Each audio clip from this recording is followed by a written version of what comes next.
All right, chats. Very good afternoon. Welcome back to the stream. Or welcome to the stream, even. Hope we are all doing well today.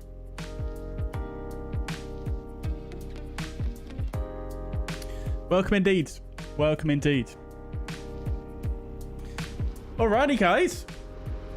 Very exciting. Very exciting couple of days it's been in the flight sim world, as I'm sure you guys are all well aware. The long awaited Fenix Block 2 update for version 2 is now dropped, and I'm very excited. You guys know this is my favorite aircraft in the sim, and yeah, very excited to get stuck into this new. I mean, it's such a big update, guys. It's almost like a version 3. It's absolutely crazy. So, yeah, very excited to get stuck into it today. Today, we are going to be flying. Let me just sort this thing out in the background real quick.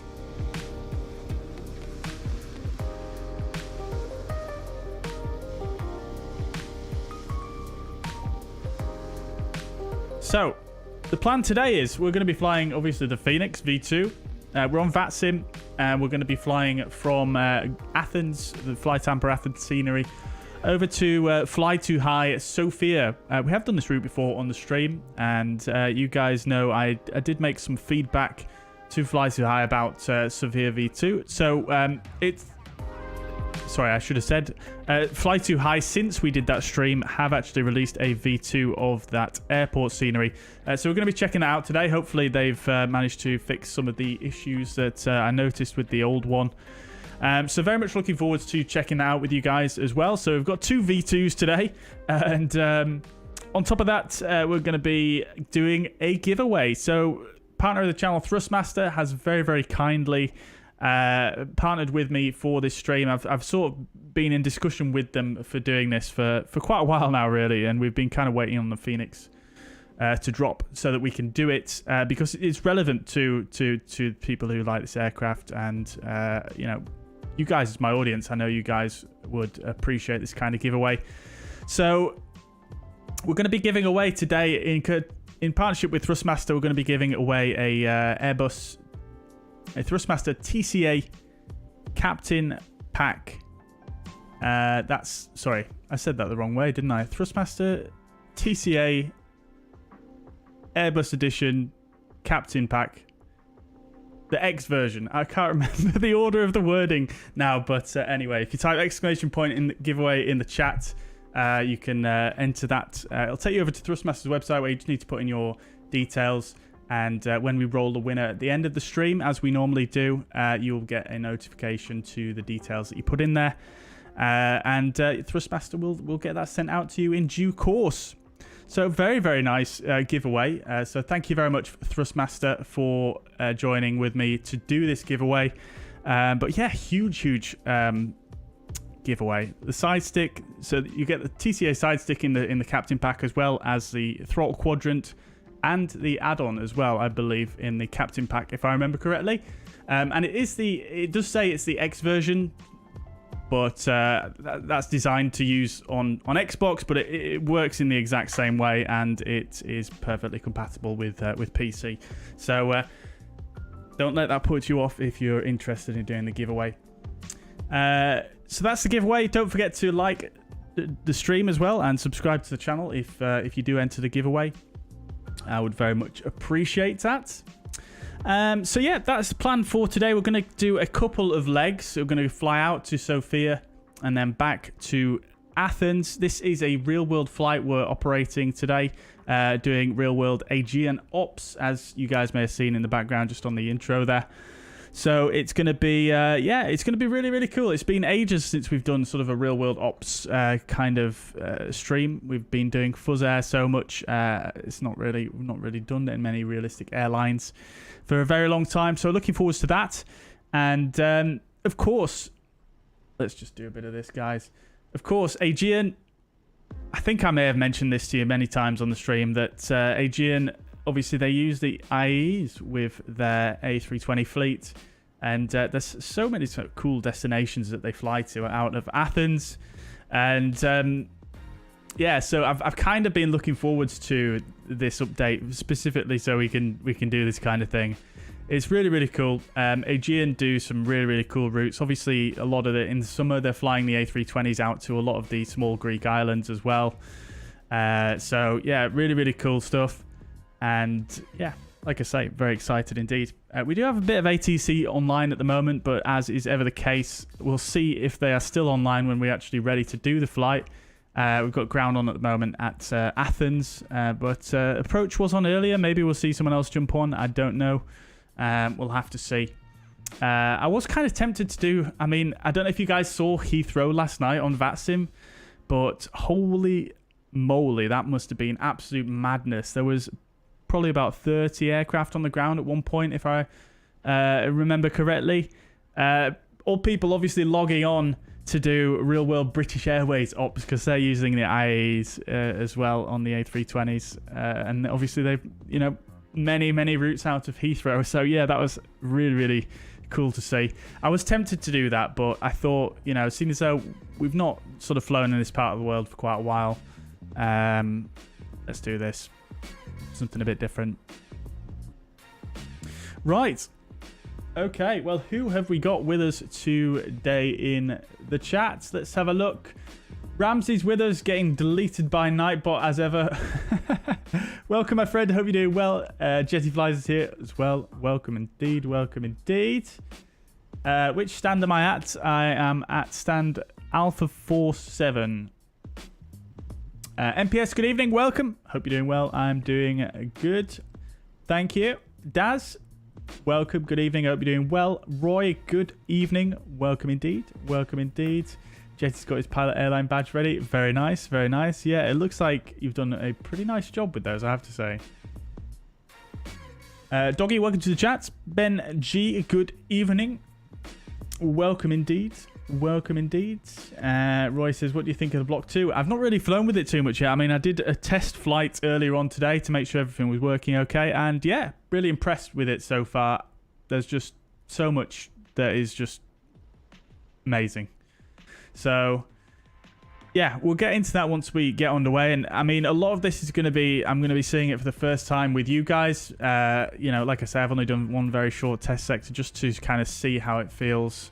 Hand flying it, that was my main sort of focus really, and then the taxiing and things like that. So yeah, a lot of the stuff I'm going to be experiencing for the first time with you guys. If you guys got any tips and tricks as well, by all means feel free to let me know. It does look amazing, doesn't it, MPS?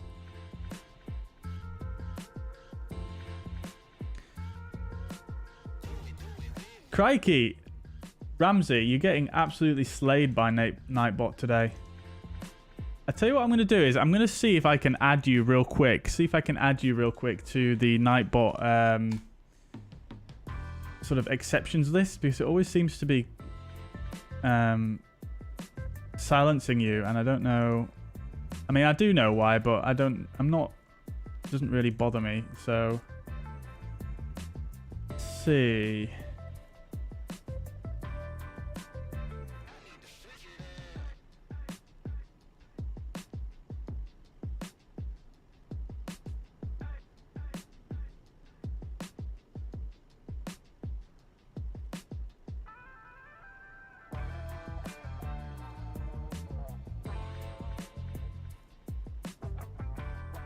One moment, chat. I'm just going to try and fix this issue here with Ramsey's messages.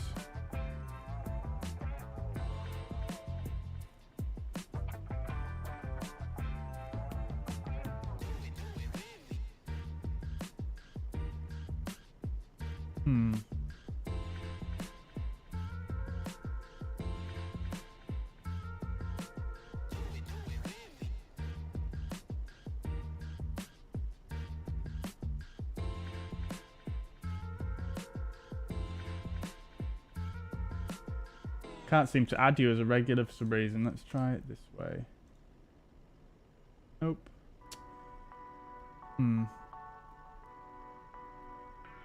Tell you what, let's just turn the...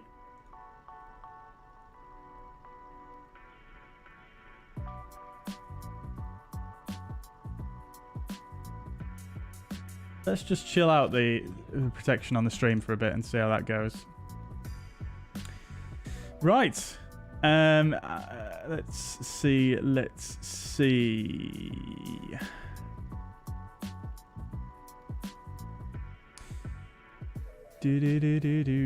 MPS has a full Airbus equipment for 4 engines aircraft, so all good. Very nice, my friend. Fully equipped, ready for the A380X, I guess. Very, very nice. Very, very nice. Stian, welcome to the chat. Hope you're doing well. Not eligible to enter in Norway. Oh, that's a shame. I do apologise, Stian. I do apologise. Yeah, I don't have any control over that, unfortunately. So, yeah, I do apologise. Sarkatech, welcome to the chat. Chris, welcome indeed. Mamoon, welcome to the chat. Simon, welcome, welcome, welcome. Alrighty.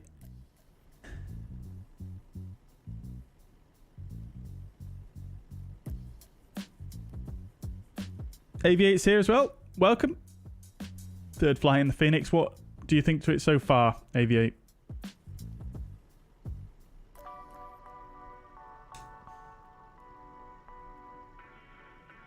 VATSIM controls in Greece are awesome. They are indeed. Yep. Doggy, I'm doing very well. Yeah, thank you. How are you? I've had a bit of a strange day today, though. I will say, chat. There, I feel like I've had one of those days where I've woke up in the morning. I was like, shit. I've got so much stuff to do today. So much stuff. And I just haven't got anything done.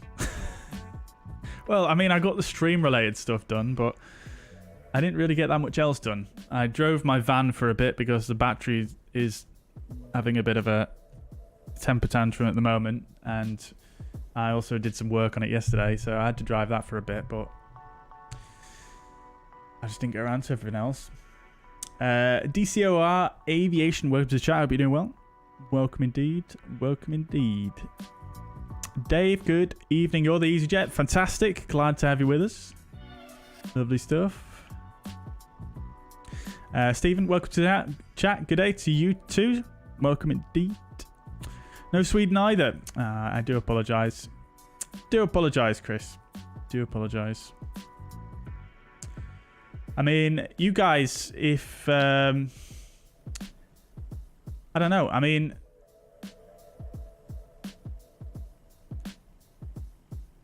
If you guys... I mean, I don't know if this will work, but if you guys want to enter, even if your country's not on there, I could potentially get Thrustmaster to send it to me, and then I'll send it to you. Or I could just speak to them directly myself and see if they can make an exception. Let me know, because they do ship to the UK. Jesse's on the right. Lovely. Lovely.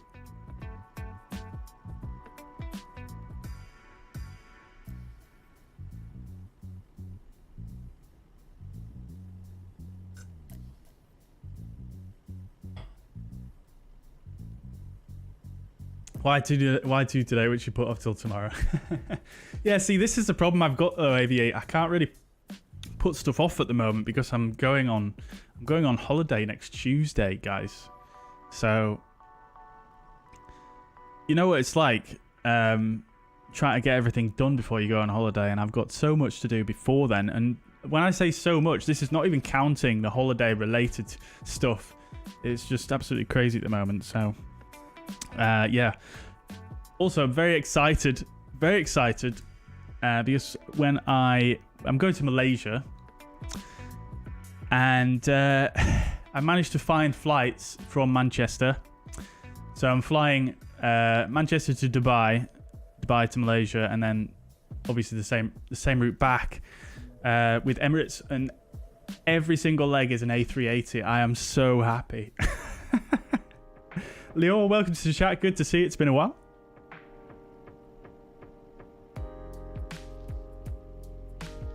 Yeah, guys, just enter, and I'll see what I can do if you win. Just enter if your country's not on there. I'll see what I can do. Like I say, there might be a way. Where there's a will, there's a way. Right. Cool. Let's get rolling with the stream then, shall we, guys? We'll get on with briefing, etc., and then we can experience this beautiful aircraft. Yeah. Cool. Let's do it. So we'll start off with our OFP brief as we do every time. So we'll jump over to the fuzz pad.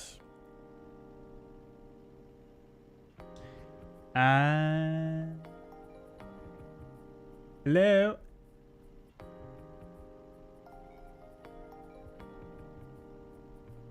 Okay, technical difficulties.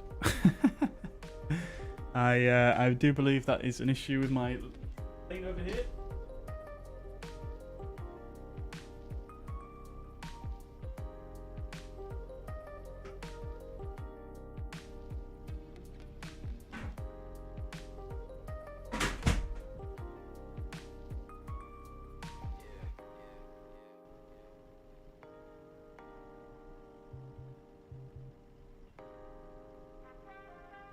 Don't mind me, I'm just breaking stuff. Okay, the stream's disappeared now.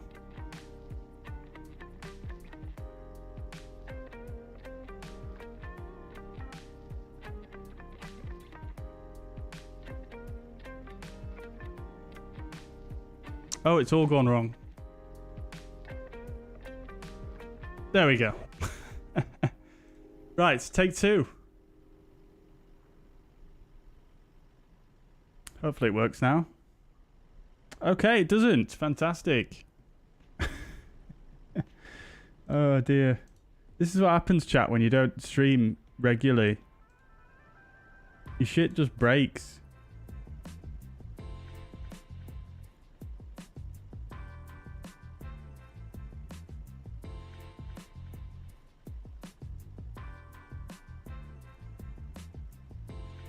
Rare.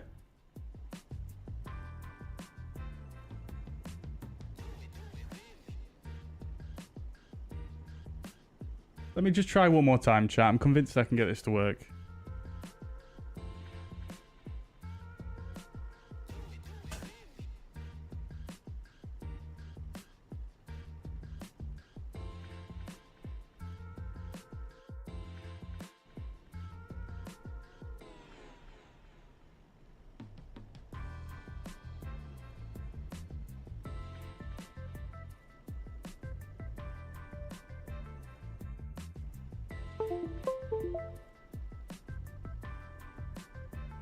That sounded more promising.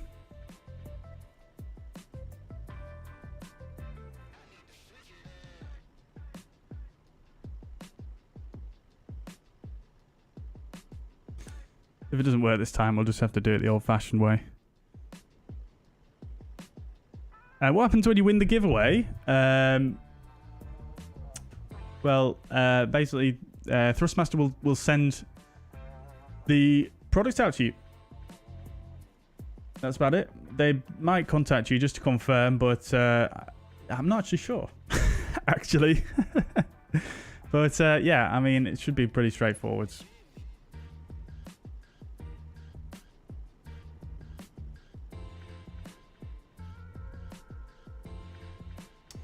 Okay, I guess my capture card seems to have packed in for some reason. Last time, chat, last time.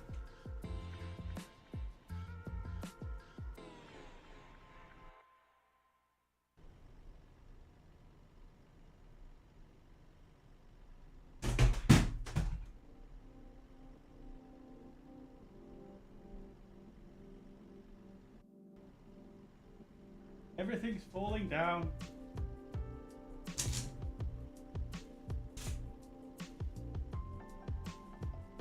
Right. Cross your fingers and your toes, chat.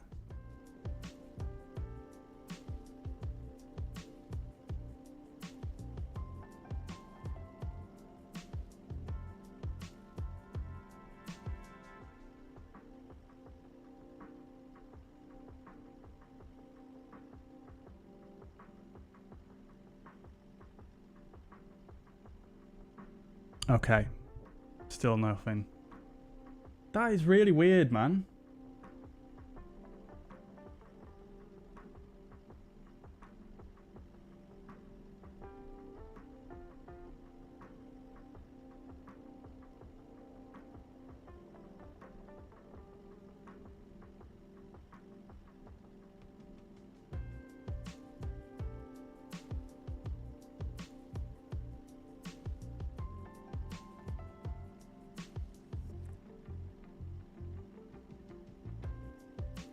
Stand by.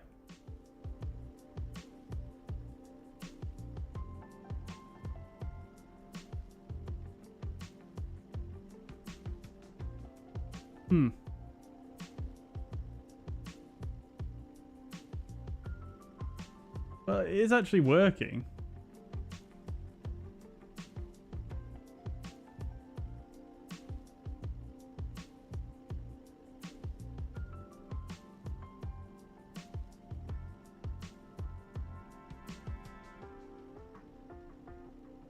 Just OBS, it doesn't appear to be working properly in.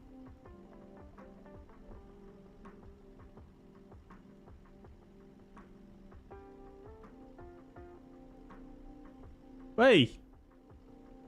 Wait.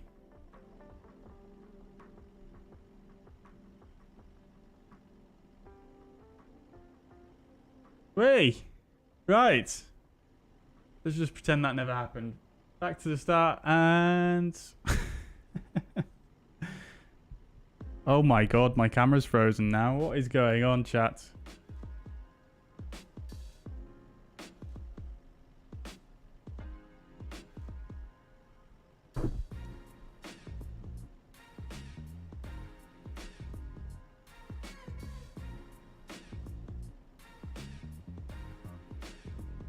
Wow. You know what they say, chat? When it rains, it pours.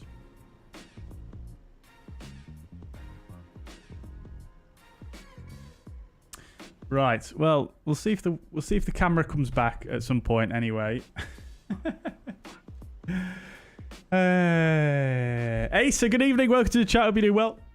Right. Let's get on with this brief, anyway, guys, because I'm so done with whatever is going on over there. Right, okay, so let's first brief our outbound leg. So Athens to Sofia. Today we're going to be Aegean Airlines, or is it Airways? I can't remember. 3980 with flying in an A320. Registration Sierra X-Ray Delta Victor X-Ray. Call sign is going to be Aegean 9 Sierra Foxtrot. And, excuse me, the target off block time is 18:30, which is definitely going to be a missed now at this stage. But, hey-ho, that's fine. We're not on Newsky today. Yeah, I'm not going to get too upset about that. Cost index 20 is the Aegean cost index for the A320s from what I've read online. Covering 377 miles over the ground, which... Hello? There we go. And we do have a little bit of a tailwind for this flight. So 31 knots tailwind, which is quite nice on average. Takeoff weight is quite light, so we're expecting 59.3 tons. Alternate is Lima Romeo Oscar Papa, cruising at flight level 360. Trip time, approximately 54 minutes, and if we need to divert for whatever reason, 36 minutes. Block fuel, 5,191 kilograms. Routing is going to be expecting 03 right on the Kilo Romeo Oscar 3 Tango departure, which is, I can't remember what the name of that VOR is, but there you go. And then we're expecting runway 27 at Sofia. 109 passengers with 1.6 tons of cargo. So as you saw, really quite light on this route today. And then coming down, looking at the weather, we do have a Sigma in place, which is basically it's actually no longer valid. This top one, actually, it was when I first read this, but we do also have this one, which again is also no longer valid in 1 minute time. So I'm not even going to go ahead and brief that. We'll double check. We'll double check actually on Navigraph. We'll just check, see if we've got that Sigmet still in place.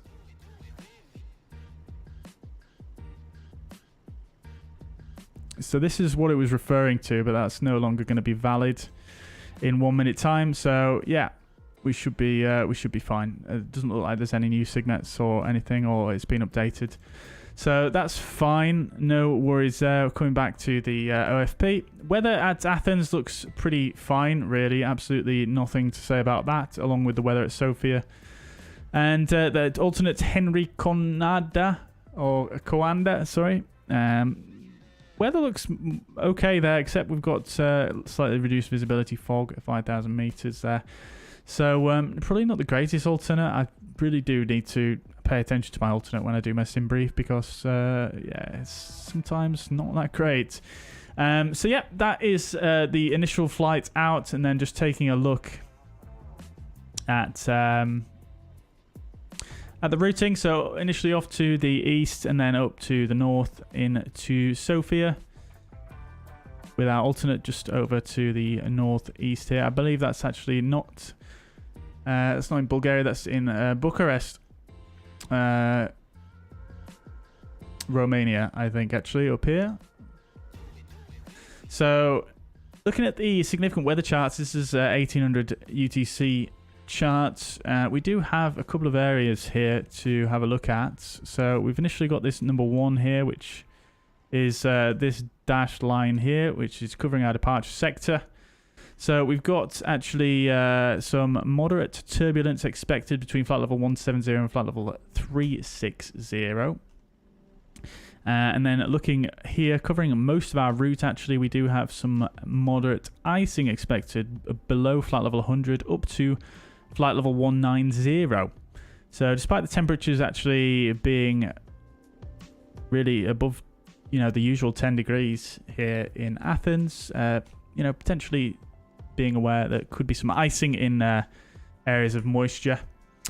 And then, yeah, like I say, we've got that southerly wind giving that tailwind for the trip today, which is going to make our return leg just a bit slower, unfortunately. So that is the outbound leg. Good. Okay. So that's that. I did want to just double check something before we go any further, but I've forgotten what it was. So we'll press on for now. So looking at our return leg, just to reduce the time it takes us to do a turnaround here, it's going to be Aegean 3981 for the return leg. Obviously, same aircraft, etc. And the call sign for that one's going to be 1 Bravo Sierra. Target of blocks on that one, 2040, although we probably won't make that at this stage. And covering 404 miles on the way back with a slight headwind of, I say a slight headwind, with a headwind of 43 knots for the return leg, unfortunately. Slightly heavier for the return, 60.2 tons with a cruising flight level of 370, an hour and 11-minute trip time, and 39 minutes to our alternate, which is Thessaloniki, if we need to do that. Block fuel 5910 for the return, and expecting 27, although the runways could well change between now and then. Coming further down, looking at the passengers, we're expecting 111 and 1.7 tons of cargo. So, as I said, just a little bit more for the return leg. And then I'm not even going to really brief the weather, as we've just looked at that. The return leg, as you can imagine, is more or less the same thing, but in the reverse. As you can see, our alternate there, Thessaloniki, just on the coast. And same weather situation, which we've just had a look at. So that's the return leg. We'll go ahead and get on with our flight then, shall we? Now, let's see if I can get this camera working.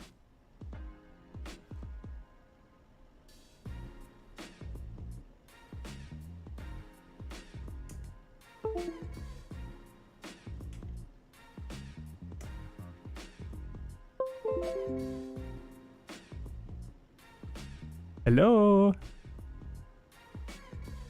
There we go. It might go off again, but we'll see. Right. Okay, guys. Let's have a look at this thing then. So we've got the Fenix version 2 block 2 here. Before we get underway, I'm just going to take a moment just to appreciate the updated artwork on this, because they've you know, done a really good job with updating, wow, just everything, really. New model, new textures, and yeah. Let's just take a second here, chat, shall we? Let's just take a second. So here we are on the ground at Athens, as you can see.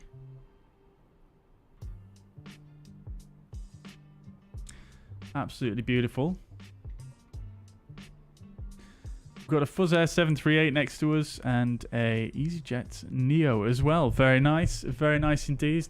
Dave and Jetty, I believe that is. So looking forward to having you guys flying along with me. Sorry this intro has been absolutely terribly long. I bet you guys are, you know, ready to go by now, but we've got more, so I do apologize.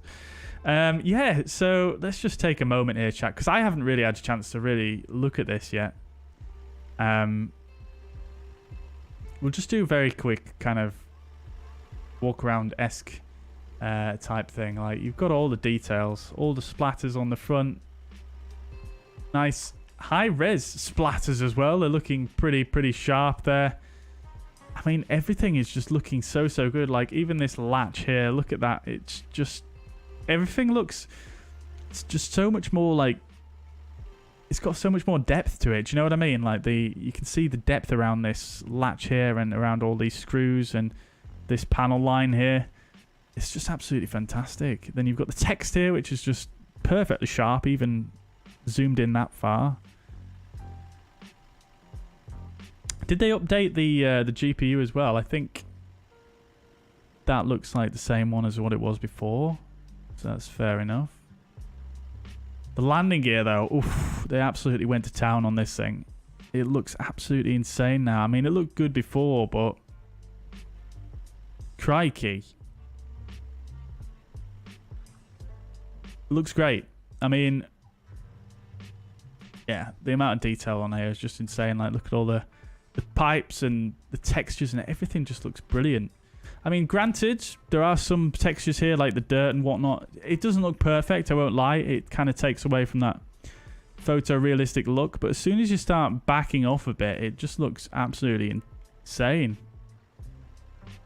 One thing I noticed earlier as well is if you look up right up in here as well, you can see there's even detail inside the actual landing, the nose wheel bay as well there. They've even sort of gone in and actually modelled this stuff in here. It's not just a flat texture like on some other aircraft that we've seen, which is just fantastic. Those springs as well. Come on now.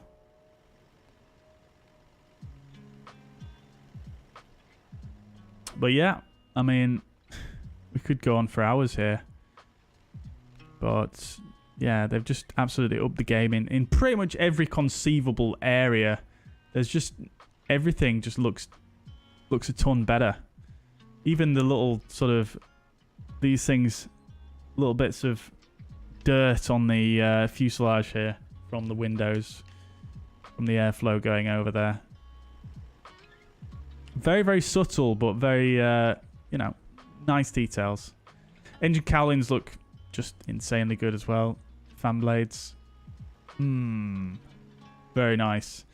One thing I was really impressed by as well is you guys might have seen my post. I did this a little while back when they first did some preview screenshots. Is this the engine pylon here? Just the amount of detail. I mean, I thought the old engines looked fantastic, but if you compare the old ones to this one, the difference is crazy. It's just absolutely unbelievable.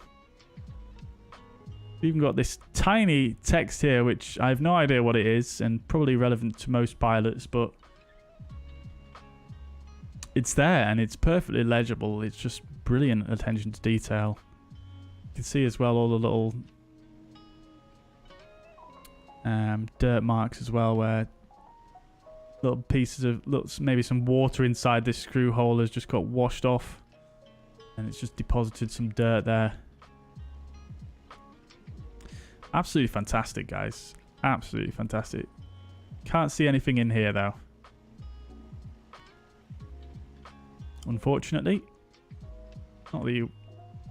I mean, it would be a bit overboard if they did go in there, to be honest. Look at the detail on here, the textures. Oof, brilliant. This is fantastic. I mean, the landing gear, you have to admit, that is some impressive landing gear right there.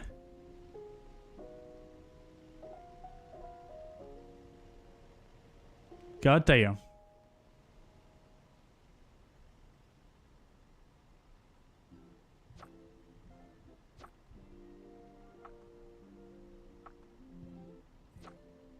Look at the lights as well. So nicely done.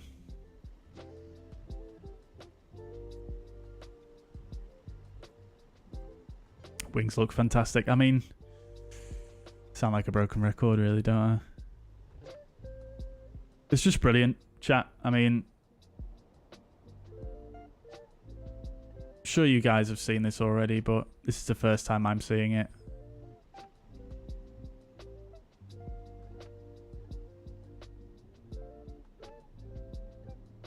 Fantastic. I mean, I'm not going to go all the way down this side because we've more or less seen it, but we'll appreciate a little bit more in flight as well. But look at those IAEs as well. Come on now.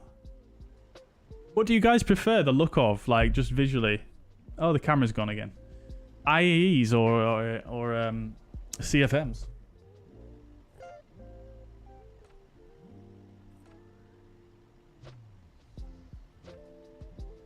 I'm not sure what I prefer, to be honest.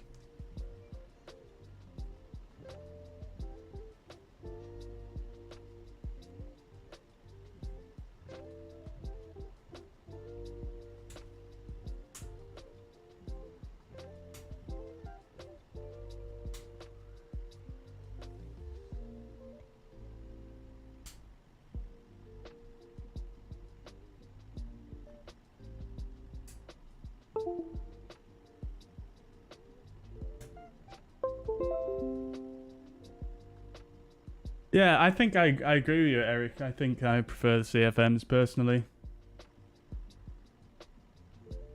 Just visually, I mean, the IAEs still look like a cool engine, but yeah, I think the CFMs look a little bit more in proportion with the aircraft, don't they? I think the CFMs are slightly a little bit more problematic to operate from what I've gathered as well in the real world. Cool. Right, well, shall we get cracking then, really? We can have a look at the interior, obviously, as we go along, but let's get going, shall we? So, welcome aboard. The aircraft is completely cold and dark at the moment, so we'll just have to do some setup, but I kind of wanted to hear all the new sounds with you guys. Again, in here, we'll have a look once we get underway, but come on now. Right. Let's get in there, shall we? Boom. Check the seats pulled forward. It is. Okay, cool. So let's get rolling, shall we? I've already imported it into the tablet here. I'm going to turn the music down for this bit here as well so we can hear all the sounds. So I assume that a lot of the sounds have been changed as well. So let's go for a bit of a startup or a power up then. So I'll go battery 1, battery 2.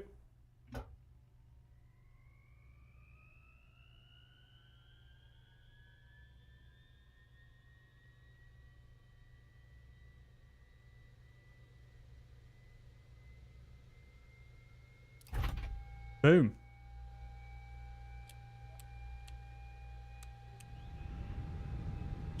Try switching the maintenance bus switch in the ceiling by the forward entryway. Oh, that's modelled in as well. Up here.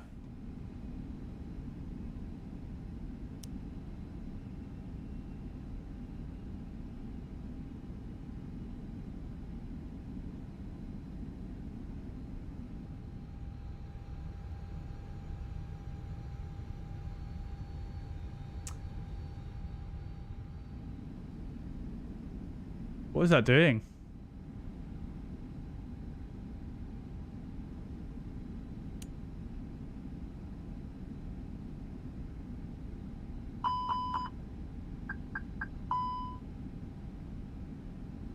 Look at these seats. Come on now. Crikey. That's some textures right there.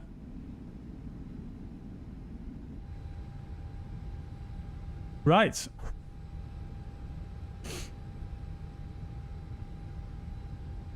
Having issues. KOR3 Tango is not on my list. Have you updated the Fenix's nav data? It might not. If it's not up to date, maybe it's not on there. I don't know. I mean, I think it is fairly old procedure though. To be honest with you, I'm sure we've flown that many moons ago. Might just have to try and use a different one potentially.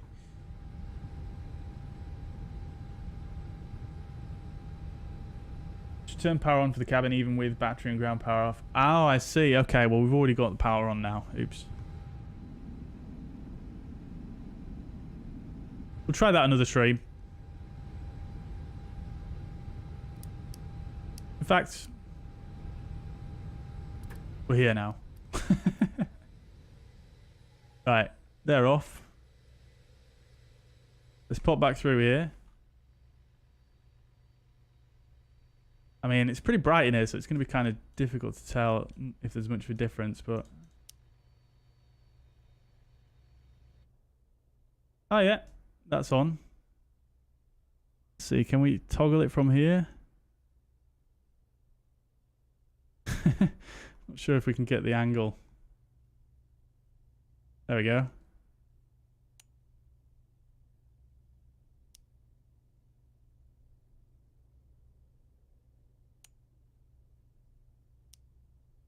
Huh. Can't really tell the difference, and the no smoking sign seems to be on no matter what, really. Interesting.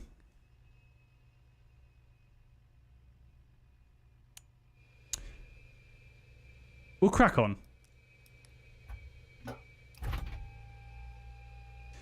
Okay, so let's crack on then. So cruise supply and the ground control on.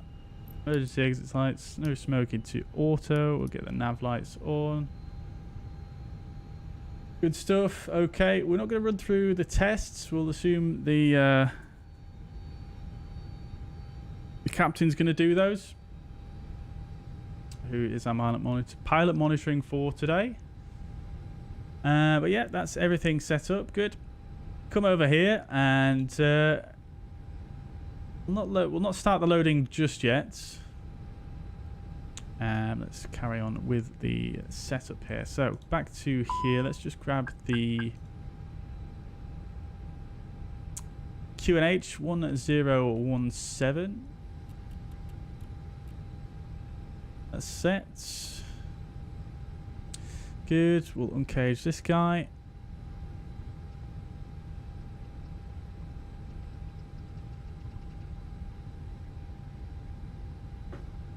Cool. Going further down, we'll go ATSU, AOC, and we'll init flight from there. Fantastic.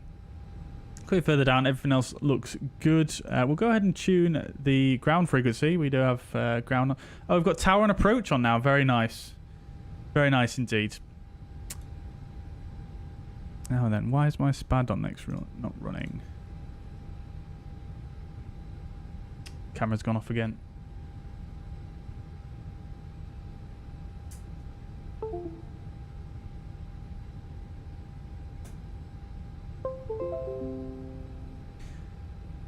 One day it'll start working properly. It did this last stream, I think, didn't it? Not sure the reason. Okay, good. So, 121755.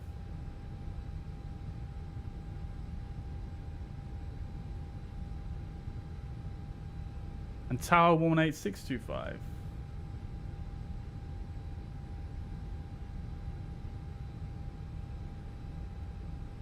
Right, climb initially 7,000 feet, squawk 6631. Cool. Okay, so that's those tuned. Other stuff. Right. Okay, we'll set a squawk. Get that when we get our clearance. Lovely stuff. Right, so that's good to go. So come back here. We'll go to data. Aircraft. Oops. Aircraft status. Nav database is current. That's good. We've got the V252785. The IAE is lovely stuff. We'll go in it. Going to be AE9 Sierra Foxtrot. That is the wrong box. Volatea 4254, taxi Echo Delta 4. Plus index to 20. Cruising at flight level 360. Temperature here 15. Taxi Echo Delta 4. We are using live weather, by the way, chat, just not live time. And looking again at this ATIS here, we've taken from waves 3 right, which is what we planned for, so that's good. Lovely stuff. And then we've got ATIS Echo. Sky Travel 558. I told you to hold short. So 03 right, and then the Kilo Romeo Oscar 3 Tango departure, which we'll insert there. Oh, sorry about that. Cool. So just quickly checking here. We've got 210 there, Sorry about that. which is fine. And there's no other restrictions on our departure. Good. Okay, initial climb clearance. Nothing's noted there on the charts. We'll set up our arrival once we get underway. The departure is actually a sort of traditional departure. So we'll put in SPA on the right here, which is the Athens VOR. Yeah, go ahead for Roger and 438. 1750. Coryphos 2 Tango departure, runway 03 right, climb initially 7,000 feet. And we want 32 is the initial outbound radial from that VOR, and then we're going to be going inbound to Kilo Romeo Oscar on a 284 inbound course. Good. So we'll come over here and we'll check our load sheets, which we don't have because we're not using live time. So we'll come here and just Aegean 2 Foxtrot Lima, ready to copy? Ready to copy, Aegean 2 Foxtrot Lima. Okay, we can't do that until we started loading the aircraft. Let's kick it off with that. GSX. Departure, runway 03 right, climb initially 7,000 feet, squawk 2047. Passenger's bus is coming. I'm not sure why it makes those sounds because I have them turned off, but I think that's just a passenger bus. I think it always does that regardless, doesn't it? So we'll use our preliminary figures initially, so 54.3 and 30.1 on the CG. 4254, continue taxiing via Delta 4, join Delta, holding point runway 03 right. Now we're expecting 5.1 fuel. Good. 31 head tailwind for the trip, and it does calculate the alternate now, which is very nice, although it's calculated a bit less than SimBrief, so I'll just bump that up, and the route reserve I'll bump up as well. Good evening, Aegean. Good. Okay, and then we'll use our preliminary figures once again for the departure. So it's 3 right, dry, packs on.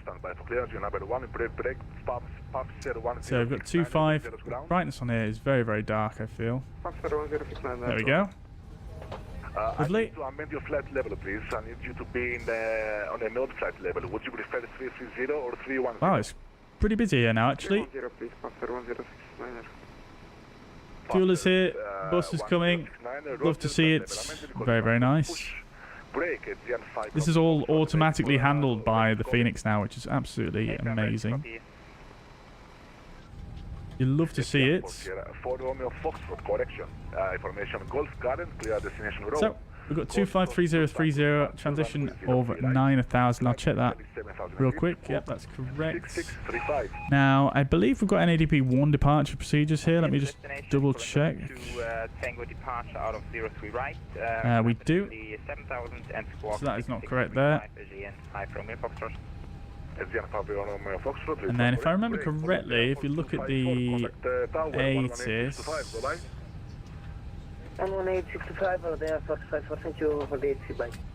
okay, no, I didn't say. Sometimes they do it where you can request a intersection for departure, but didn't know that today. Flex of 70 degrees, crikey. So that's fine. Flaps 2 down 0.1. Good, so we'll just send that to the MCDU, and that is all carried over, and I don't have to tax my memory anymore. But what I will do, though, is we'll change the thrust reduction acceleration height, because that is incorrect. So I'll go 3310 for the acceleration there, and that is fine. Do that, and we can see refueling now, which you love to see. Are you able for long pushback? Good, I'll just get a notepad so we can request our clearance. I don't think so, no, Adrian 2 Foxtrot Lima, sorry. Okay, no worries. Pastor 1069, please stand by, I'll call you back. Cool, cool, cool.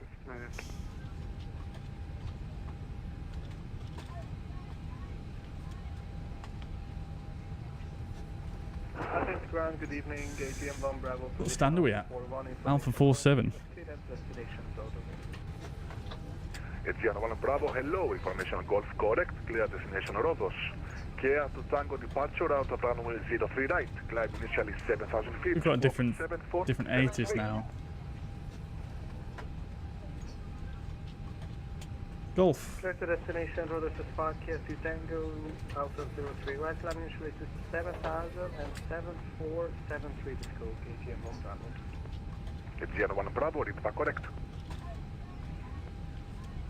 Athens follow Aegean 28 Mike, information Golf, position Alpha 44, request IFR clearance to roads. Wow, it's very busy here now, crikey. Mike, hello, information Golf I'm pleased with this pick now. Although we don't have any center controls on, unfortunately, it's just the departure. 7071.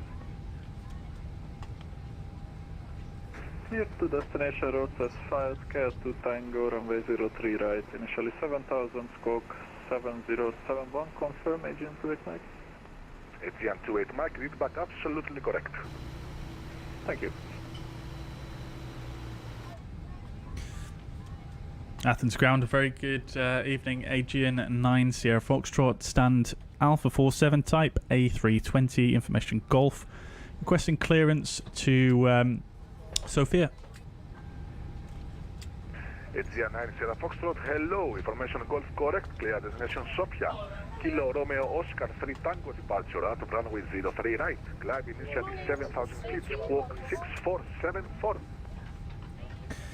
Cleared to Sofia, Kilo Romeo Oscar 3 Tango, departure of 03 right, initial climb 7,000, squawk 6474, Aegean 9 Sierra Foxtrot. Aegean 9 Sierra Foxtrot, read back correct, break. Okay, so that's 7,000 sets and 6474. Lovely stuff. Good. Maximum 2 minutes, Adrian 2 Foxtrot Lima. Lovely, lovely. Copy. Buster 1069, stand by for 2 minutes, please. Okay, no Oh, problem. we've got the cabin ambience going on. Thank you very much. All remaining customers to board. Your seatbelt can now be fastened, ready for departure. This is a no-smoking service. Thank you for observing this policy. It's very quiet, but got the music as well.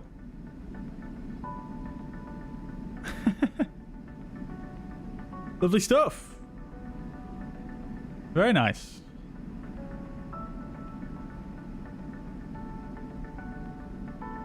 Athens ground, Chic 512. Oh, there's Ramsey. Ramsey's with us as well. Love to see it. Bravo 38 with Golf. Good. And then we've got the cargo loading now as well. Oh, I love it. I love it. I've been waiting so long for this. Last station calling, please. And then you can see we've got the passengers boarding as well. The cargo should start going up now when they start putting the bags on. Chic 512. Let's see. Roger, ship 512. One bag going on. Clear destination Sofia. And Romeo Oscar 3 Tango departure. okay, I think it goes up a little bit less granular than that, but there you go. 452. Nearly all passengers on board. Clear to Sofia via the Kilo Romeo Oscar 3. Okie dokies. Expect runway 03 right, maintain 7,000 and 645. So, the cockpit preparation checklist then. Gear pins and covers are removed. Fuel quantity 5.2 tons. Seatbelt signs should now be on. The DIRs are nav and the bar F is set to 1017. Cockpit preparation checklist complete. Runway 03 right via India Delta 4 Delta.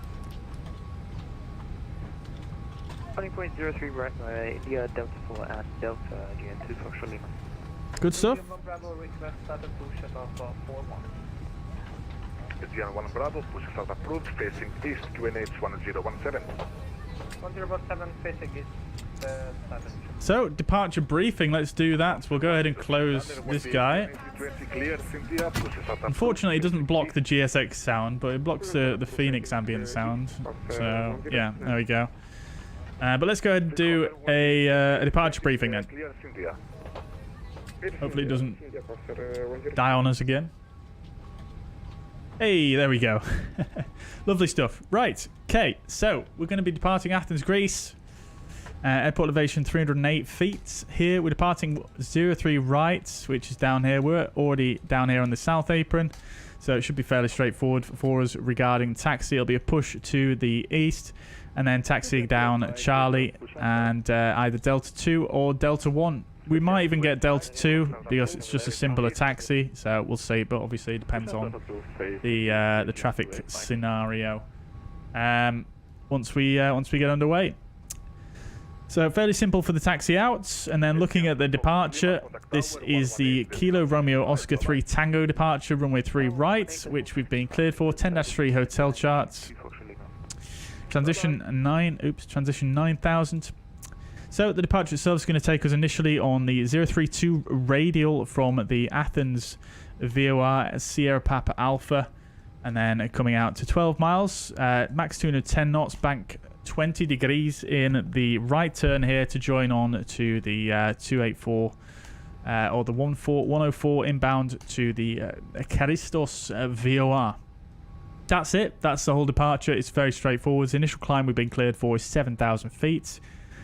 Yeah, so nothing really too much else to say. The weather is fine, and it's a pretty simple departure and a pretty simple taxi out, so it should be a nice little straightforward experience for us for the first time flying this update for the Phoenix. Yeah, so nothing really else too much to say on that one.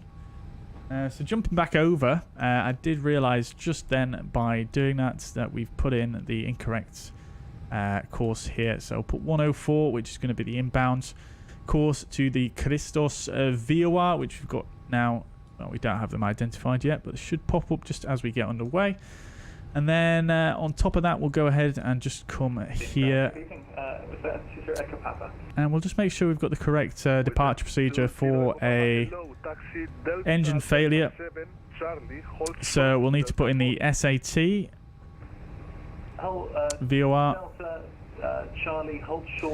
8 miles. So at 8 miles from SAT, we need to do a right turn, radial 340 to KEA. So 340, and then at 15 miles KEA we need to enter into a hold. So that would look like something like this. So you can see there we've got the SAT VOR.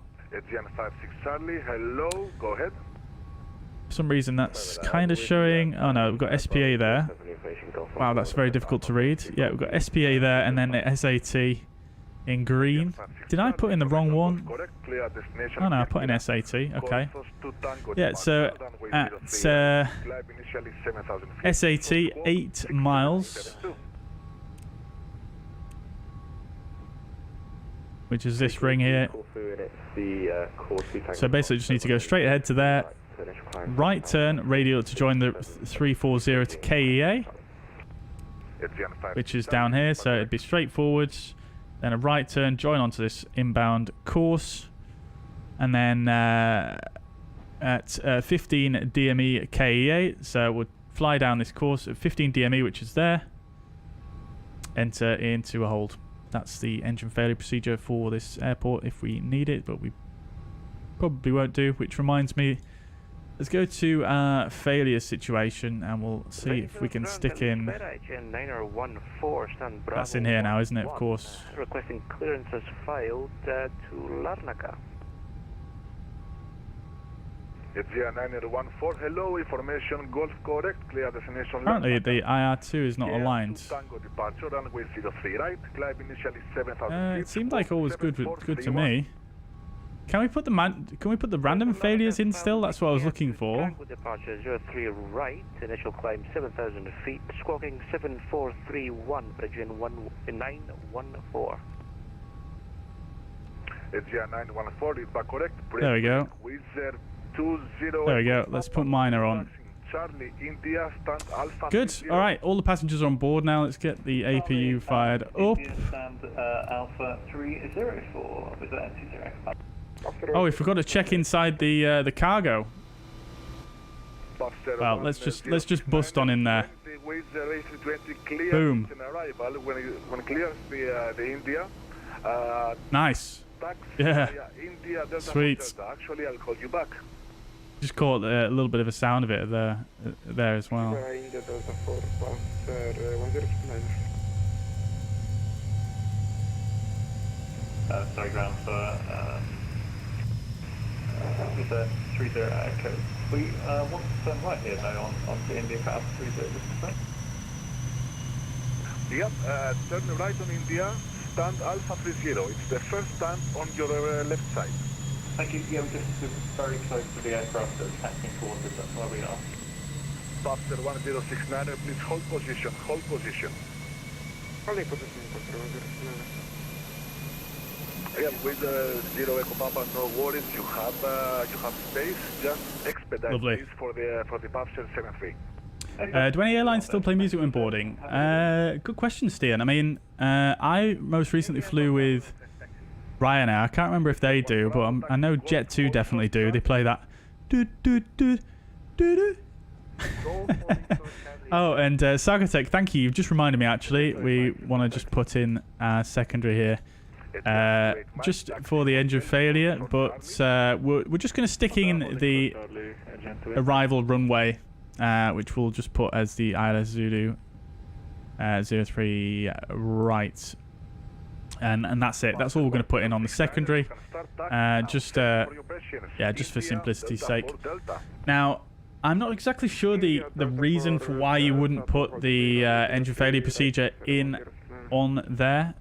Probably for sequencing purposes, it might just go a little bit strange, and obviously an engine failure, it's a developing scenario, so I suppose it would probably be it would be something that you wouldn't exactly want to just switch to the secondary, really, because you're going to have a high workload, and the plane might do something you might not expect, and it might end up catching you off guard and ended up increasing the workload level. So maybe that's the reason why. But I'm pretty sure the standard procedure is to put the engine out procedure as just fixes. Also, it'd be a lot more tedious and cumbersome to put it in through secondary flight plan, because you'd have to probably put in a bunch of custom waypoints, which would be an absolute pain to do every single flight. Turkey 761, are you on frequency? Right. Okay, APU is fired up. APU available. Start the chrono. We'll check our final load sheet, which is compliance. So that's good. We'll switch over to the flight plan there. That's all good. Right, we're pretty much there. Pretty much there. Cool. We'll get the external power off. Aircraft's loaded. Good, good, good. 1069, contact tower 118.625. How we're looking. Very nice. Like I said, it's probably going to be a push facing that way. And then we'll head over here. As you can see, this aircraft's been sent to, is it Alpha 2? As we discussed. Delta 2. Etienne 28 Mike, continue taxiing via hotel, join Delta. Okie dokies. So we'll do the before start checklist. In fact, we'll do the before start checklist now. So parking brake is set, takeoff speeds and thrusts 253030. Windows are closed, and the beacon light will stick on now, which should trigger the Phoenix to disconnect the GPU, which it has done, and connect the tug, which it is doing. I'd love to see it. So we'll wait until that's done, and then we'll request push and start. Aviate says, when will you have liveries for the IAE version? I'm not sure yet. I'm waiting to hear back from Miggle, who did the original Phoenix liveries for fuzzair, to see what it would take to do that. George, welcome to the chat. Good to see you. Hope you're doing well. The routing is... we don't have a commander for that, unfortunately. I can post it in the chat though if you want to fly along. Finnair plays music. Good to know. It's pretty terrible. Yeah, I mean, a lot of airlines, their music it's not that great, is it really? I mean, it's definitely very. They tend to go for something very generic, doesn't it? So it doesn't, you know, it might be bad, but it might not necessarily be particularly annoying as such, if you know what I mean. I guess that's what they go for, maybe. Good day, AJ 931. We are on Delta. I'd like to get a stand-up. Stream tunes are better. Good to know. It's the 931, taxi Delta, Delta 7 Echo, stand Bravo 15. Oh wait, look at that. It looks like GSX does still do the whole wheelie thing.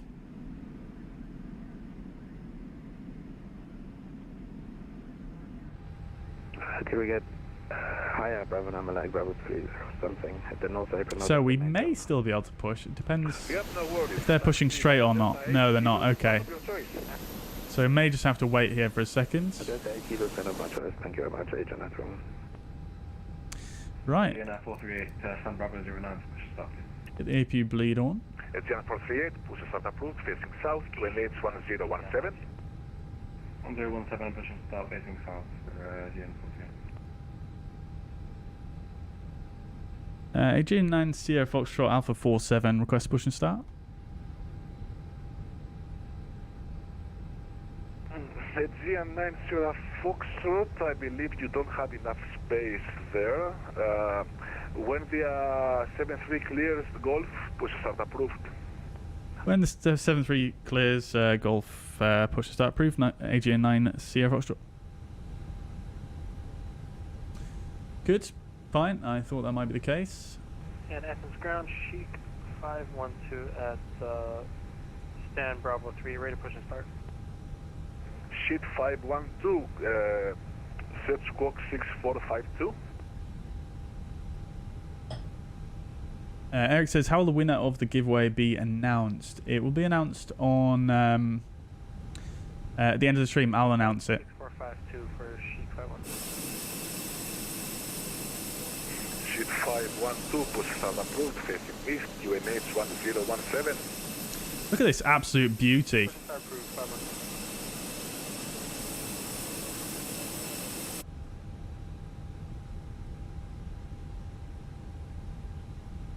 Did I recalibrate? I did indeed. Yeah, I didn't redo the rudder pedals, but I did tweak the sensitivity on the side stick, and I recalibrated the flaps and throttle. Romeo Foxtrot, taxi holding point runway 03 right via Echo Delta 5 Delta. Sorry, I missed your messages, Jetty. It's absolutely fine. No worries at all. Echo Delta 5. I expect you guys to wait for me. Can you guys hear the ATC okay as well, by the way? Can you please give me estimated time for starting the taxi, please?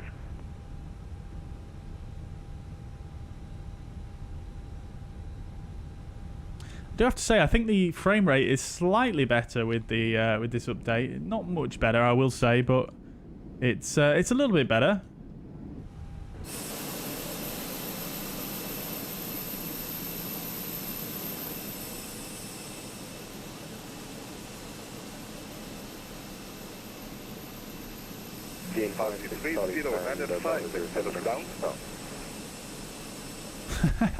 Look at that GSX craziness. Can you please give me estimated time for starting the taxi? It will be 1 minute for situation on site. Thank you very much. AGN 56 Charlie stand Bravo 07 when you push stop. Aegean 56 Charlie, stand by, brake, Aegean 438. Which setting in SPAD did I set? In terms of, I just used the same assignments that I used with Block 1. Aegean 56 Charlie, please stand by, I'll call you back for a pushback. Alright, cheers. Yeah, I'm just using my old profile basically. The only things I changed was the what I had assigned to my mini FCU, because you can actually get all the figures from the Fenix now. Sadly, you can't get the dashed out status of the displays, but otherwise it works pretty nicely now without having to use Fenix Quartz. It's quite nice. Aegean 914, stand by, traffic on Echo, I'll call you back. Standing by, Aegean 914. Info 3295, ready for takeoff. Change the shadow setting to sim to 4K, much better. Yeah, Dave, I did used to have that set, but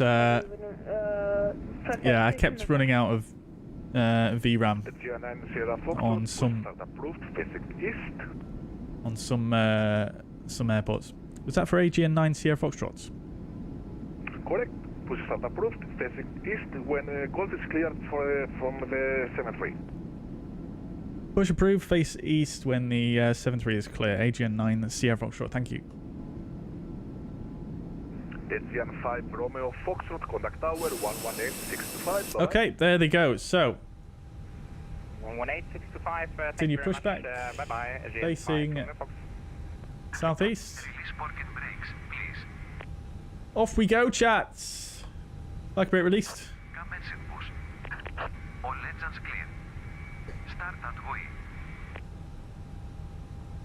Alrighty then, guys. Let's check this out. Engine mode selected to ignition starts.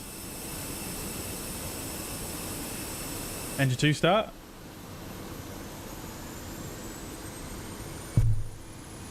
Again, 438 for taxi.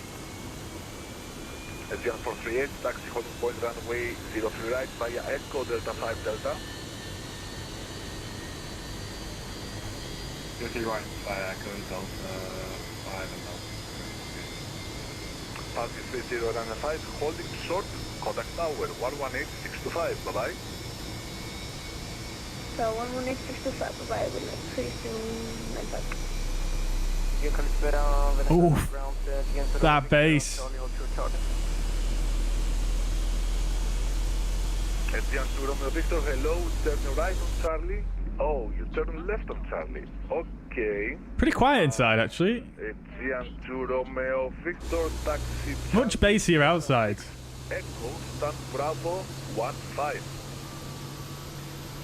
Okay, continue via Charlie Delta 6, Echo stand Bravo 15, GM 2 Romeo Victor. Right, engine 2 is available. Start engine 1. Yeah, engine 5, ready to start. Yep, I didn't forget you, stand by, traffic is coming on Echo. Pull a mask towards you to start the oxygen. Put the mask over your nose and mouth and breathe normally. Hold the mask in place with the strap. Pull on each side to The seating position is actually quite nice for the sound. before helping others. Look at the detail in here, though. They even put these little triangles here. QNH 1016. 1016 facing south, GM 56, start first shift. And another one back there as well.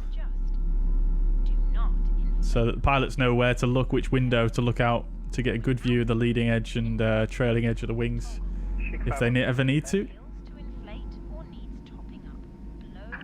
Shift 512, taxi holding point runway 03 right via Juliet, Delta 7 Delta. The startup for the IAEs is a lot quieter, though, I have to say, Juliet Delta 7 Delta for Chic 512. than the CFMs. GR914, push start approved, facing south. Engine 1's available. Lovely stuff. Thanks for waiting. Push and start approved for GN9. Okay then, so engine mode selected to normal, ground spoilers armed. We're going to go for a flaps 2. Coming over here, we've got 28.7. Asian 438, contact tower 118625, bye-bye. Get the transponder on there. Ecam status, that's all good. We'll do a quick flight controls check. So, full left, full right, neutral, full up, full down, neutral, and on the rudder, full left, full right, and back to neutral. Auto brake max, all good there. APU bleed off, APU master off. Okay, and after start, anti-ice not required, ecam status check, pitch trim 28.8, rudder trim is neutral, and that's after start checklist complete. AGN9 Sierra Foxtrot request taxi. AGN9 Sierra Foxtrot, taxi Golf, hold short Charlie, please. Taxi Golf, hold short Charlie, AGN9 Sierra Foxtrot. Alright, off we go, chats. Nose lights on, parking brake released. And it should start rolling on its own, which it is.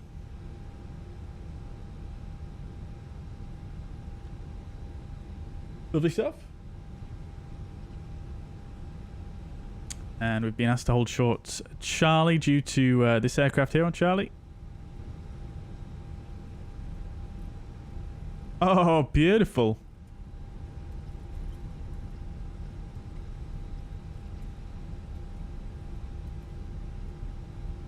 Very nice. Love to see the people embracing the Aegean ops now with the IAEs.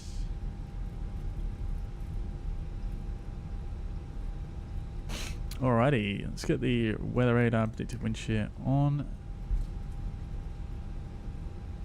Cool, so taxi checklist flight controls are checked. Flap setting is config 2. Radar predicted wind shear on an auto. Engine mode selector is in normal. And Aegean 90 Foxtrot holding short. Contact tower 118.625. Bye bye. holding short Charlie and 118625 Aegean 90 Foxtrot.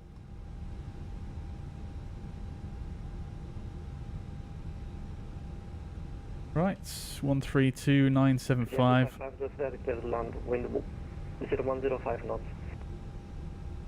Is the next frequency. Aegean 159 left on Delta. Okay, that's the cabin. Left on Delta, Aegean 959. Should be able to hear them talk to us now. Oh, camera's gone again. Aegean 959 unable. The cabin is now secure for takeoff. There we go. Delta then and then left on Delta 10. Clear that. Stay Delta left and then left on Delta 10, Aegean 959. Tower, very good afternoon. Aegean 9 Sierra Foxtrot. We're holding short at Charlie on Golf. Roger, standby. Scandinavian 7, 8 and 9 are on the frequency. Hey, firm. Scandinavian 7, 8 and 9 are report speed. 189. Bro! Scandinavian 789 Roger.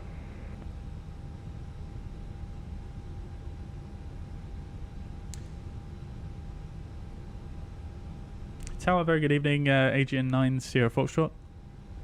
Aegean 9 Sierra Foxtrot, Kalspera. Break Aegean 5 Romeo Foxtrot.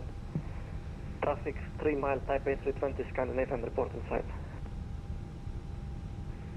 Traffic inside Aegean 5 Romeo Foxtrot.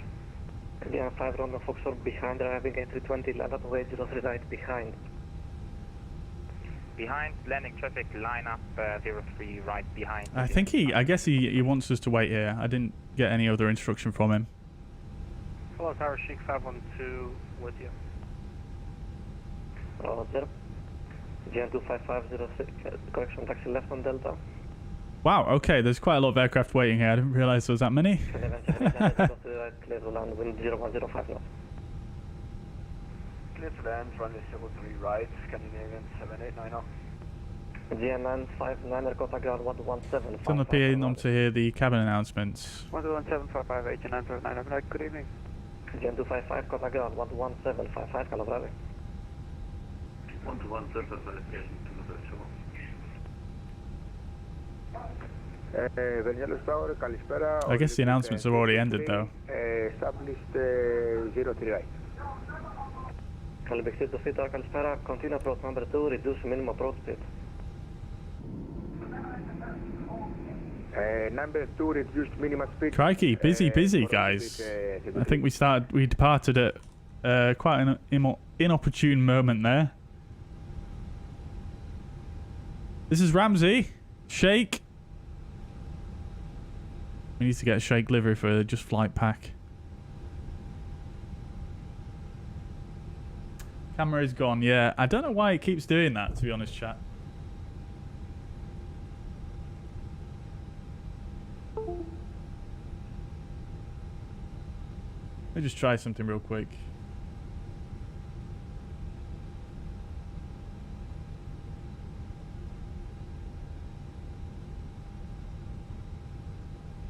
Aegean 5 Romeo Foxtrot 03, clear for takeoff, wind 0105 knots. Cleared for takeoff, Aegean 5 Romeo Foxtrot. Scandinavian 7890, taxi left on Delta. Taxi left on Delta, Scandinavian 7890. Well, we're back. I don't know how long for, though. Taxi 3095, traffic type 8325 miles, report inside. We have the traffic inside. Really? Taxi 3095. Taxi 3095 behind the arriving traffic, line of way 03 right behind. We probably should have... Oh no, we stopped in the right place. And wait behind Taxi 3095. Listen to those IAEs, though. They sound very nice, don't they? Scandinavian 7890, contact ground 12175, Canada. 121-755, Scandinavian 7895.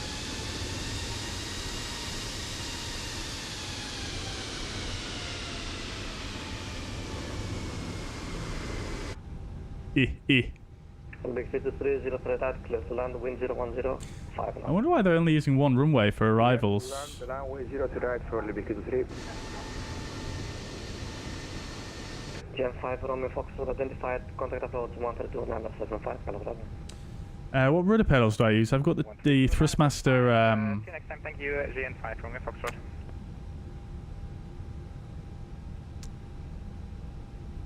I forgot what they're called. T-Flight rudder pedals.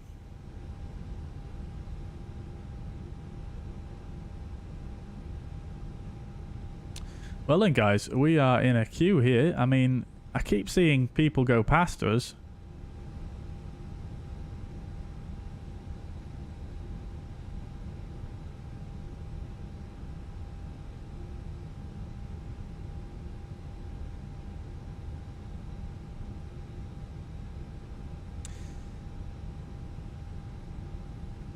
AGN 9 Sierra Foxtrot, should we still hold here at on Golf, Charlie? I will call you back. Your number currently 6 for departure. No problem. Number 6, guys. Crikey. We've had these two go past us while we've been waiting here.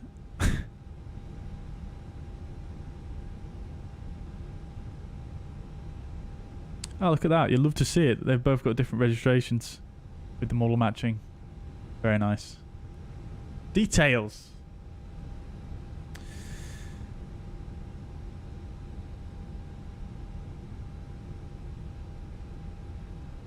Yeah, the frame gen, I didn't feel like it worked too well for me either, to be honest with you. I mean, you guys saw it on stream. At the end of the flight, the performance was very, very poor, but even after I sort of thought, right, okay, maybe it's my VRAM DX12 maxing out, I turned my texture resolution down, and still not great.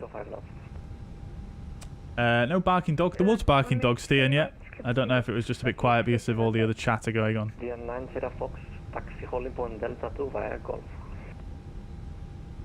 One of them is a Neo. Is it? Oh, I must have missed that. No, these are both. Say again for 9 Sierra Foxtrot. 9 Sierra Foxtrot, taxi Holy Point Delta 2 via Golf. Taxi Delta 2 via Golf, AGN 9 Sierra Foxtrot. Okay. Yeah, no, they're both IEs there.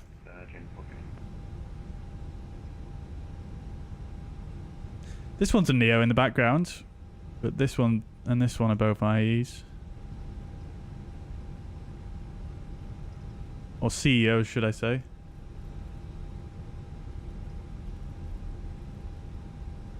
I know what you mean, though. It kind of looks like... I know AGN on the Neos has the mask, doesn't it? Oh, no, that one doesn't. I don't know. I don't know. Mr. Moncat, thank you very much for the subscription, and welcome to the channel, my friends. Have I tried the auto FPS mod? No, I haven't. No, I did actually look at that earlier today, but yeah, not actually used it on a flight yet. I might give it a try, but I feel like my settings are fairly... I'm fairly happy with my performance, to be honest with you. Victor 512, land for radio. And I just don't think it's going to be able to achieve Line up and wait 03 right 512. better fidelity that I would like. Do you know what I mean?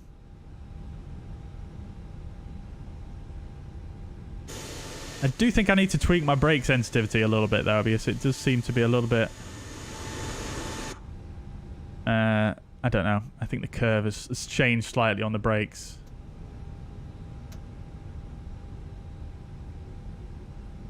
It just feels like it kicks in very suddenly at a certain point with my toe brakes. Okay. Ramsey's going.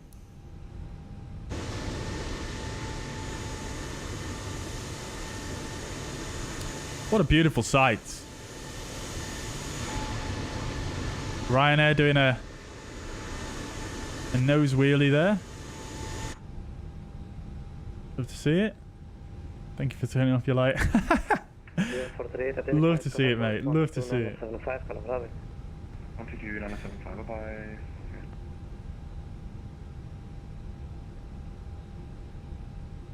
Exit 512, clear for takeoff in 010 degrees 5. Yeah, the barking dog was definitely there. Filter 8, clear for takeoff, shoot 512. GN9 Sierra Fox, line up with 03 right. Line up 03 right, AGN9 Sierra Foxtrot. Alrighty. I thought we'd be waiting longer than that. Alright, let's get the strobes on. Parking brakes released. We'll get the TCAS on as well. So, lineup checklist. 03 right is confirmed. TCAS TARA. Packs 1 and 2 are on. Lineup checklist complete.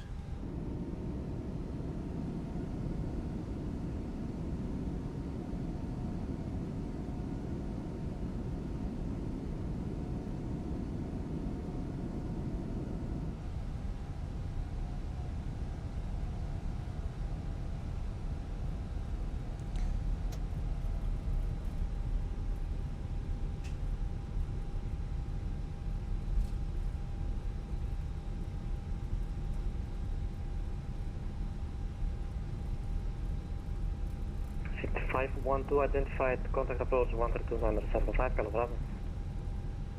132.975, issue 512, thanks for the TCL.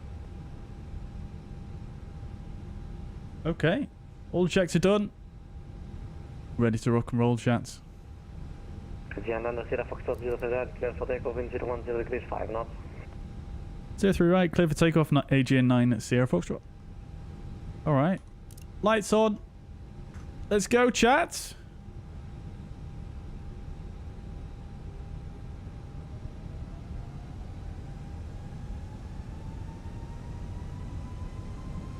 %, N1. GN56 Charlie. Let's go. Kilo 5180, GN56 Charlie. Amflex 70, SOS runway, Ultra blue. Airspeed is alive and flex set.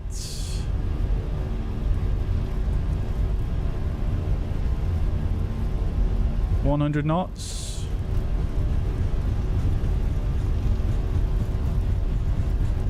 V1 rotates.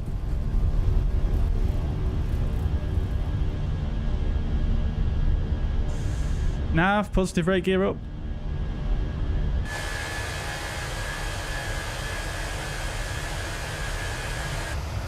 Oh yes, look at those eyes. Ooh, baby.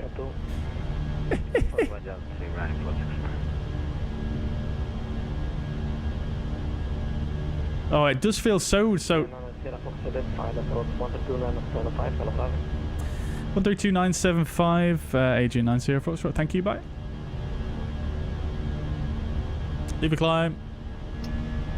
Thrust climb. Auto thrust. Athens approach, AGN9 Sierra Foxtrot, passing 2,200 Kilo Romeo Oscar, 3 Tango. Sierra Foxtrot, Athena, push direct RDC, climb flight level 170. Climb flight level 170, AGN9 Sierra Foxtrot. Wow. Up there already.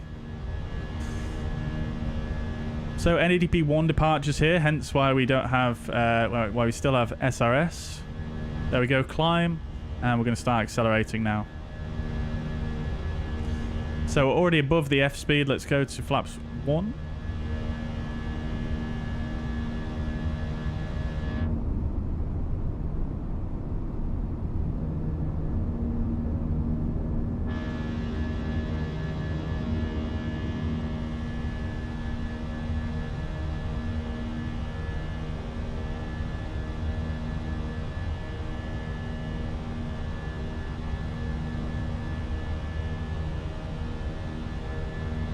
Yeah, 438, contact Athena 129.675. Ground spoilers can be disarmed.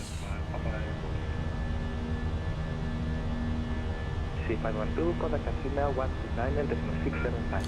S speed. Flaps 2. Oh. C512, confirm 129.675. Oh, we've got some more announcements going on. Hang on. Can we hear them now? Oh, we can. So 210 knots at this turn here. Athena approach to June 56 Charlie with you, climbing flight level 7000. Yeah, 56 Charlie, climb via seat, flight level 120. Alright, we'll go to open climb and standards.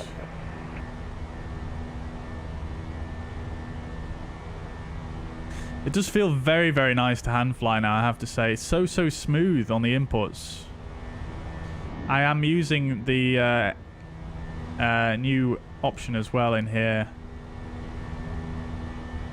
Oh, well, I thought I was. I used that one earlier, but for some reason it's gone off. 83612, descend 6,000 feet, QNH 1016, high speed approved. I'm not going to put it on now because I'm starting to get used to this one. 1016, high speed approved, 4 degrees of control. 20 degrees of bank in this turn. Direct pickup.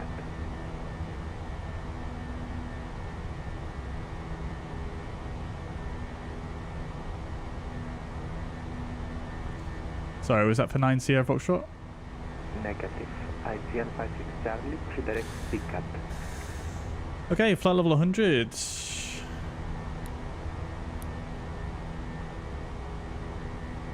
Can you say again for June 56 Charlie, we can't find that waypoint. Okay, back to KM.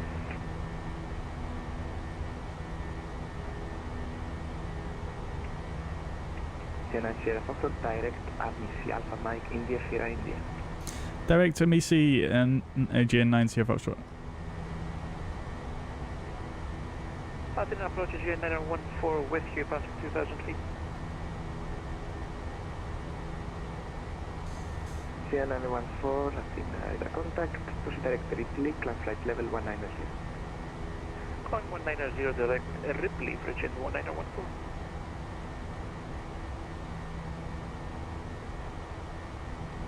Still hand flying at this point. Foxtrot, contact Athena 129.675. 129.675 AGN 9 Sierra Foxtrot. Sierra 56 Charlie, climb flight level 240. Looks like we've got some more ATC on, which you'd love to see. 1 Charlie arrival, Runway 03 rider in Agent 5 active.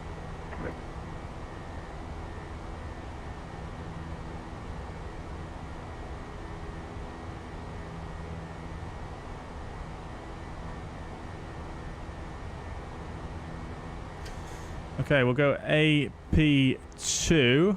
Now, who have we been passed to here? GN 438. Go ahead, 438. GN 438 for shortcut, fly direct Betix, Bravo Echo, Delta Echo X3, RMT approach runway 16. FedEx and then RP for 16. 438. Athena Control, good evening. Athena radar. Flight level 370 inbound Pipet. We'll go vertical speeds 1000 here.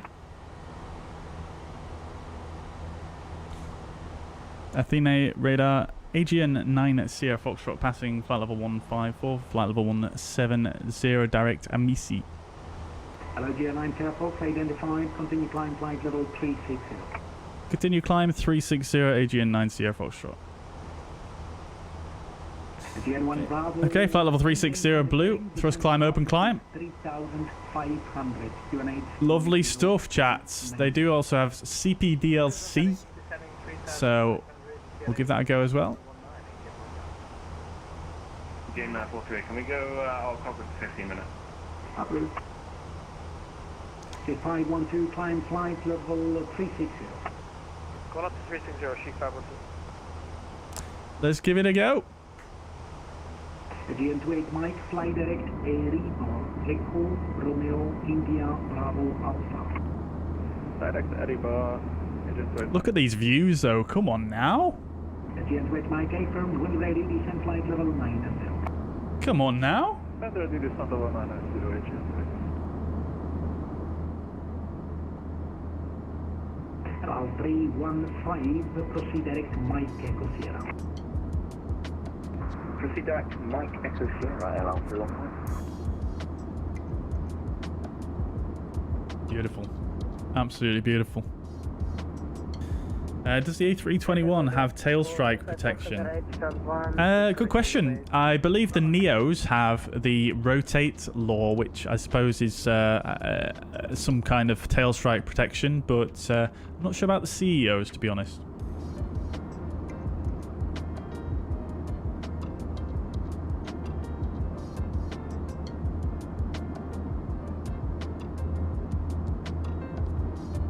Look at that engine, though. Come on now, chat.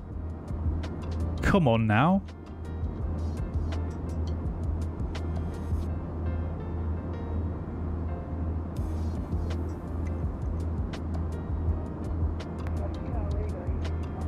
Shame about the flickering shadows, but maybe next stream we bump it up to 4K and see what it looks like. 6622.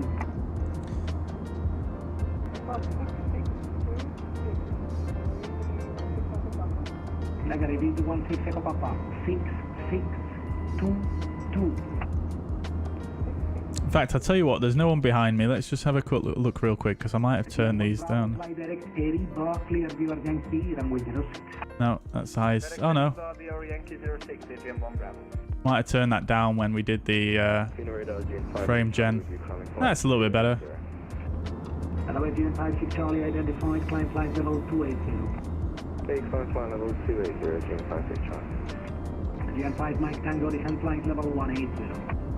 Delta level 180. It's time to turn off the cabin in the AFB to see the full engines. Oh, that's a good. That's a good one. Let's try that. Echo Victor India Victor India. Oh baby, that is actually legit right there. I did not realize it would give you that much more of a view. 500 for 190 direct Ripley. That is epic. Oh, we've got beautiful log on accepted.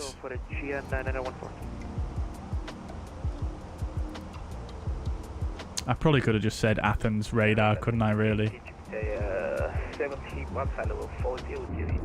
That's legit, actually. I'm tempted to keep the cabin off permanently for that reason. God damn.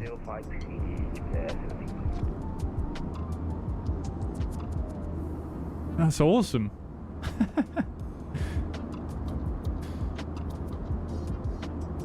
Do you get to the airport?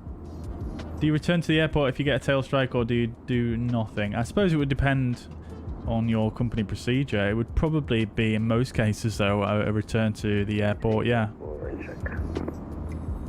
Is it 374 double defined?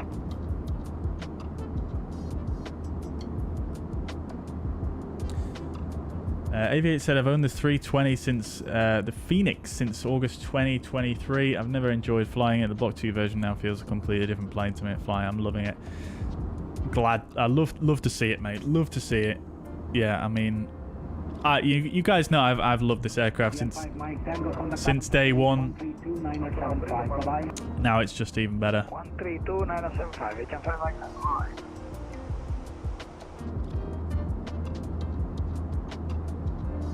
Seabed 97 Charlie, request for stop. Yeah, it's absolutely brilliant now. I mean, 97 Charlie. I need to do a bit of swatting up on the IAEs so that we can try and see if we can, you know, cause a bit of damage, cause a bit of upset with the new engine model, and see if we can, you know, test it out really. I don't really know that much about the IAEs as it is currently, so it'd be worthless me trying to do something like that. But yeah, whole new engine model. Looking forward to seeing that on the CFMs as well. Very, very cool indeed.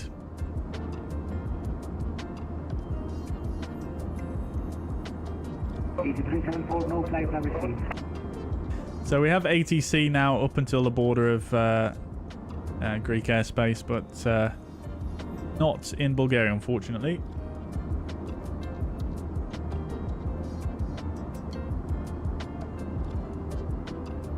What happens if I put all my settings to ultra? I'll probably just get a really low frame rate, that's all. Now.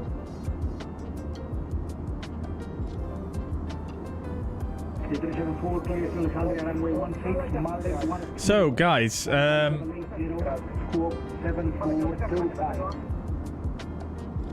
let's see how many people we've got in the competition, shall we?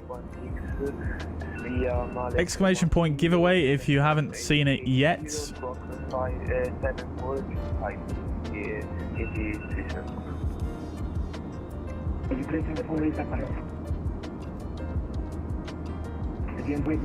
Only 11 people, crikey.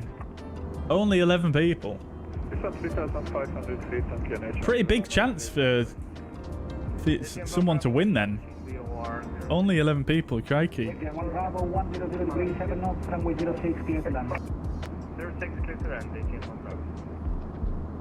What a nice departure indeed, it is, it is. Climb to flight level 390, Leipzig at 316. 316, thank you, climb flight level 390. Climb flight level 390, Leipzig. Direct to Evivi.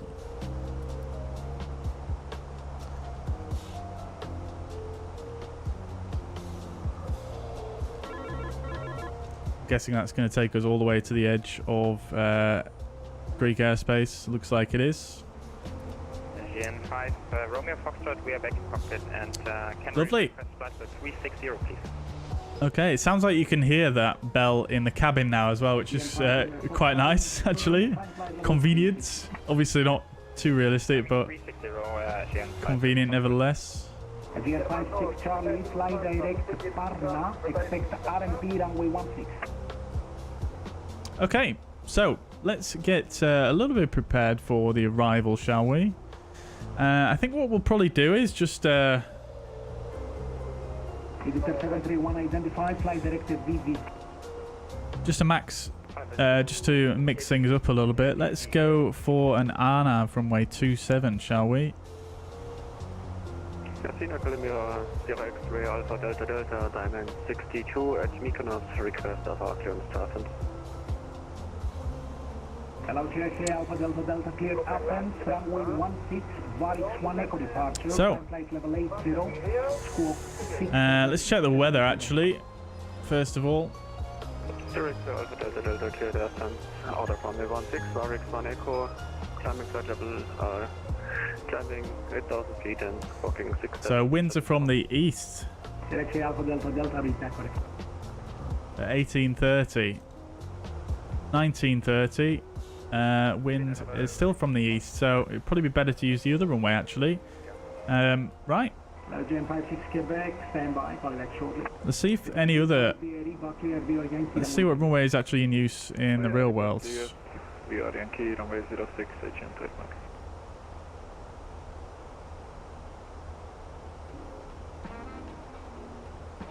Do-do-do-do-do.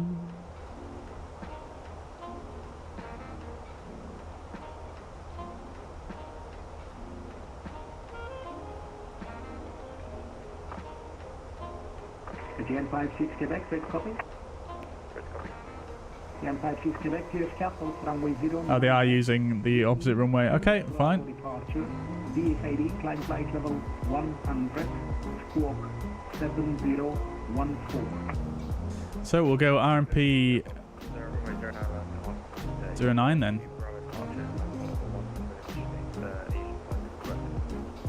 1056 Quebec, feedback correct. Report ready for pushing start. Speed at 97 Charlie, request taxi. 97 Charlie, taxi straight ahead, Alpha 1, enter backtrack line up, runway 09. Alpha 1, enter backtrack 09, speed at 97 Charlie. Okay, let's go 0 and 46 inbound, Bijan, descending level 900. Island 464, Calspera identified, and latest wind 140 degrees, 13 knots, happy with runway 34. I'm happy with runway 34, running 464. Okay, we'll go for Vanet 5 Delta. Take my kilo 512 for the unknown 34, and we're ready for I'm not sure which would be the preferred, to be honest, but we'll do that.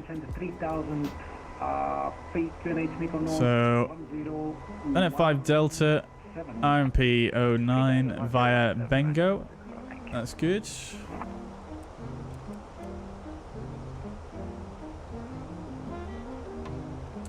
About to level off here. Lovely stuff. PV Vanet.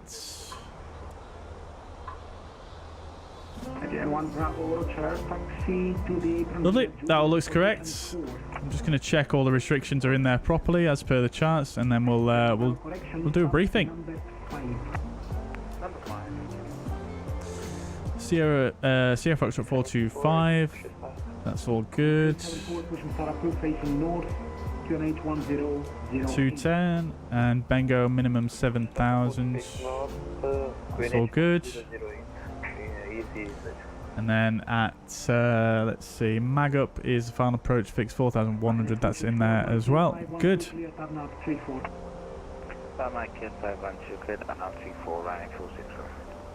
GN56 Charlie, fly direct bed decks.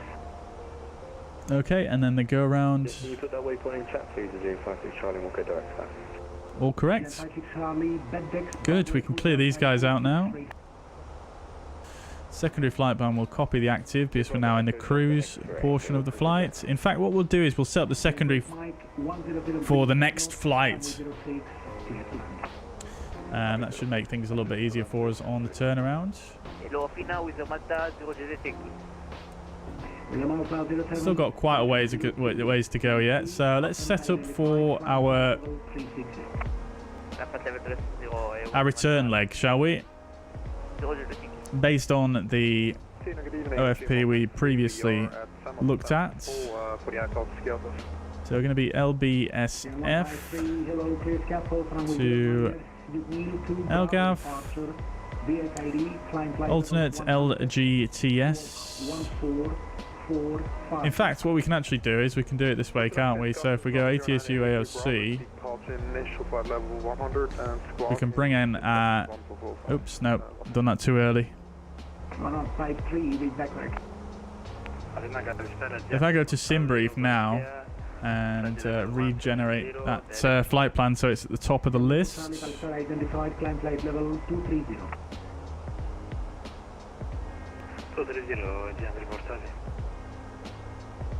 Correct, Alpha Delta, request taxi. X-ray Alpha Delta via Alpha 1 enter backtrack line up runway 16. And then we go like that. That should bring in the new info.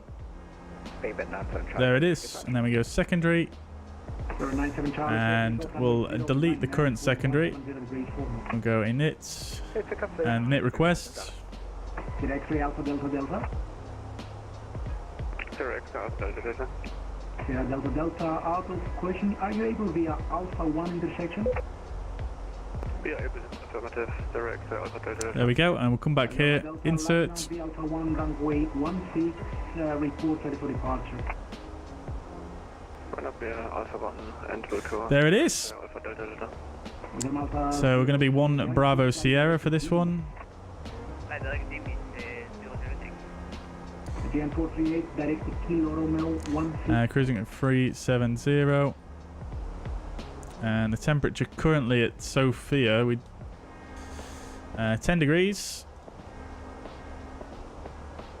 So that's good. And then for the departure, we're going to be expecting a 09 departure on the Divlo. I'm not sure which one it would be. There's 2 departures there. Hello, JN 4310, clear climb for runway 06, 1S2 Bravo departure, climb initially altitude 6000, squawk 2045. So, Simbrief for some reason still wants me to do runway 27. Does it? Yeah, so for the departure, just looking at the charts. Jan 4310, reach back right. Captain radar Calispera, top sky 79 at level 190, descending flight level 100 with your direct pickup. Top sky 7179, take correction, Athens identified, fly present heading, descent flight level 90. I think Dilvo 2 Sierra is probably going to be the best. Fly present heading, descending flight So we'll choose that, and then we don't need to set up an arrival just yet. And then regarding the performance data, we'll do that once we're on the ground. But there we go. That's all now, or some of it at least, is set up for our return leg. Top sky 20, Athens level identified, descent flight level 130, initially vectoring RMP 16. Descending flight level 130, vectoring for RMP 16, top sky 20. Righto, chats. Got someone flying next to us. Can we see them? We cannot. Kilo Romeo 161, can we get descent? Jan 438, descent flight level 140. I can just enter the star in the route. What do you mean by that one, Jetty? Bjorn, welcome to the chat. Hope you're doing well. Good evening to yourself in Sweden. Bobby, welcome to the chat. Hope you're doing well. Welcome indeed. Welcome indeed. Oh, camera's gone again. God damn it, chat. 15 miles out. Clear takeoff runway 16, Alpha 1, the wind 140 degrees, 13 knots. Runway 16 cleared for takeoff. Direct to Alpha Delta Delta. Not sure why it's doing that today.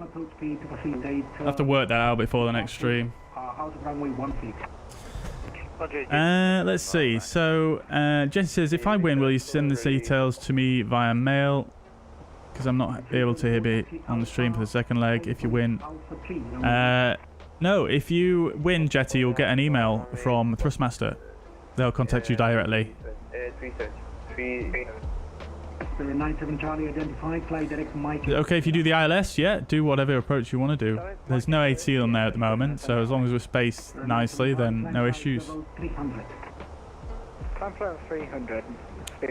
I'll be announcing the winner, though, at the end of the stream, just to give everybody a good chance of entering. But it doesn't matter if you're not here for this one, because this is slightly different to the ones we normally do. Does the camera have a sleep mode? It does, yeah, but when it's being accessed by the webcam utility driver, usually it doesn't sleep. Like, I've always used this same driver, and you know, previously it's not done it, but for some reason, I think it's probably because at the start of the stream or earlier on, when I was faffing around with my capture card, I think probably what happened there is because my graphics card is not that strong in the streaming PC, sometimes when I load up the fuzzpad scene, because I have quite a few effects going on that transition, I think it kind of just, the graphics card just gets a little bit overloaded and it just does a poop. And then what I did was it kind of knocked out the camera as well as the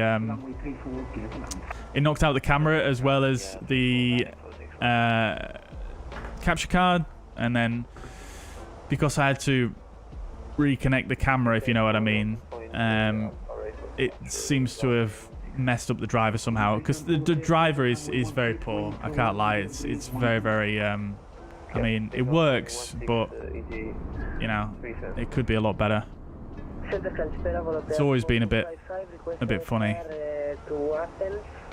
So yeah, that's my theory. I think I just need to get a slightly more powerful graphics card for my stream PC, and then when I do that transition, it shouldn't do a poo. So yeah, I think I may have tweaked some of my capture card settings as well that I've not tested. Maybe I can't remember. That also could be part of the problem.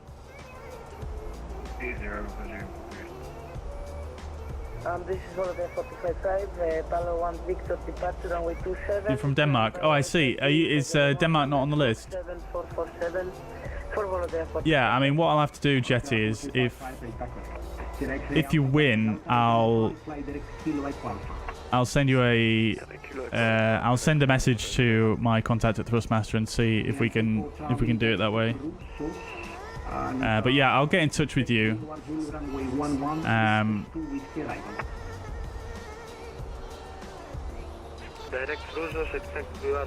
Yeah, well, I'll tell you what, probably better if you watch the end of the stream back, if you win, to check if you won, and then send me a message on a Discord, just to make sure I'm contacting the right account. Do you know what I mean? 97 Charlie, climb flight level 340. Climb 340, Spain 97 Charlie. Digital 731, Unicom 1 to today, Malay, good evening. There you go.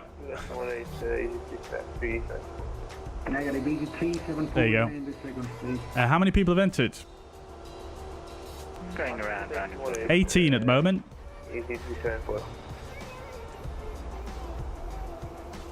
Romeo 163, clear RMP, runway 16.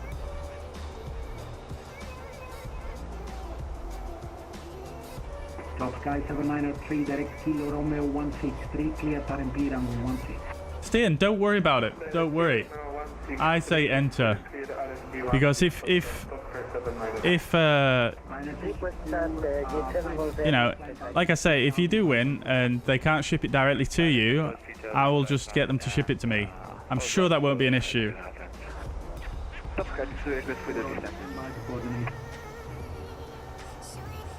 6512, Unicom 1 to today, Malay, bye-bye. Like, it looks all official and automated through the website, but, you know, these things can be overridden. It is still a human at the end of the day processing the thing in the background.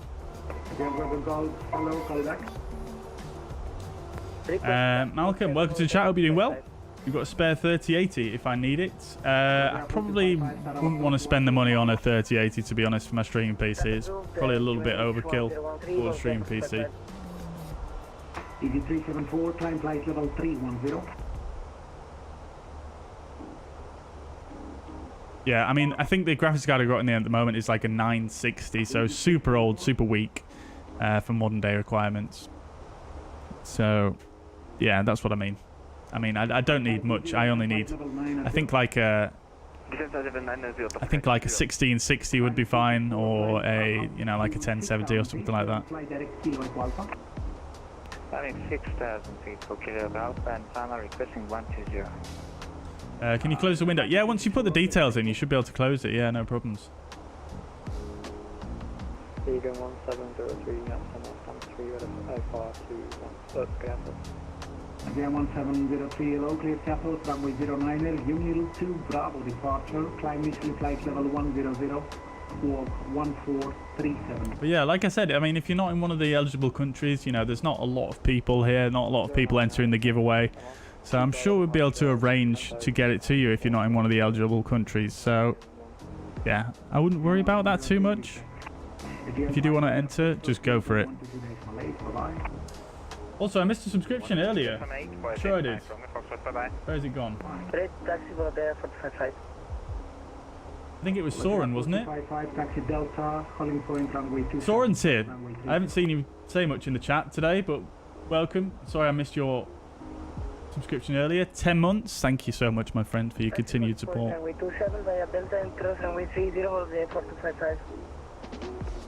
Hello, good evening. Agent 7 Mike Alpha with you, fellow 350. Agent 7 Mike Alpha, hello. Yeah, exactly, Stian. Yeah, that is pretty broad, isn't it? Does the TCA quadrant come with the add-on? So the giveaway is for the captain pack.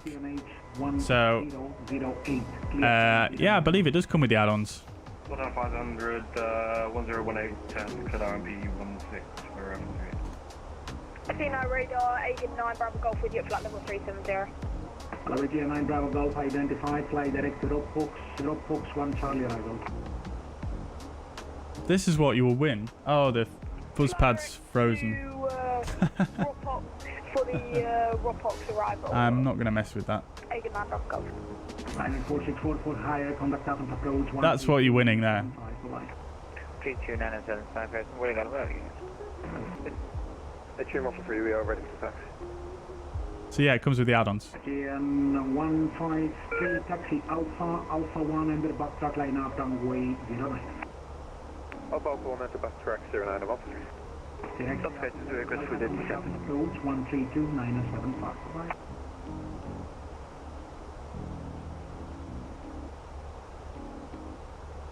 X-ray Alpha Delta Delta, contact Athens approach 132.975. Bye.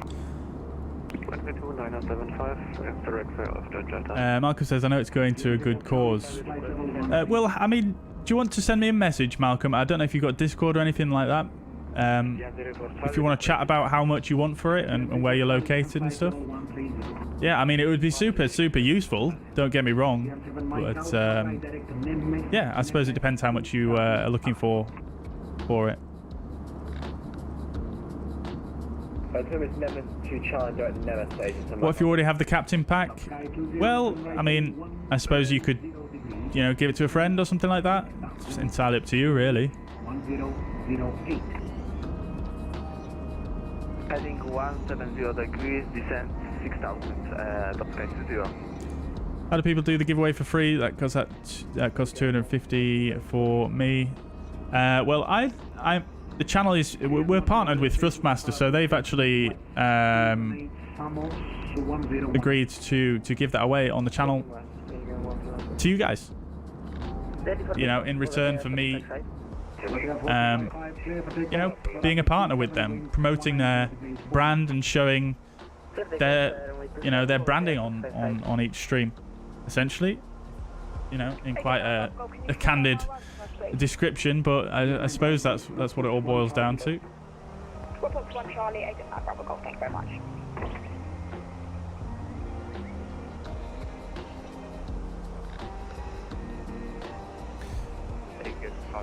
We're ready to taxi up So yeah, thank you very much, Thrustmaster.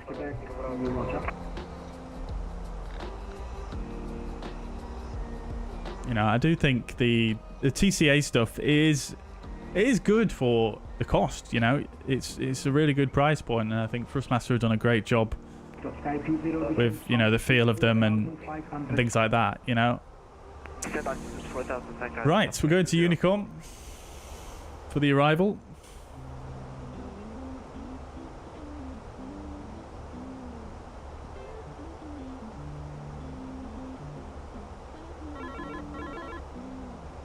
Cool.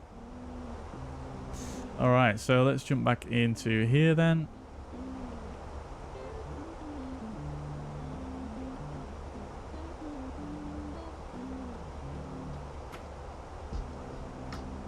And we'll disconnect from that controller. Right, so we haven't done the briefing yet, but we're about to start our descent. So let's start down. We'll initially put flight level 180. We'll go DES, flight level 180 blue. And we'll come down here and we'll start getting some stuff plugged in. So this is the 1930. It's not updated again. That's the most recent. That's good. So we'll come in here. It's 1018. Temperature of 10. Winds 100 at 11. So slight crosswind, but not too much. And then we can work out our transition level.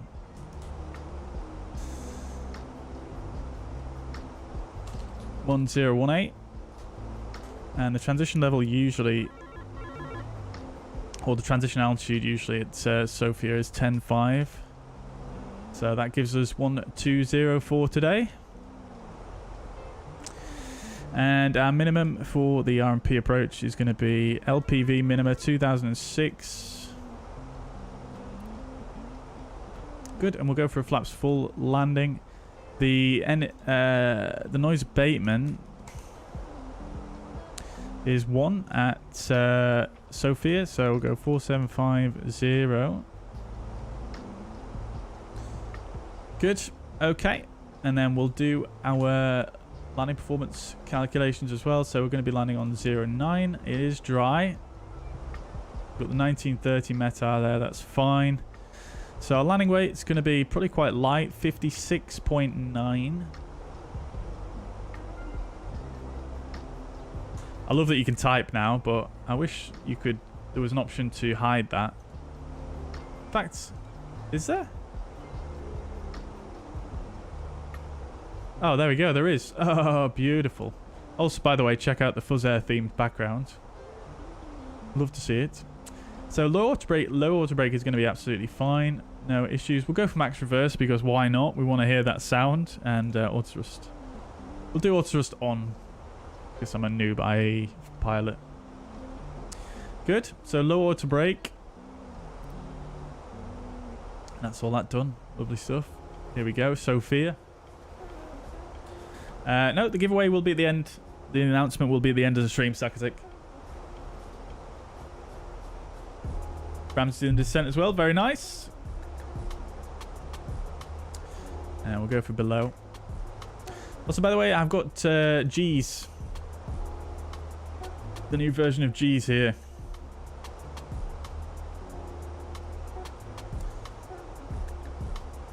So what that will do is, number one, it will actually automatically record the landing, which is fantastic, but also give us a landing rate analysis, which is nice. Although I believe what you have to do is you actually have to use the Microsoft Flight Sim ATC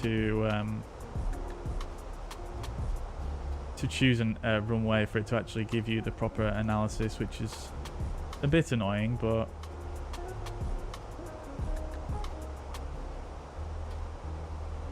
so we'll just do that. I mean, we don't have the sound on. Runway 9. Okay, that's good. So we'll just do that and then close that. And then now it should be able to give us the landing analysis. So that's nice. And off we go down. Right, let's do a arrival briefing, shall we? Unfortunately, the fuzz pad has died again. Let's just check it. Yeah, it has. So we'll not do that.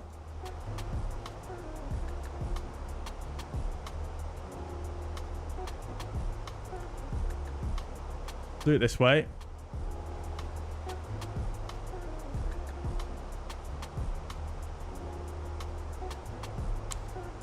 And this is where it tells me I'm going to need to relink it.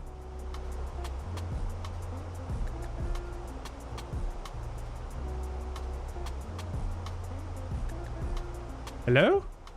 Okay, is that broken as well? Do I need to update that or something? That doesn't seem to be doing anything, does it? Okay. We'll just do it the old-fashioned way then. I'll just drag this window over. Okay, so let's do an arrival briefing then. So we're going to be arriving into Sofia. Airport elevation 1745. This sheet is a 10-2 Delta. We're going to be flying the Vanet 5 Delta RNAV arrival from runway 09, which is going to take us in initially at Vanet down to Sierra Foxtrot 425.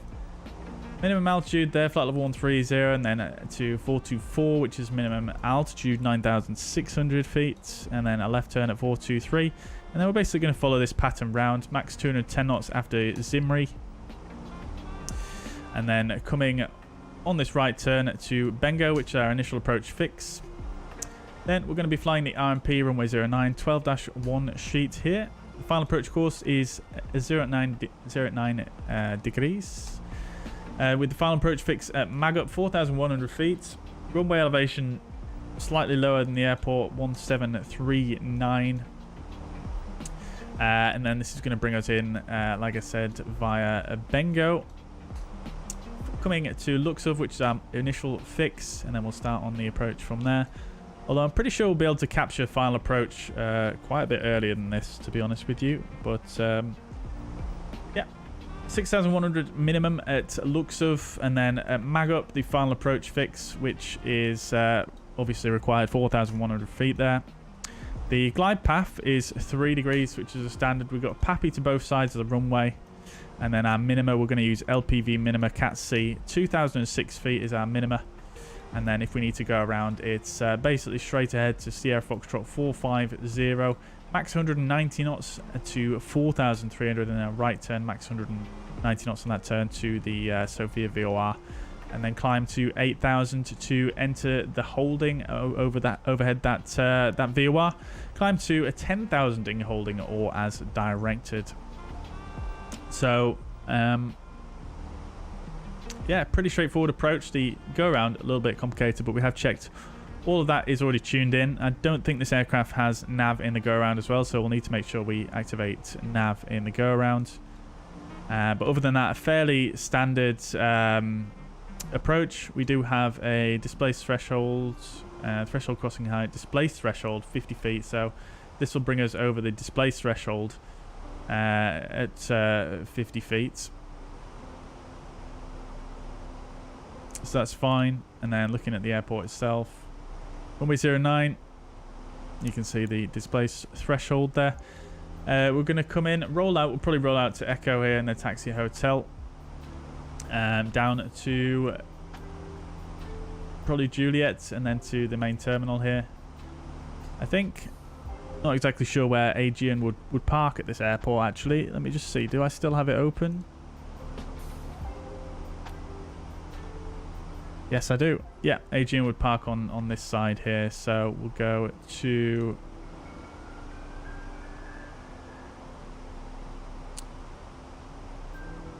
parking stands. Yeah, so we'll come in and park maybe at stand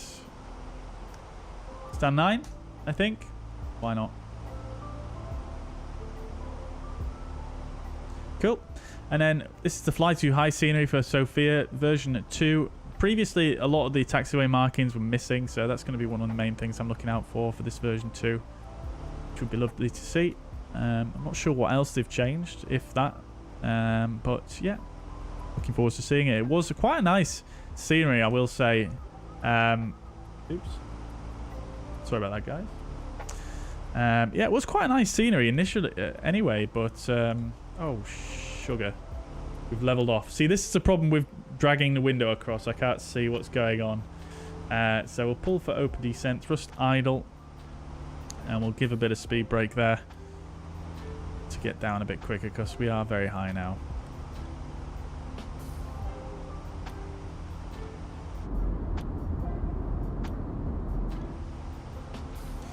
Let's see what the traffic situation is looking like.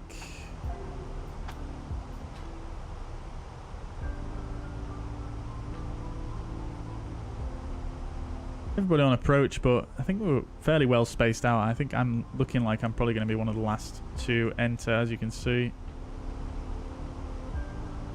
Right.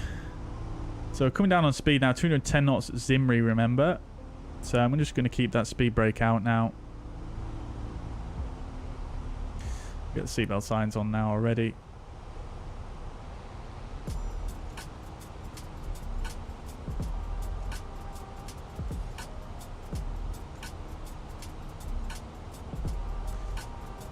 Just realized I've forgotten to clear these guys. Let's get rid of those.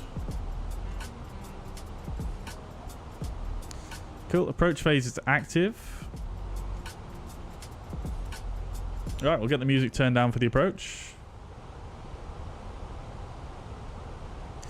Sofia traffic Aegean 9 Sierra Foxtrot on approach for the RMP runway 09 overhead Zimri flight level 158. Sofia. Okay, we might struggle here to get down. Let's see how we're doing actually. Oh, we're not doing too bad. Oh, I've still got this. Oh, the cabin's disappeared. 1425. Yeah, we're catching it, but it's going to be... Yeah, we're catching it. Let's see how we go. 38 track miles to go. So, yeah, we're definitely quite high. About 5,000 feet too high.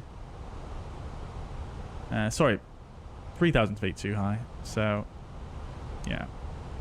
Fun times.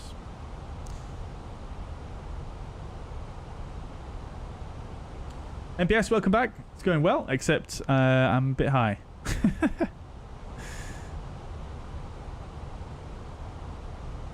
Tell you what I may just do, chat, because we've got the speed back quite far, is let's drop the gear nice and early here. That's going to help us descend a little bit quicker here, hopefully. There we go. Oh, yes, lovely. Yeah, lovely.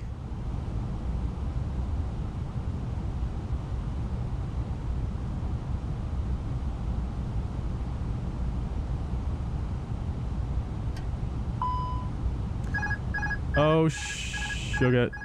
Flag control, speed brake, disagree. Speed brake lever retract.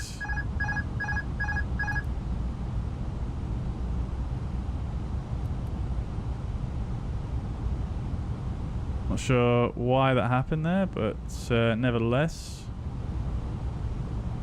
Maybe it's because the speed was getting too low. Good afternoon, sir. With the 3 Lima Golf, establish ILS 12. 018.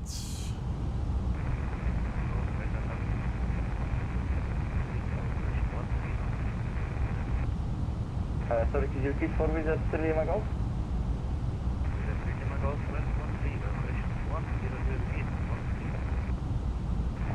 Roger. Flying this manually now, chat. Let's go flaps 1. Speed checked. Get AP2 back in.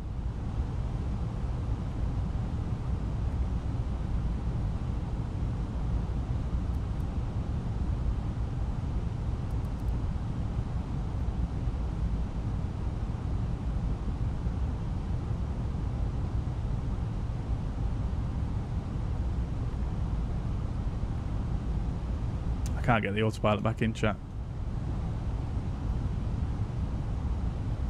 Got no ECAMs. Alright, let's go to flaps 2, speed checked.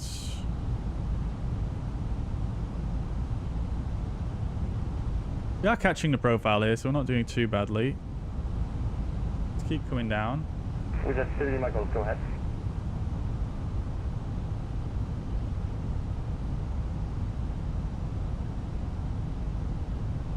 Sir, I do not have scenery in my plane, just the runway 12.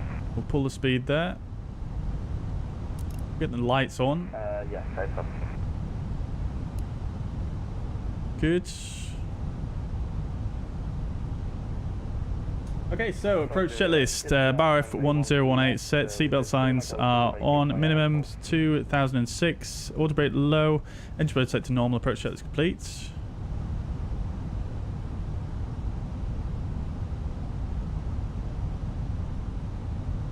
Good, we're fine. Let's just fly it manually. Well, arm approach. App nav. And alt blue, final blue.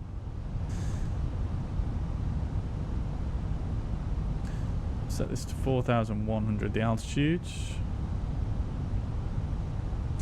Let's see how we're doing. Still a little bit high, but we're getting there.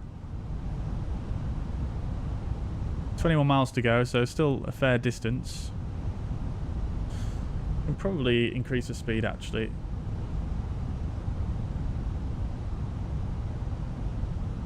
There we go, and there's the vertical profile coming up to meters. Speed, final lap. There we go.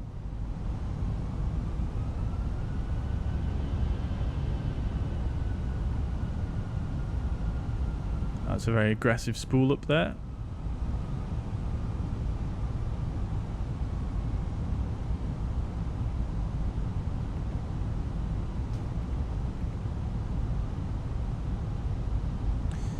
Yeah, the autopilot doesn't want to go in there.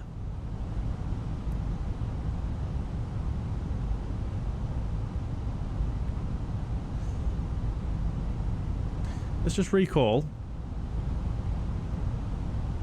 Autopilot off. Okay.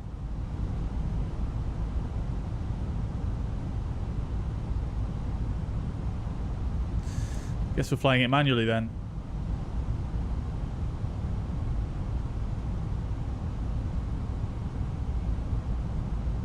$17.3 miles to go.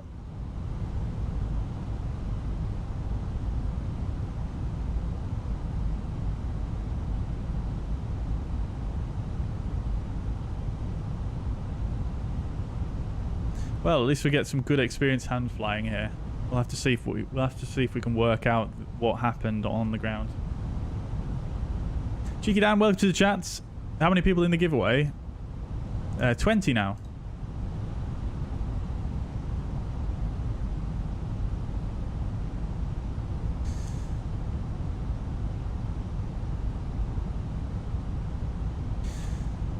Sofia traffic, AGN 9 Sierra Foxtrot. We are on final approach, RMP 09, 50 miles to go. Sofia traffic. So, extremely good evening to you, MSFS 679, I was 1 full coverage.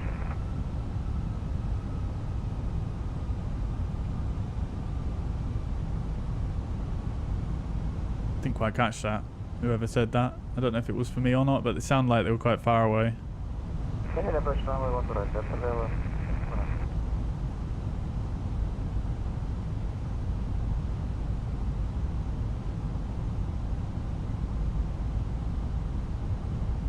Can't hear you on you. Oh, bugger, what's going on? Oh, I'm not on Unicom, that's why. Oops.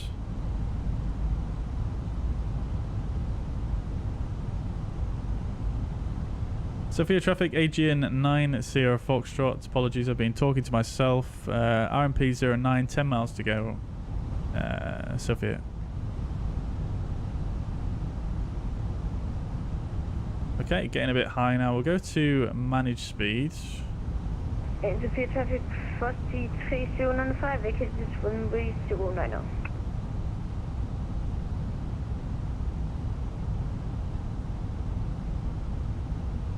Traffic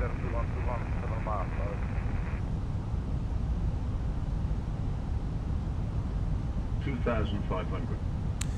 2,500 is checked. 512, short final for runway 09. Sofia traffic. It looks like there's 2 runways there. Is there 2 runways at this airport? I don't think there is actually, is there? No, there isn't.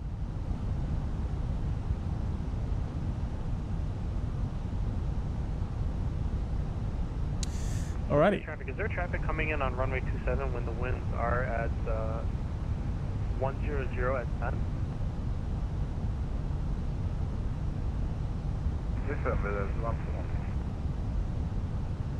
Yeah, it looks like there is. For runway 09, you might want to check your winds.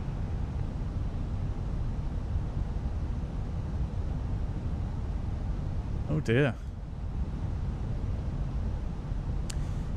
Right, so the go-around altitude initially is 4,300. 43095, taxiing to stand number 8 via Hotel Kilo and Juliet.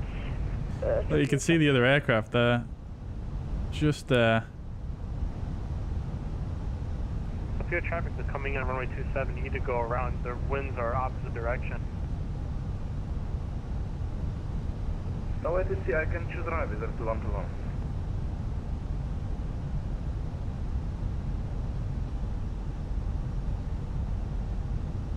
What is this guy doing?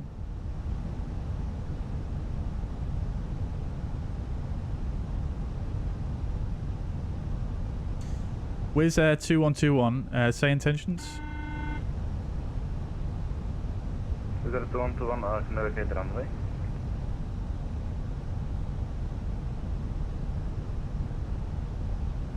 Have you already landed?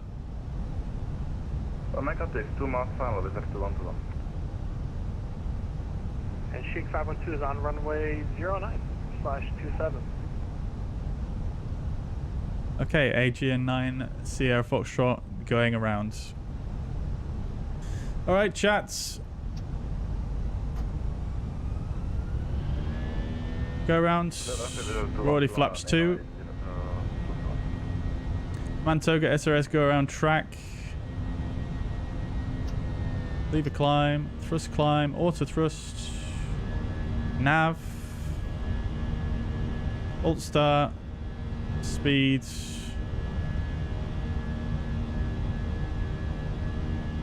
We're gonna bust the altitude there.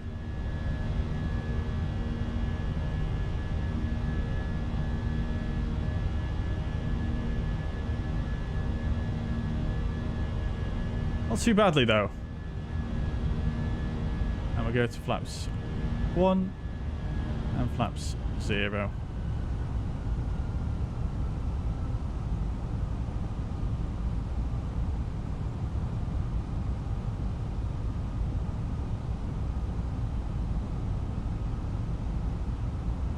Right, can we get the autopilot back in now? We can. Okay, that'll be very helpful, wouldn't it? Okay, so we'll just pull the heading and then we'll basically just do another loop around to the right, basically. We've got no traffic behind us.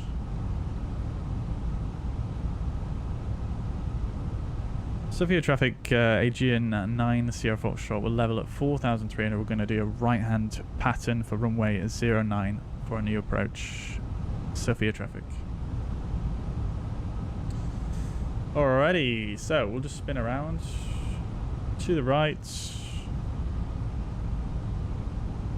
There's no sense in climbing any higher.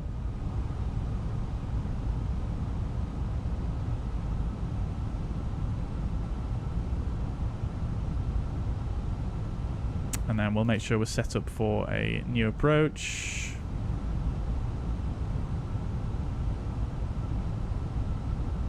That's all already in there. Good. And then we'll go back to the approach phase. Fine. Who was there? Had 12 knots of tailwind. Yeah, exactly. Nicholas, welcome to the chat. Hope you're doing well. Good to see you. I'm doing well. Thank you. How are you? Is TCAS going to extreme climb? No, because we went around earlier than it would cause an issue. I probably could have waited a bit longer to do the go around there. It might have been a little bit more manageable there, but we managed.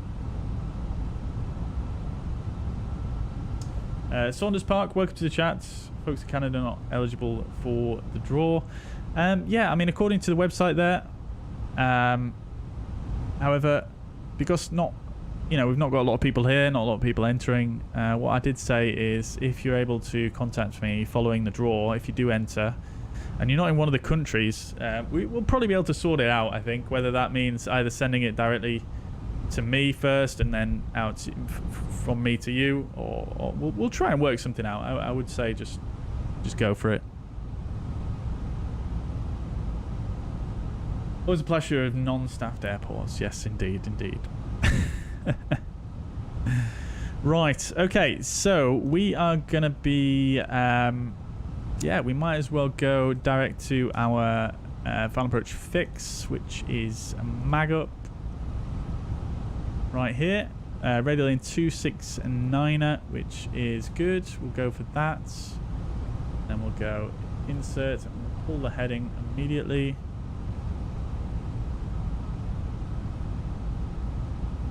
And that gives us an extended centerline there. We could do that right turn around and look at this terrain here. Maybe we should have climbed a bit higher, maybe. I don't know. pretty spicy, but we love to see it on the channel, don't we?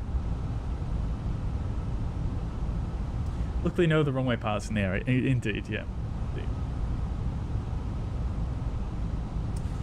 Nicholas, enjoying the update also. Have you figured out how to place the external MCDU? Yeah, absolutely. And the giveaway, yeah. Yeah, I mean, the external MCDU, what you need to do is just bring up the tablet on, a browser. So, use external device. Any of the other traffic get the call sign for the other aircraft that was here? Type in your IP.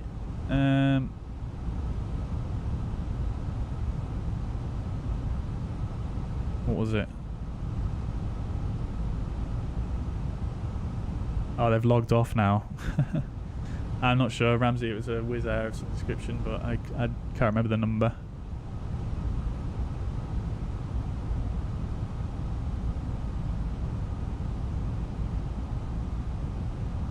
I think they logged off. Right. Okay. Let's. With 3 Lima Golf. No, it definitely wasn't that one. It was 4 numbers.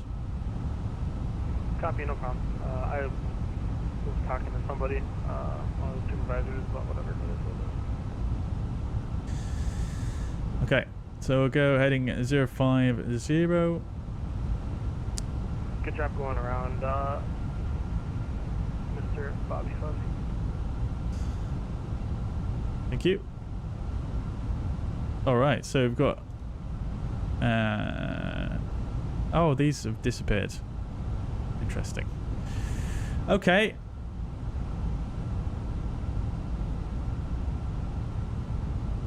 We'll just go to nav now, and it's going to intercept that inbound course. That's fine. We'll go approach as well. We'll come down to 4,100. We'll go to flaps 1. I'll show you about the tablet once we get down on the ground here, but basically you just need to set this up there, and then what you'll find is follow these instructions, and you will find here when it shows up on your browser there'll be another option for the external MCDU just there, and then that makes it and then you can put that, you know, on a monitor or whatever, on a tablet or whatever you want to do. Alrighty, we already have alt. Interesting.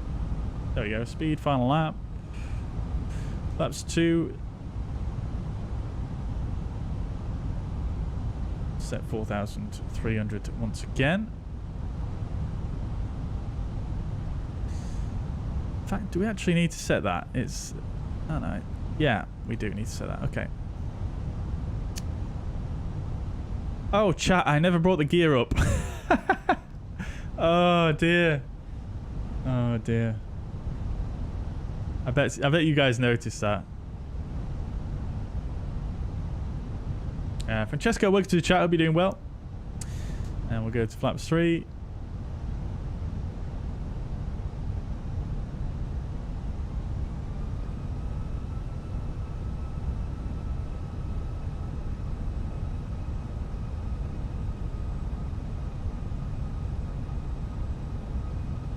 That's near B. I want an MCDU. Yeah, just follow the instructions, like I said, Nicholas, and you'll see the MCDU. Trust me.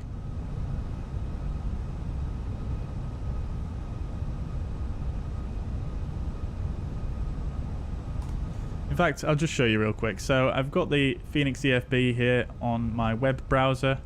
MCDU, you can click on that, and there you go.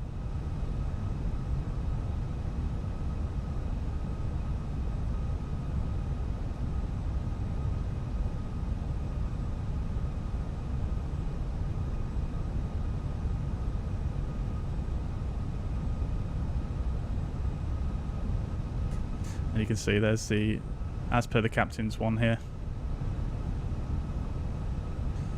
Okay, and we are... Oh, we didn't start descending for whatever reason. I'm not paying enough attention here. We got a final lap, but the aircraft didn't actually descend at all. Very interesting. Okay, then. So I guess we'll just go back up to 4,300 and do that again. Take the gear up this time.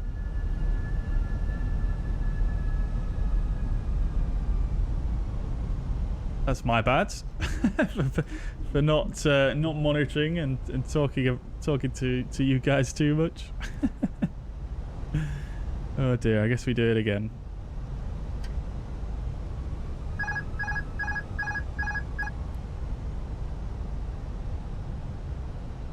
Let's just knock into Togo for a second there. There we go.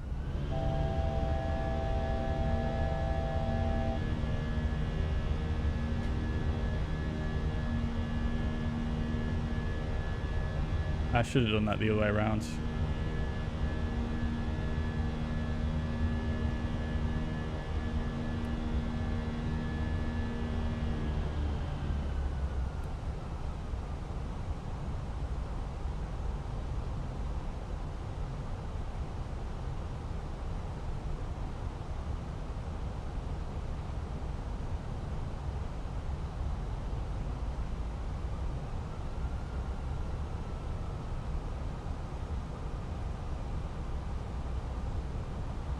Sorry about that, chat. At least I remembered the gear this time. Right. Oh dear, what a nugget. Right. Third time lucky.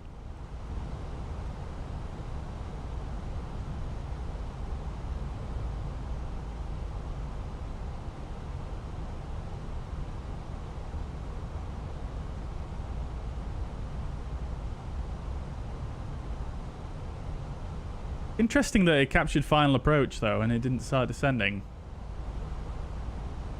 I'll have to look out for that next time around.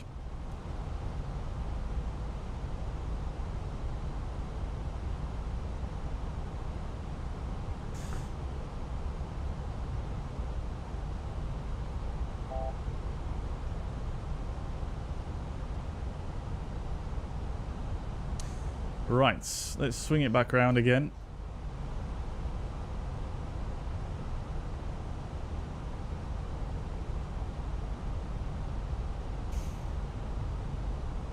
So heading 045.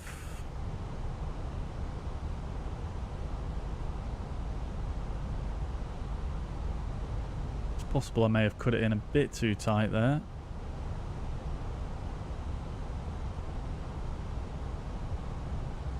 Let's see how we go.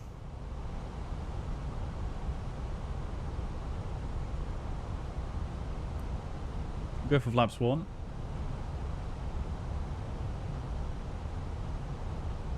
Black, welcome to the chat, my friends. Welcome, dude. Long time no see. Good to see you, my friend. Good to see you. I remember you, indeed. You used to be very regular in the chats on Facebook, wasn't it? And I could never pronounce your surname correctly. Right.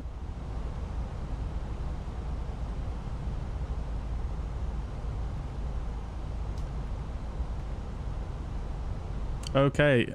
Yeah, definitely cut that in a bit too tight there. But we've got app nav. Final lap speed. Let's make sure it starts descending this time. It is good. We'll go for flaps 2. Bit late on the flaps there, to be honest. I'm just trying to get back in there for you guys after we've done 2 go arounds. Crikey. Right, flaps 2 set, gear down.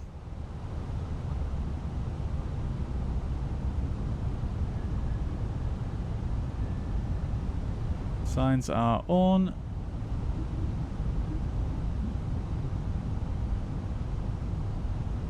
Go flaps 3.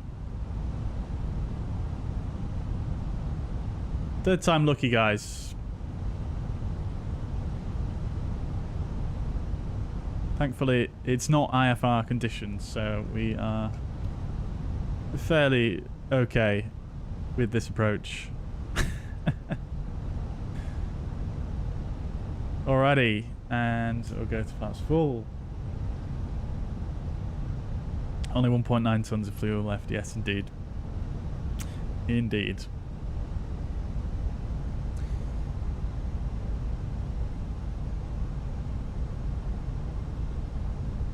Alright then, here we are. Here we are indeed. Take 3. Hopefully the Phoenix drops fairly for right now. That would be just my luck, wouldn't it?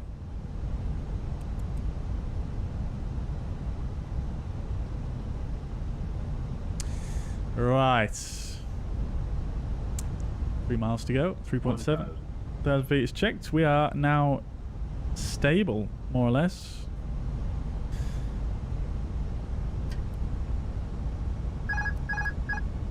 Let's disconnect. Wind is more or less straight down the runway, so I'm just going to correct over a little bit earlier here.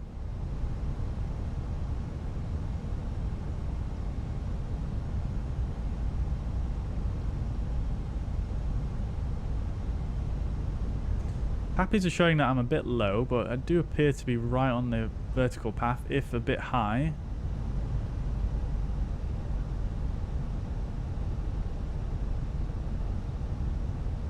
Not sure what to trust.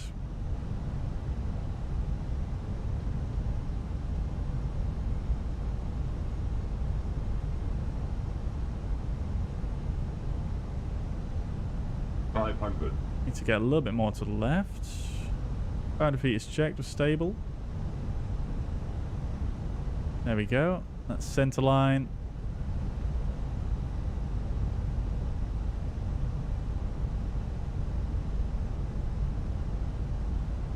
Above. Oh, that's a different call out. Or at least the sound of it sounds a bit different. Now, it's showing 4 reds. Minimum continue. How high is this going to bring us over the threshold here? It looks like we're absolutely fine. The picture looks fine. The pappies look like they're very wrong in this case. 100.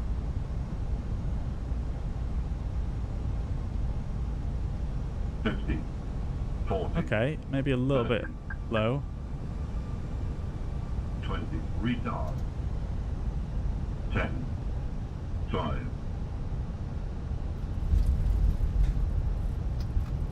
Spoilers.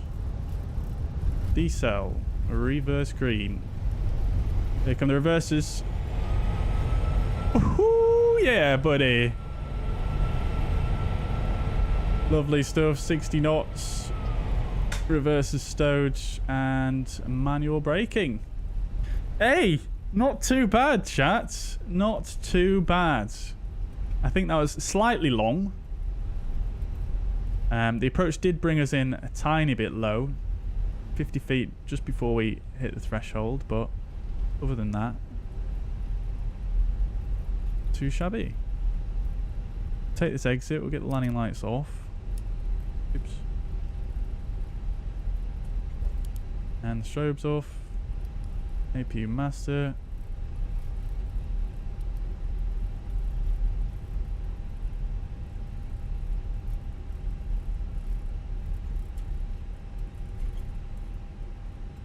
Sofia traffic, AGN 9 Sierra Foxtrot, runway 09 vacated.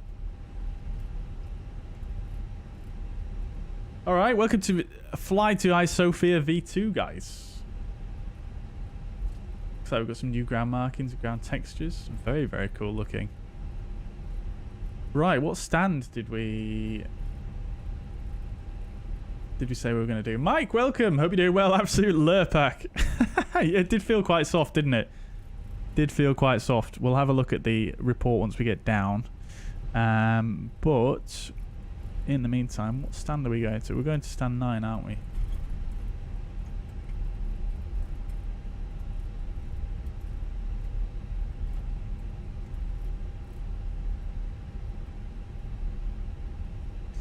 Alrighty, guys. Welcome indeed. Welcome indeed. Wing view. Let's do it. Oh, baby.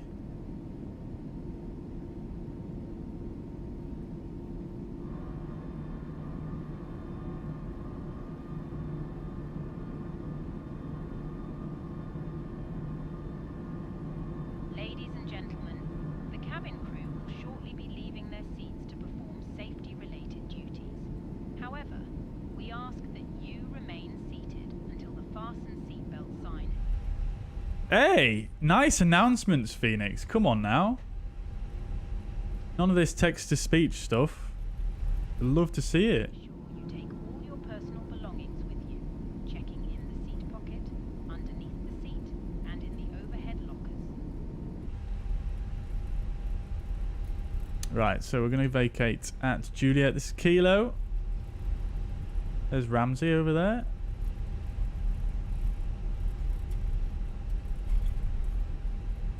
Yeah, definitely looking good in terms of the ground markings. The you know, the taxiways and stuff marked a lot more clearly, which they weren't before. There was a lot of ground markings missing.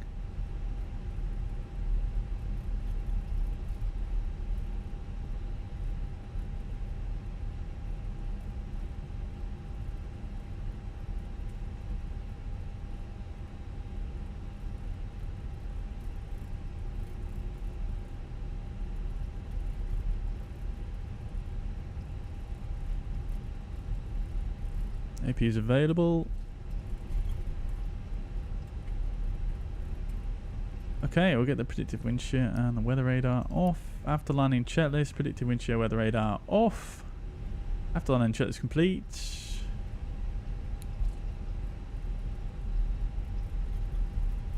And we're going to be stand 9er, which is just at the end here. Wow, these engines love to run away, crikey. Oh. Still not used to the new nose wheel steering. Stand 9 should be us just right at the end there. That's stand 6, not stand 9 that we've just gone past.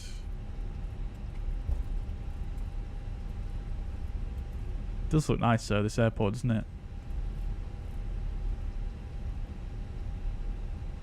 Do we have a marshallet? We do have a marshallet. No VDGS. Right, let's get that nose light off.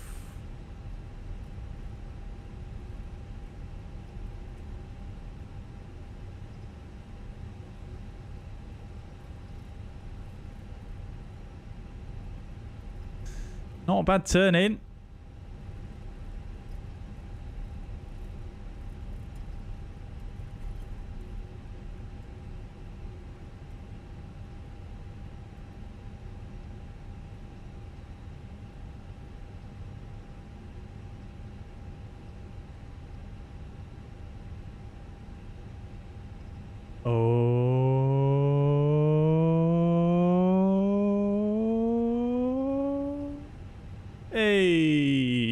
Might have been a little bit far there.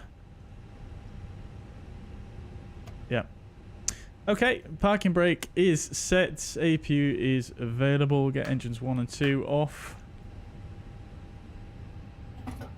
Beacon light and seatbelt signs can come off as well. Lovely stuff. Forgot to turn the TCAS off. I think what the Fenix should do now... Oh, it's not bad parking. Not the greatest. It should do all the things. Beautiful, look at that. Bringing in the jetway and bringing in the baggage trolleys. Very nice. This jetway seemed like it was in a bit of an awkward spot though, didn't it? Very nice. Very, very nice. Yeah, we're a little bit ahead of the line that we should have been, but never mind. Not too bad though. Welcome to Happy Bulgaria Bar and Grill. Get yourself a nice surf and turf while we're here, chats. There we go. Lovely. External power on.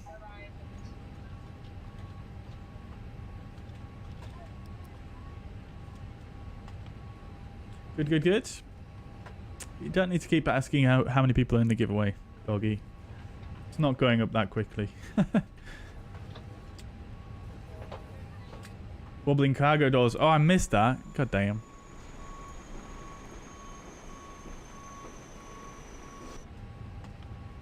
Right.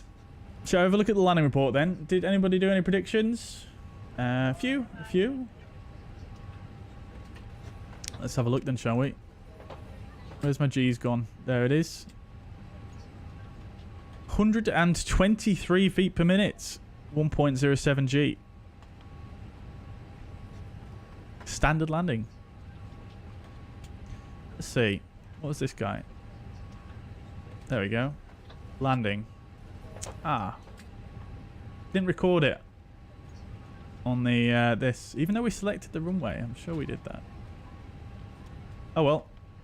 We could watch a replay, but I think that's going to mess up the turnaround because I do have it should have recorded a replay for us. Let's see if I click this. Yeah, let's see. We've got a replay recorded there. So, what we could do is we could load that. We could save that. I'll watch that back after the end of the stream, maybe. Then we can see where we touched down. But I think realistically where we touched down, we probably...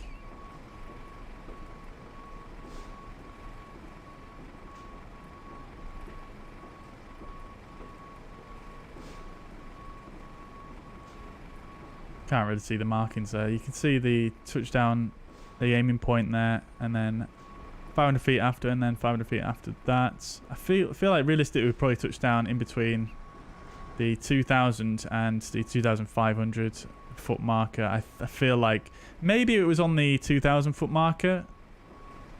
So on the longer side, but still within the touchdown zone for sure. So I'll take that, 123 feet per minute. Who got the closest?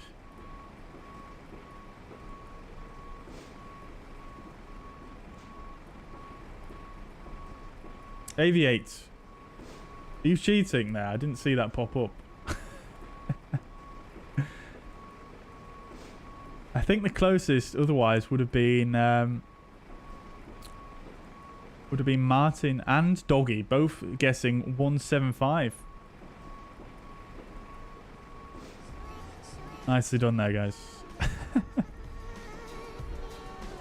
Nicely done. Naughty, good evening. Hope you're doing well. Good to see you. Welcome indeed. Welcome indeed.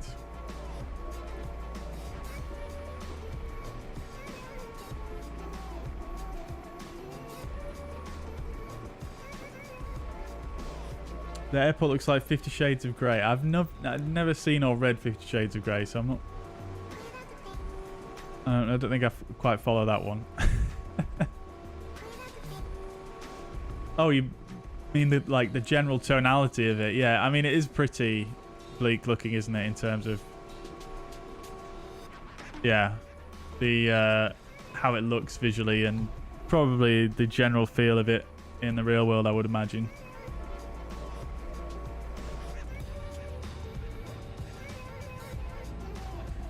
Do I use a frame gen mod? I do not, no. Sofia is 40% on sale on Orbex today. Oh, very good, Martin. Thank you very much for that. So that's this this scenery here for Sofia. Very, very nice. Good to see it. I mean, guys, it's definitely worth getting in a sale. It is a pretty nice rendition.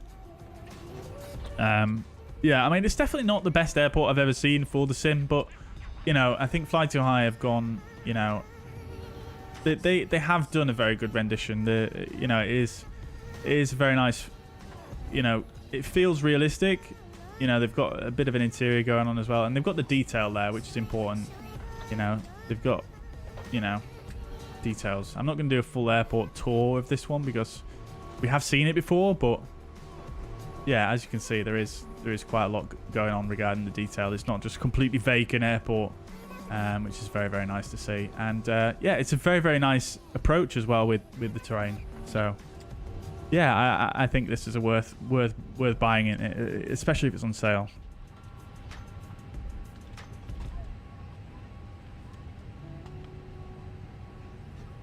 If you can hear the 5, you know it's a butter. Absolutely, Martin. Absolutely. Mike says, great to see another stream we've been watching while cooking. Very nice. What are you cooking, Mike? Wish 2121. Yes, that's the one. That was the one, Ramsey. Yeah, nice one. Good stuff. Good stuff. Anyone going to FS weekend? I am not, I'm afraid. No, are you, Benji? Have I done the Flyby A330 in Microsoft Flight Simulator? Do you mean the headwind, Doggy? No, I haven't. Actually, no. Stian says, just watch about your touchdown just past the first 500 foot markers. Just past the first 500 foot markers. Okay, after the okay, so after the... Do you mean the 500 foot marker after the 1,000 foot marker? Yeah. Yeah, I think that's where I said, yeah. Oh, that was good estimating then. Lovely stuff. Yeah, thanks for checking out, Stian. Thank you. I always forget that I can just watch back the stream. €6 plus tax, definitely a deal. Wow. Really? That is so cheap. Really? Is that how much it costs on sale? Crikey. You say on all bakes?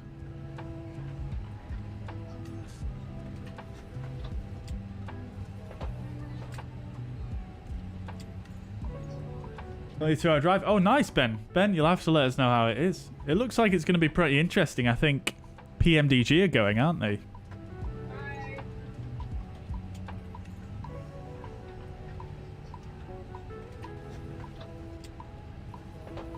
yeah, guys, there you go.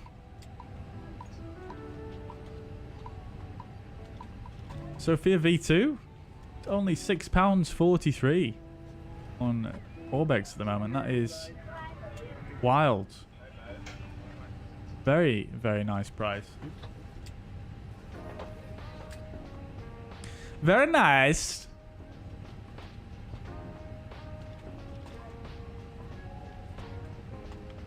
The Flyboy A320 just the same as the 330, just the landing gear is tilted and larger.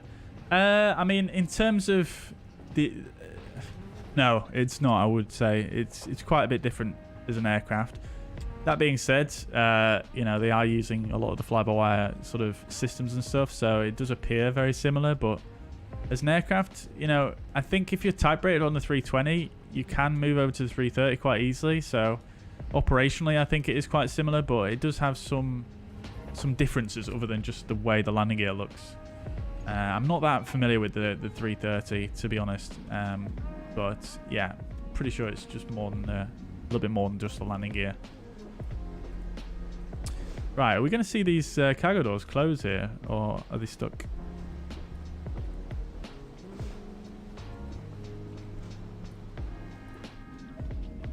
Martin, you take care too. We're actually doing another leg now, but thank you very much for joining us. And yeah, no worries at all, my friend. Thank you very much for dropping by. I appreciate you. Will I fly some SAS ops? Yes, definitely. I was going to do that today, but I thought, seeing as though we flew in Scandinavia on one of the most recent streams, I thought we'll do something a bit different today.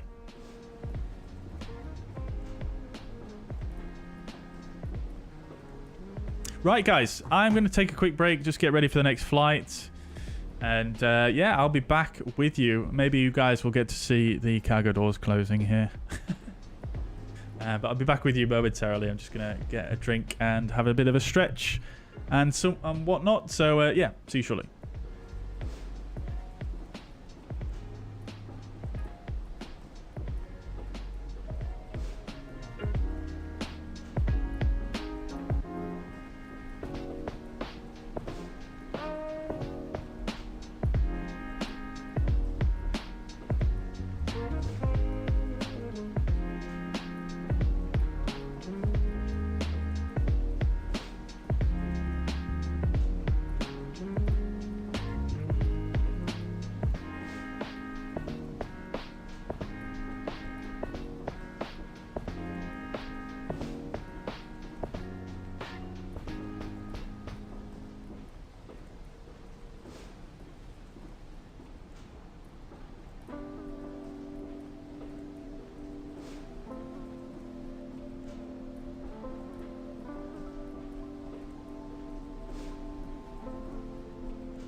All right, chats.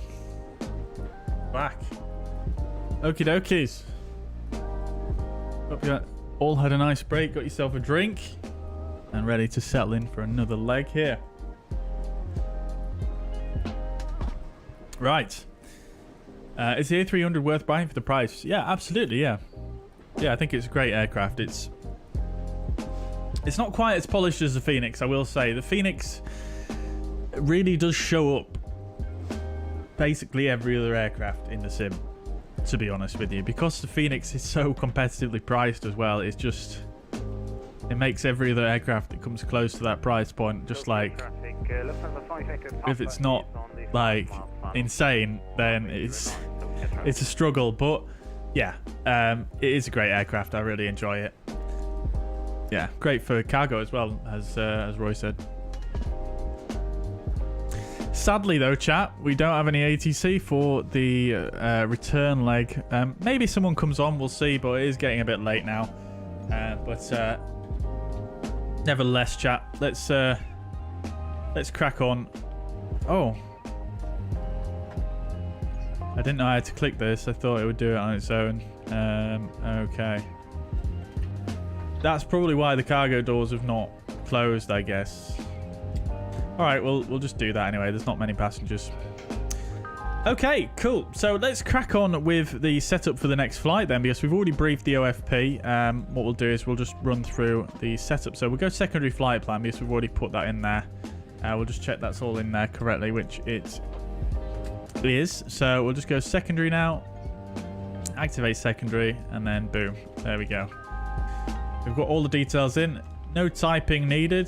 The flight plan is in there as well, all correctly. I'm just going to check the restrictions are in there. Okay, which they are. That's good. The initial climb clearance for this departure, it doesn't actually have one, but I would imagine, let's say 6,000, 7,000 is probably a reasonable initial clearance. So we'll set that. The departure is an RNAV departure, so we don't need to do that. We'll go in here. We'll go LBSF to LBSF. Case of an engine failure. Where are we going here? Coming back onto Runway 09. We'll just use the ILS for simplicity's sake. So, cool. Come back and import our next flights. Lovely. Okay. Now, interested to see what happens here. Oh, there we go. There goes the last passenger. So, I wonder if that will now change. Now that our last passenger's gone. These doors going to close?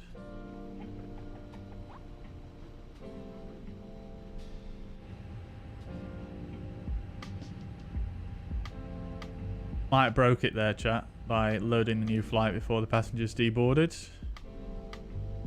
Might have broken it there. I know. Welcome, my friends. Hope you're doing well. Welcome indeed. Welcome indeed. We're doing Sofia to Athens right now. Yeah, I think I might have broken it there. Let's just go reset.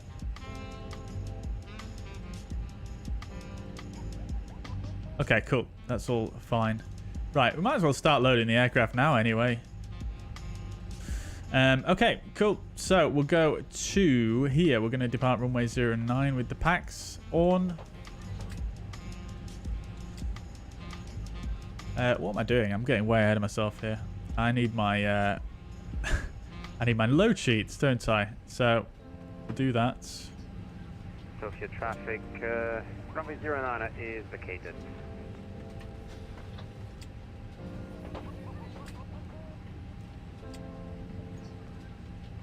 I'll accept this one. 54.5. And then 28.6. Expecting 5.9 from the refueler. We're going to have a bit of a headwind, unfortunately, on this one. So 43 knots. And yeah, all the figures look good. That's really nice. Cool. And then our departure performance, we actually already jumped the gun and did it. So we'll just go ahead, send it over. That's good. 10,500 is correct. However, we do have NADP 2 departure procedures here. Sorry, NADP 1. So we'll go 4750 for the thrust reduction acceleration. Sorry, for the thrust acceleration height. Lovely. Okay, so we're pretty much set up now. That was very quick considering, because we used the secondary flight plan there. Here comes a refueler.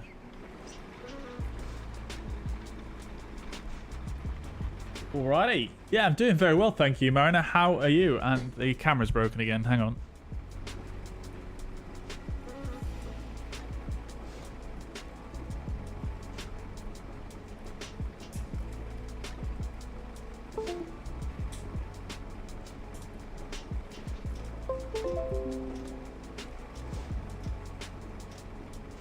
Hello there. Right. Thank you, Stian. Alrighty then, guys. We're refueling. Let's see. Does this aircraft now have an animated refueling door? No, it doesn't. Just sticks into the wing like other aircraft. That's fine.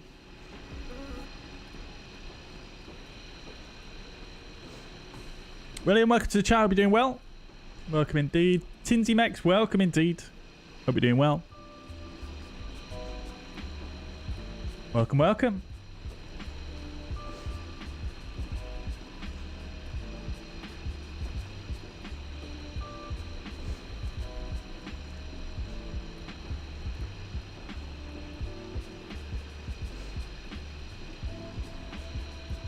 Hear about the helicopter crash off the coast of Norway? I did not, Stian, no.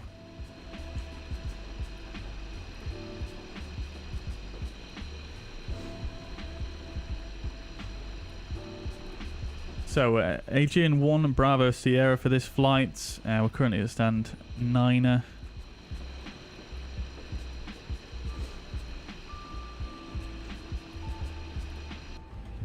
Let's just get an up-to-date weather information.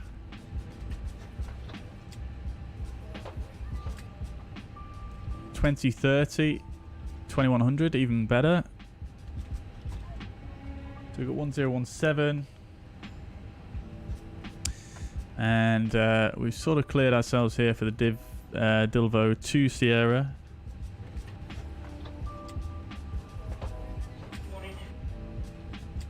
That's fine. Good. 1017 is set. Good.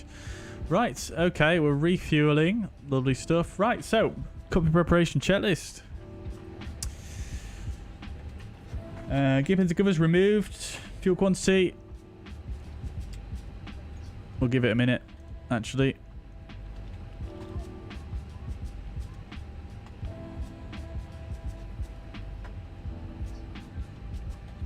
What temp do you need to be to de-ice?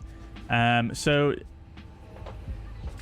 de-ice, you would do under 10 degrees Celsius with visible moisture, I believe. Or it would be,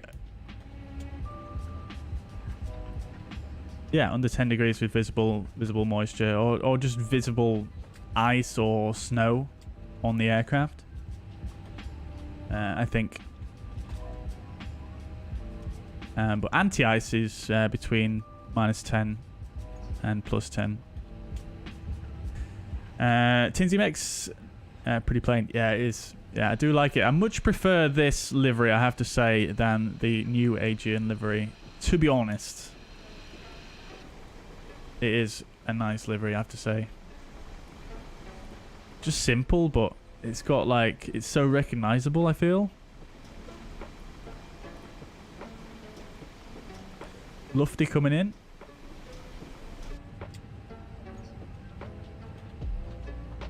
Great to see you in the chat, Mariner, my friend. Bristow S92 with 6 passengers ended up in the water. 5 rescued within 30 minutes. 1 person rescued 25 minutes after that. 1 casualty. Crikey. No, I didn't hear about that. I mean, awesome to hear that everybody got rescued. That's awesome.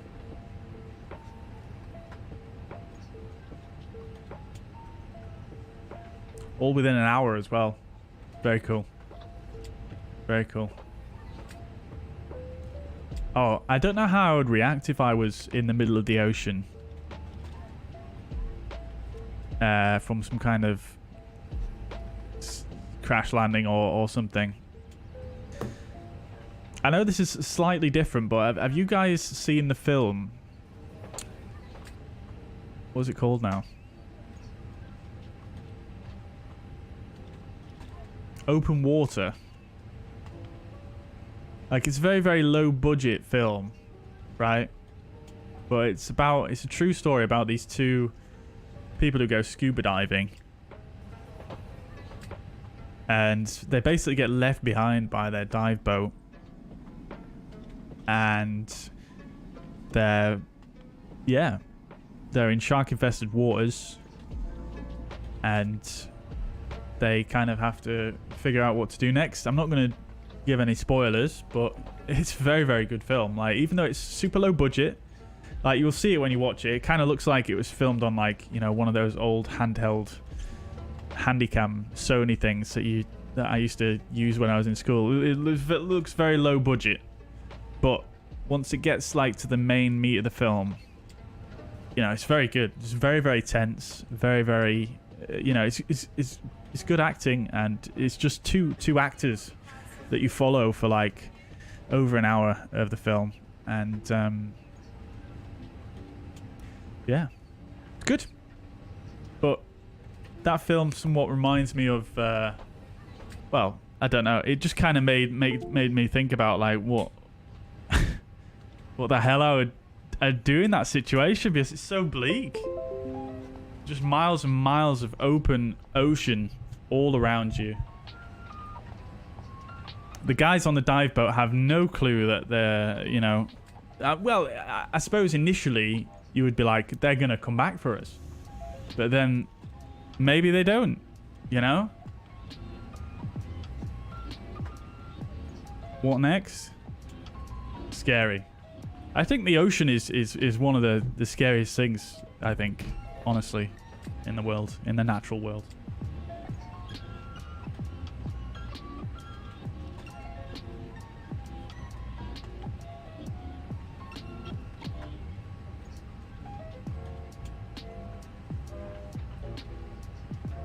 Yeah, it sounds like they did do a really good job, Stan. Indeed. Indeed. Does GSX have a de-ice animation? It does, yeah. It does, but it doesn't actually do anything. It is literally just an animation. Right, we're nearly boarded, actually. Let's get the APU fired up. It sounds like GSX is doing the deboarding sounds. Baggage is coming on.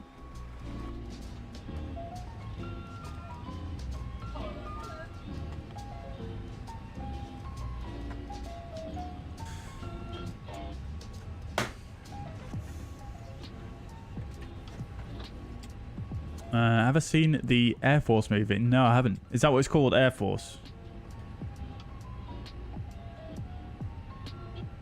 You were living in... I assume that's Queensland, Australia, when that happened? Crikey. Whereabouts was it set? I can't quite remember. Was it in Australia? So you remember that actually happening for real, right? Because I don't think I ever really heard about it, and I'm sure it might be a bit before my time, but or did it happen to you? It didn't happen to you, did it?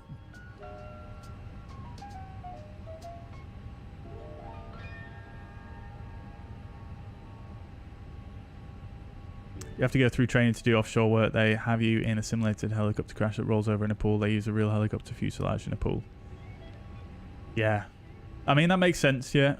You would definitely have to be trained, certainly. Yeah, offshore work's kind of scary as well, I can't lie. Yeah, I can't imagine being up on one of those rigs or like up, you know, doing, you know, maintenance on an offshore wind farm or something like that. Oof. Oof. Bet you get some seriously choppy waters at times. And pitch black, yeah, absolutely.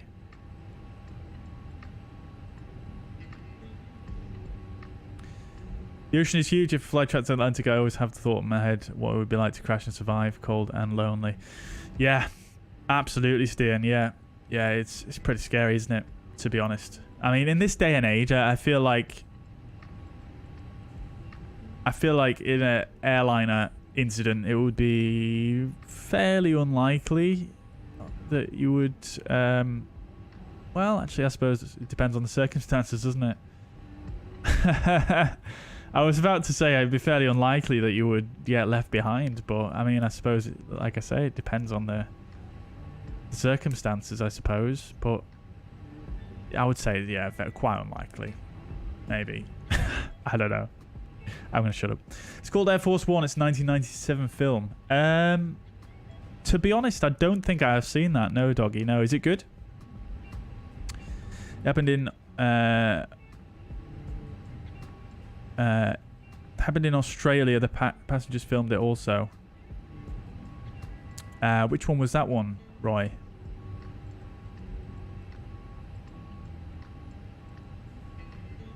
Aviate says, I'm a scuba diver also, but I remember the news. Ah, I see. If it happened in far north Queensland, either Townsville or Cairns. I can't remember now. Got you, got you. Amazing, dude. Amazing. Yeah. That you were a scuba diver, that is. But yeah. Crazy story, isn't it?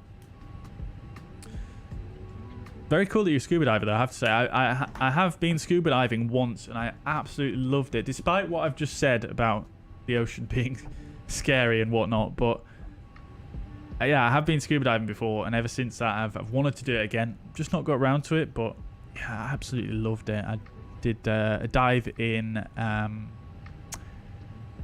just off a island off the coast of Sharm el Sheikh in Egypt. And yeah, absolutely loved it. Really want to do it again. Would love to do it again.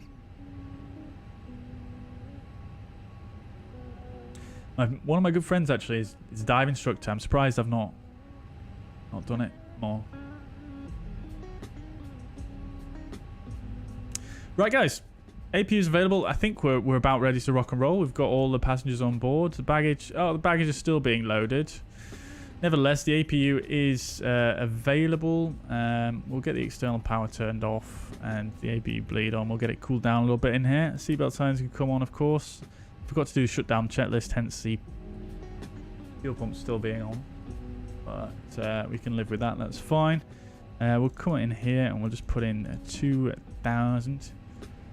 That's good. We are on Unicom. That's fine. No issues there. We're probably going to get another load sheet momentarily, so I'll leave this guy open and then we'll come back to our perf page here. Right. Nearly there then, chat. Aircraft loaded. Boom. Are we going to see the doors close? Oh, I've just missed it. God, I will catch that one day. Right. Before start checklist, parker brake set, takeoff speeds and thrust 32, 35, 35, 68 degrees. Windows are closed and the beacon light is on. Before start checklist complete.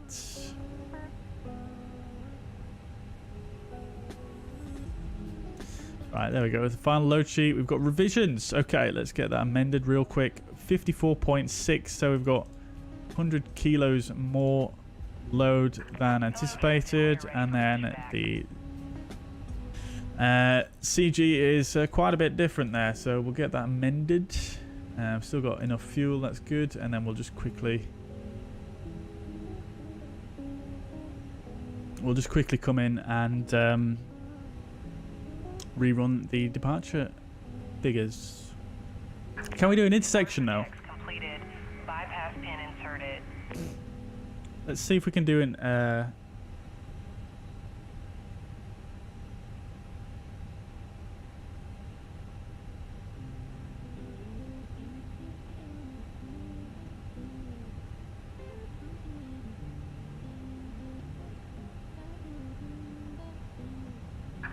Locking gear.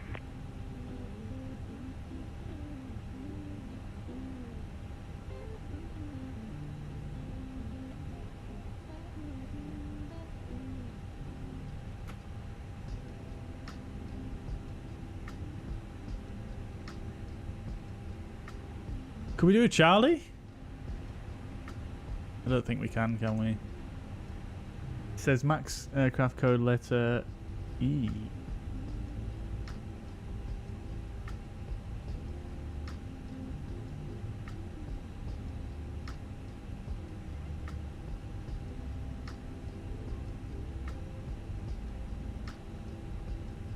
It's probably going to be too short anyway. Let's just go for full length. Sync the final load sheet. Excuse me. So we've got 323535 68. It's basically the same. Just a slightly different trim. Okay. Good. So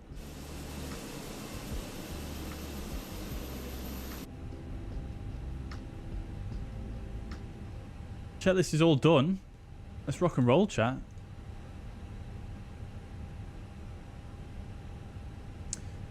We'll face to the north, I think. Yeah. Release parking brakes, please. Sofia traffic, Aegean 1 Bravo Sierra. Stand 9, pushing back, facing to the north. Sofia traffic. Commencing push. All engines clear. Start at will. Cool. Engine mode selected, so ignition starts. We'll listen to it from the inside this time. Engine 2 start.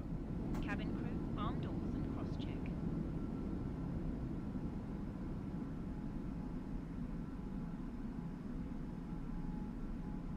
Loving the center MCDU button. Yeah, it is very nice, isn't it, Mike? To be fair, it is pretty realistic as well. Like, I mean, I don't know if a real world EFB would have literally that button, but you know, in the real world they will uplink the takeoff performance data from the company, much like you do with flyplan routes. Gentlemen, welcome aboard our Airbus A320. Please pay attention to Lots more cloud cover indeed, yeah. Oh, we haven't done a departure briefing, have we? I've skipped ahead. card found in your seat pocket contains important information about exit routes, oxygen masks, life jackets, and the brace position. Yeah, fair bit more cloud, although I'm pretty sure it said, yeah, 9,000 meters. The cabin crew are now pointing out the exits nearest to you. Please be aware that your nearest usable exit... I've forgotten something, haven't I? No?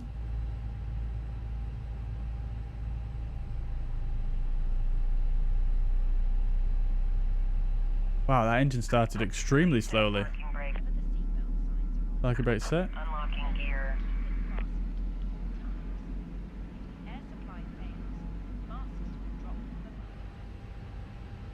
Keep forgetting I haven't got the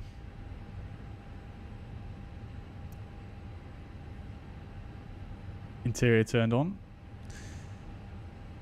This engine is taking an absolute age to start up. It's been an hour and 1 minute 45 so far. There we go.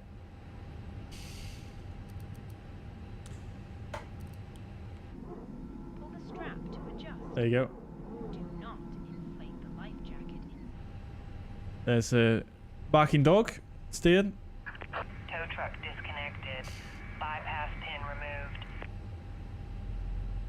What is that voice? Clear. Doesn't sound very Bulgarian, I have to say.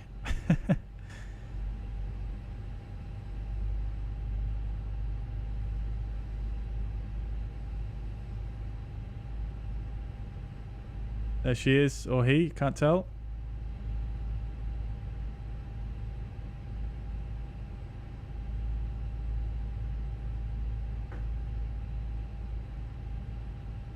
There it is. If engines are hot, I believe fuel injection is delayed. Yeah, that is true. That is probably what it's doing. EGT sitting at 255. No fuel flow there. Basically max motoring to, I guess, flush out some of the to cool down the engines a little bit before it injects the fuel. Here comes the fuel though.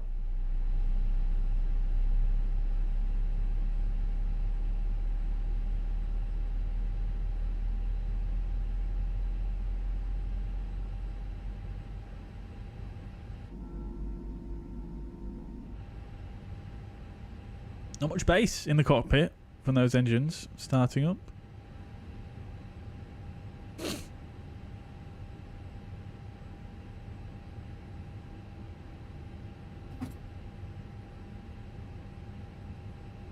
There we go. It's available. Engine selected to normal. We'll arm the ground spoilers. Set flaps to 1. Reset the rudder trim while we're down here. Ecam status is checked. We'll do here. And we've got 30.1 there. For the trim, flight controls check. Full left, full right, neutral, full up, full down, neutral, full left, full right, and neutral. Auto brake max, everything's set up correctly here. Going overhead, we'll get this off, we'll get this off. And off we go. After start, checklist anti-ice not required, ecam status check, pitch trim at 28.8, and the rudder trim at neutral. After start, checklist complete. Let's go, chats. So, we'll do a bit of a briefing as we depart, or as we taxi out here. Starting off of stand to Sofia traffic. Oh, Ramsey's still with us. Amazing. Sofia traffic, AGN 1 Bravo Sierra taxiing to runway 09 via Juliet and Hotel Sofia. Cool. So we'll do a bit of a briefing. I'm not going to brief the taxi out because it's a bit redundant, but we'll brief the departure and the weather. In fact, it's going to be very difficult to do that because I haven't got my second monitor here. So maybe we can make the window very small. Okay, so we're going to be departing Sofia, Bulgaria, airport elevation 1745, and the transition altitude 10,500 feet. We're going to be doing the Divlo 2 Sierra, runway 09 RNAV departure. Initially takes us straight ahead to, initially straight ahead. We need to be at above 4,500 feet before we commence the right turn, and max 230 knots. We're then going to take a turn right towards Sierra Foxtrot 506, where the maximum altitude there is 10,000 feet. And then out to Divlo. No initial climb clearance on here, so I've put in 7,000. And regarding the weather situation, we've got... Oh, baby, what's going on there? I think it carried on giving joystick input when the flow window was open. Yeah, so regarding the weather, we've got winds from the east at 9 knots. Basically the same wind as what we had when we arrived. Slightly reduced visibility, 9,000 meters. And 10 degrees at 1017. So, yeah, pretty bog standard weather, really. Nothing too crazy. And, yeah. Nothing really too much else to say because, yeah, all pretty straightforward, very quiet regarding the weather.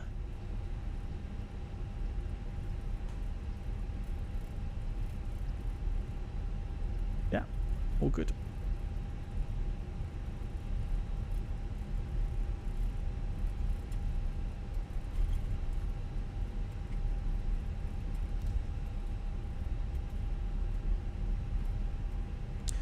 Yeah, no real threats. I think the main thing that's really tripping me up with this aircraft is how quickly it taxis, to be honest with you.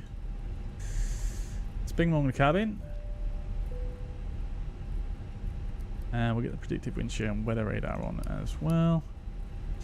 Good, so taxi checklist, flight controls are checked. Flap setting is config 1+F. Radar and predictive wind shear on and auto.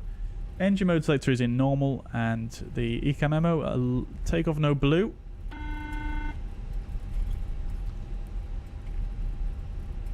The cabin is now secure for takeoff. Okie dokie, thank you.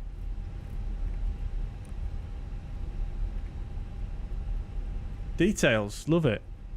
Very, very nice.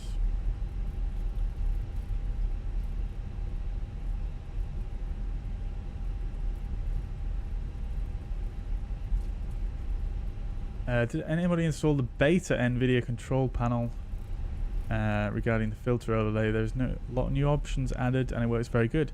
In terms of what options have they added? I did not know there was a beta, to be honest. I'll have a look. Dave's hanging in there. Oh, you flying as well? Amazing. Amazing, amazing.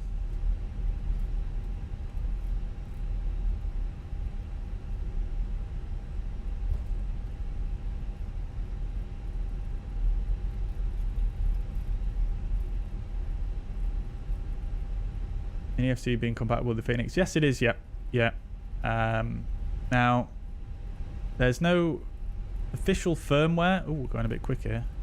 There's no official firmware from Mini Cockpit for the Mini FCU, but if you use something like spad.next or something similar, it's very, very easy now to get the LVARs to display the numbers on the screen, which is very, very nice. You don't have to use Phoenix Quartz anymore.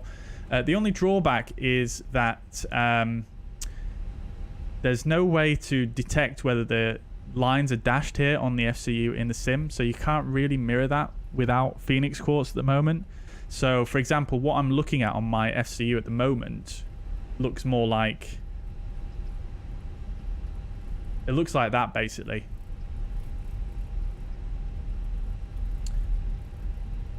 Regardless of what mode I'm in. Because I haven't selected those modes. I've just turned the knob so it displays the numbers. Except for the heading. I put that back to nav. It just says 268 there with the dot, basically. So that's what it looks like. Have I gone the wrong way here? Yes, I've missed I've missed the turning. Okay, looks like we're doing a 180 here.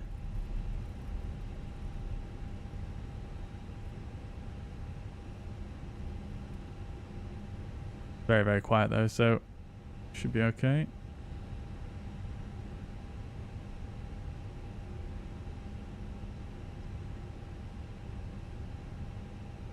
See what that turning circle's like. Not bad. We are a little bit off the taxiway there, though. Probably going a little bit too quick going into that turn, to be honest.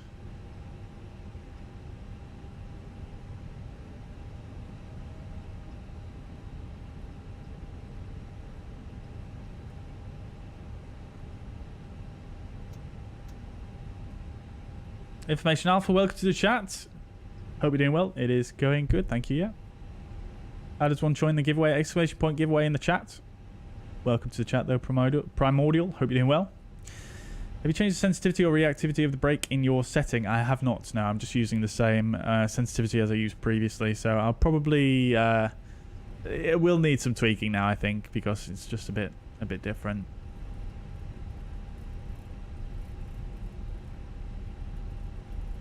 How much does the Mini FCU cost? I think it's about around $200, I think. I can't remember exactly off the top of my head. Excuse me.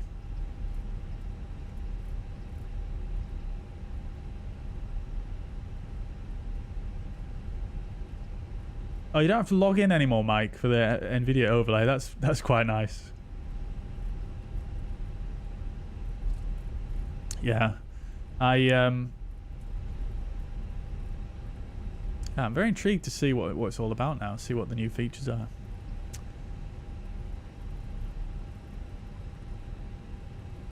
Sofia traffic, Aegean 1 Bravo Sierra lining up runway 09.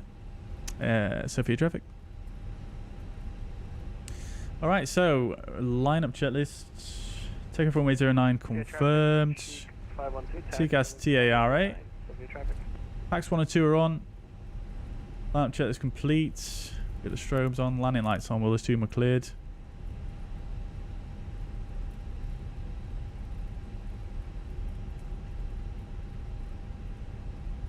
Let's go then, chat. Fuzz Toga's in the chat.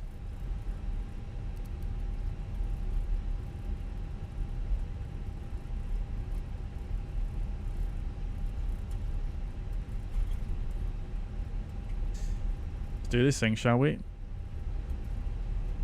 Oh, I'll have to fix the camera when we get up in the air. Hide it for now. Alrighty, chat. Takeoff.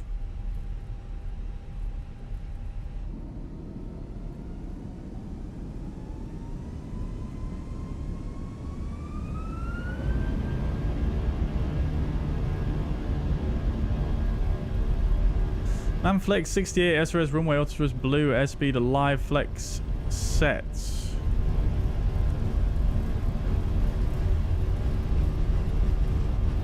$100 knots.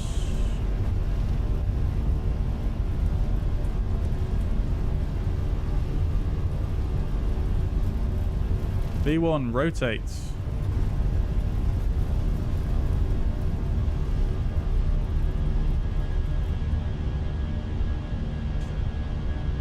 Nav, positive rates. Gear up.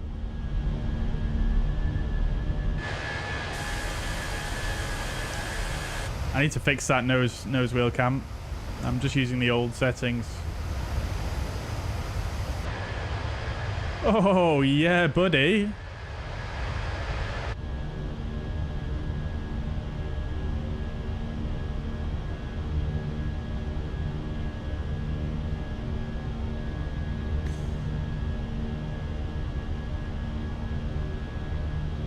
Leave a climb.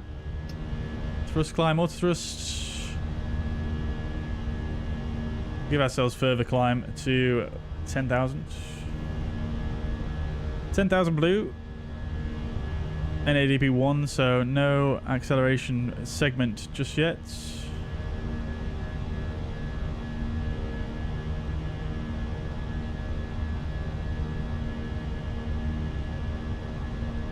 It's hard to follow the center line. Yeah, the lights were a little bit offset from the center line on that runway, weren't they? But yeah, I mean, you would definitely follow the actual center line. I think climb. I think the lights are supposed to be on the center line there. Because imagine at night, you're going to be off the center line, aren't you? Nice views there.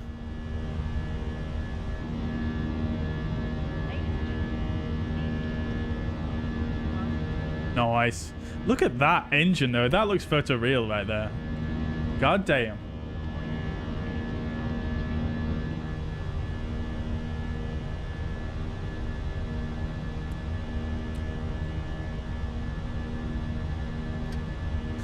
Got AP2 here.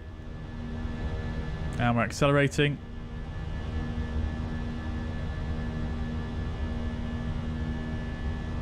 Get the nose lights off now.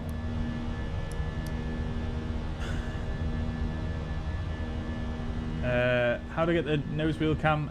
Fantastic view. It is a fantastic view, isn't it? Yeah, it's just a custom camera that I set up, basically.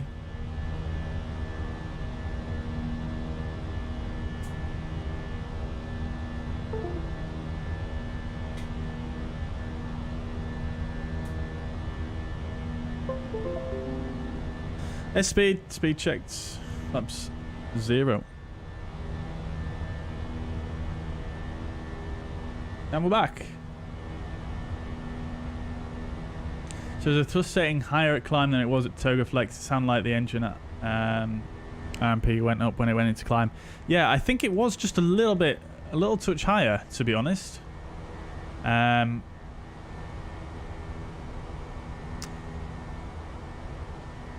actually check now. Wait, hang on. Can we? Okay, traffic sheet 512 taxi into position, holding runway 09.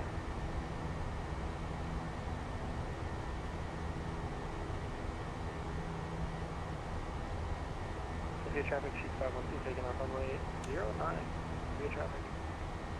Yeah, I'll have to watch that back maybe. I didn't see whether it went up or down there. But it was quite a nice little sound though, wasn't it? It was. I definitely relate to hearing that on an A320 before. Oh. We need to be below 10,000 this restriction, but no ATC, so let's carry on. Thrust climb, open climb, 3,000, sorry. Standard set, flight level 370 blue. Flight level 100. Off we go. Yeah, it did sound like it was a little bit higher. I did glance down to see if the figure had changed, if it had gone up or down, but I must have missed the actual... it was a very similar figure, so I couldn't quite remember. But there's nowhere actually, I don't think, in the Airbus MCU where it actually tells you the exact engine ratings it's going for. It just tells you sort of the speeds. Craig, welcome to the chat. Still loving streams from Spain. I hope you're having a good time in Spain, Craig. Welcome indeed. Welcome back. Glad to have you. The color effects overlay. Got you right. I'll have to check it out for sure. Sounds good. Sounds good. DLSS swapper. Yeah.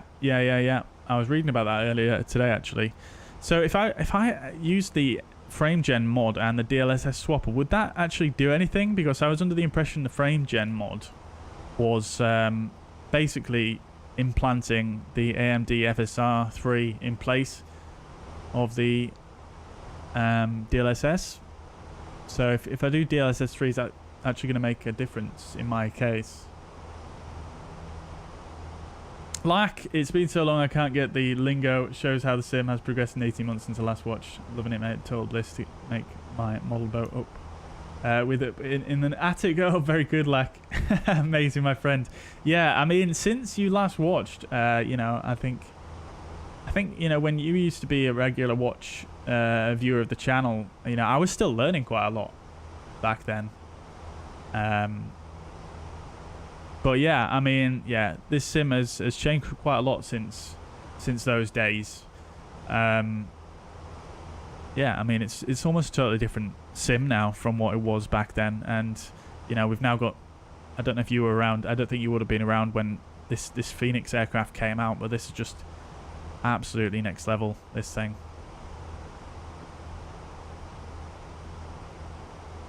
But I'm glad you're enjoying it anyway, and I'm glad to have you back with us, my friend. Glad to have you back with us. And I hope building model boats is going good. Yeah, I used to like model boats. I remember when I was a bit younger. I think it might have been my granddad, potentially, who I don't really ever remember meeting. I used to have a few model boats, and I used to be fascinated with the intricacies and the details of them. Yeah, I really enjoyed that. Right.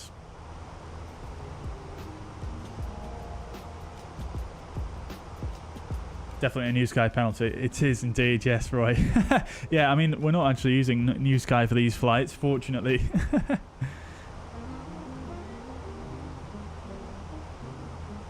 Flytavers, welcome to the chat. Hope you're doing well. Thoughts on the flight? Is that the Flight Factor 777? I've not tried it, to be honest with you. I don't actually have any of Flight Factor's aircraft. I do hear that the Flight Factor aircraft are, you know, pretty good.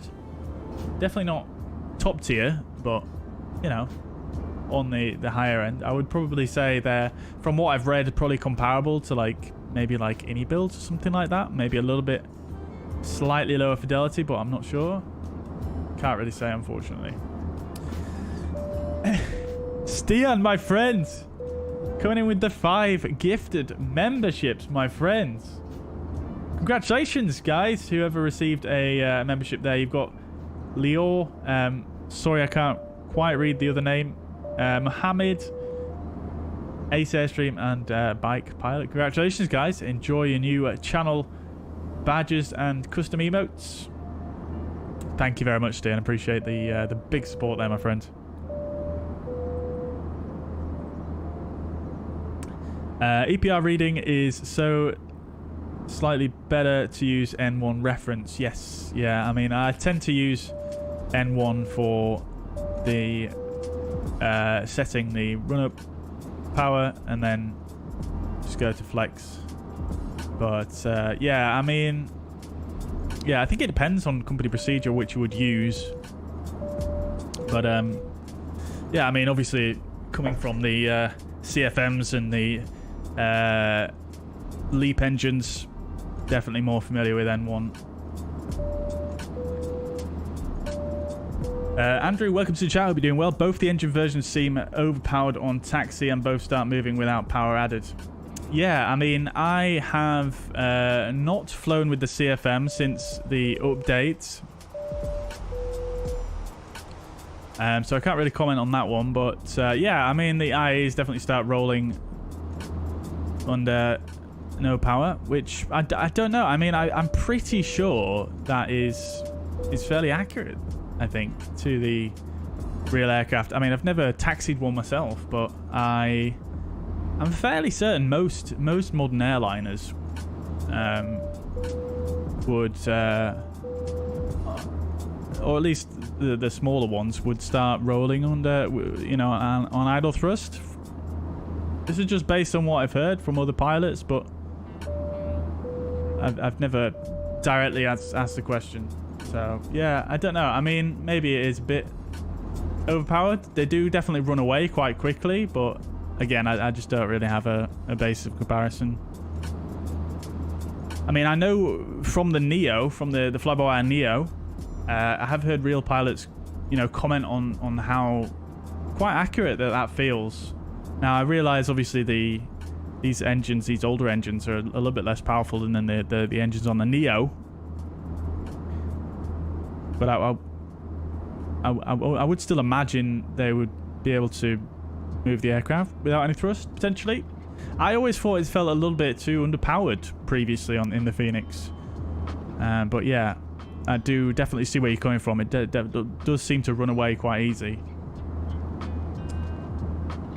Roy says, I've removed the frame gen mod, installed the swapper and dynamic LOD. It gives me lows at 70 and highs between 100 and 110. Crikey, that is insane. Wait, so you just used the DLSS swapper on its own without the frame gen mod? What? You have a 40 series card though, don't you, Roy? Davos says the upcoming V2 version only took 3 years. Yeah, like I say, I don't really know, to be honest. I don't really keep too much track on X-plane aircraft these days, to be honest with you, because it's just not a sim that I use anymore, or have time for anymore, I'm afraid. But I mean, if it's taken them 3 years to come out with a V2 update, I mean, I'm sure it's going to be a nice update. I don't know, how much does the flight factor 777 actually cost?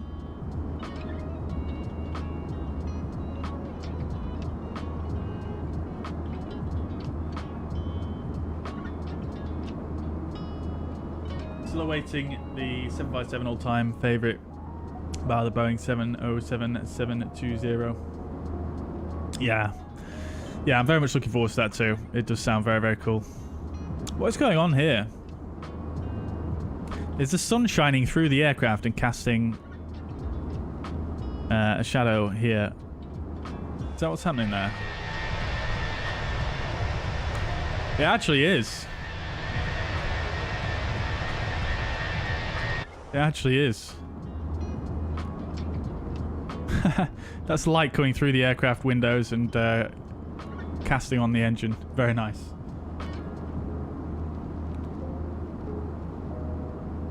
Yeah, I'm looking forward to the 757 as well. It sounds like Bluebird Sim are going to do quite a good job on it, so I'm looking forward to that. Absolutely. Someone mentioned earlier as well, you hope the next Phoenix aircraft is an Airbus, and yeah, I mean, it would make sense, definitely. Definitely. Though, that being said, you know, I think we did discuss this in the last stream. There is a possibility, I think, that it could be a Boeing 737 maybe, because of the ProSim situation, but who knows at this point? Who knows? It would be quite an interesting business move for them to make a 737, considering there is already a very high fidelity one out for this sim. But that being said, you know, if they can do a job like they have done on this aircraft, on the 737, then I think they'll probably still do very well. And on top of that, I mean, you know, PMDG's released all the 737s now, so probably most of the people who wanted a 737 have got one. So, you know, it's going to be a case of, you know, people are not going to be too focused on that. So, yeah, I mean, I suppose it might make sense for them to do it, but who knows? We'll see. Speculation. The IAEs do taxi on idle in real life. Oh, there we go. There we go. Whereabouts did you hear about that one, Mike? I can't remember the last time I was on a A320 with IAEs. It also powered the old MD-90. Oh, did not know that one. Daz, have I tried Realtor? But no, you mentioned that in the last stream, didn't you? But no, I've not had a chance to try it yet. No. I don't think the frame gen is related to DLSS. I use the mod now and have a 4070 and it runs with both TA and DLSS. Got you. Yeah. Yeah, well, I can't remember the exact options now, to be honest. But yeah, I mean, it's only something I've dabbled with, so I don't know how one affects the other, if at all.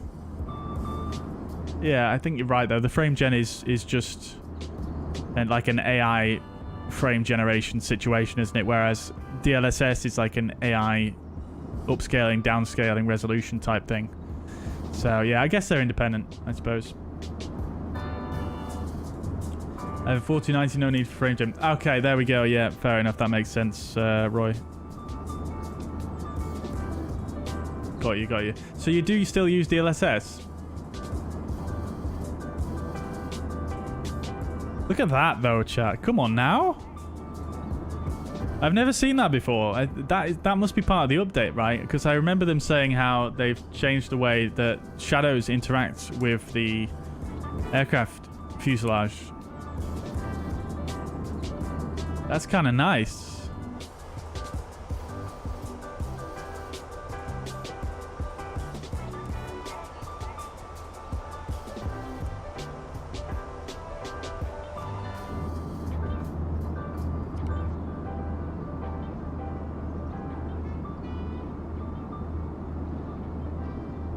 David says, one would hope, but who knows regarding the price? Probably about £1,000 knowing them.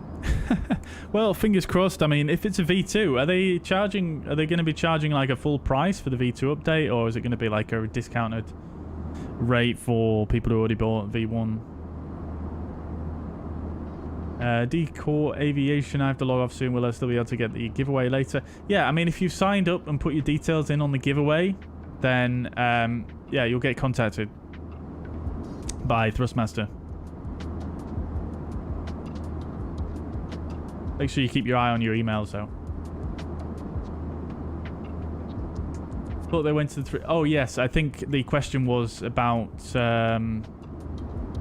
Roy, I think the question was after the 319, 321.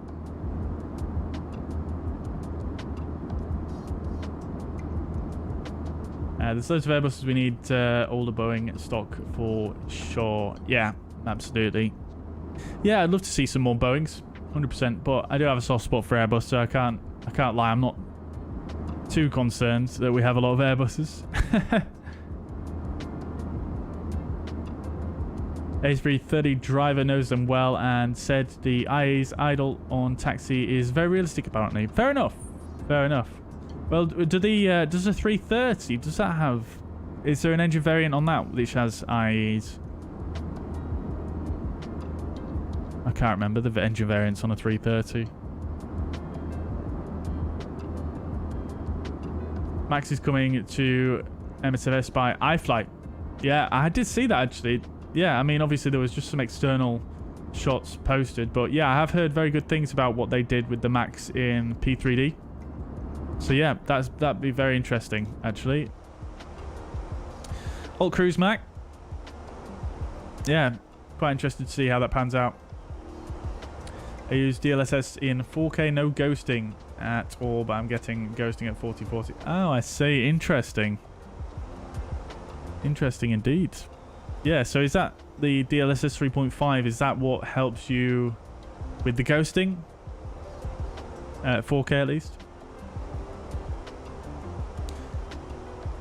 It's good to be back, Craig. It's good to be back. I mean, this might be my last stream now for, you know, a good 3 weeks or so, because I'm going away next week.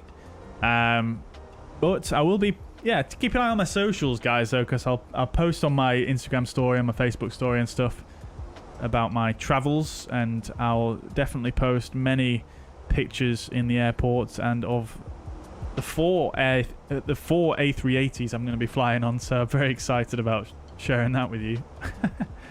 But hope life is good. Yeah, doing good. Thank you. Yeah. But yeah, I think I just answered your question regarding a regular schedule. But yeah, I don't know, to be honest. I think I quite like it being a little bit sporadic at the moment, and yeah, it just gives me a little bit more flexibility, I suppose, because I've got so much work on at the moment. It's just can be a bit stressful when I've got a lot of work to do, and then I've also scheduled a stream and promised it, and I hate sort of saying to you guys when I've scheduled a stream, I hate saying to you guys that, oh, I'm gonna have to reschedule it or cancel it or whatever. So maybe not. I mean, I will attempt to do at least one a week. That would be what I would like to do. But I'm not sure if I can commit to a specific day and time a week at the moment, I'm afraid.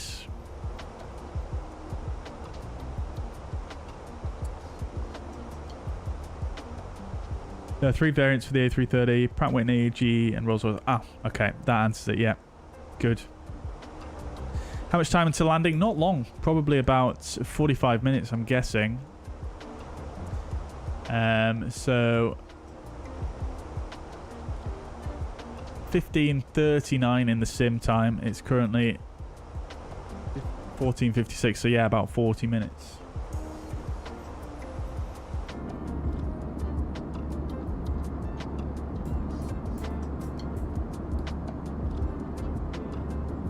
Just caught the end of that. What mean A380? Yes, A380s, like indeed. Yep. I'm going to Malaysia next week, and I kind of went out my way a little bit, spent a little bit more on the flights to get on an A380 for 2 legs there and 2 legs back.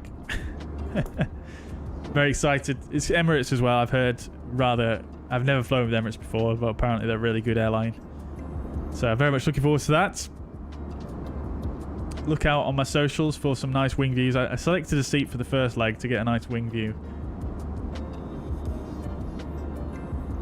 Video. Should be nice. But yeah, Lack, I remember you're not a particularly confident flyer, if I remember correctly. Is that why you've got the shocked face there? That being said though, Lack, I think, didn't you say you lived on one of the remoter islands in Scotland, I think? And you've flown on the Twin Otters and stuff.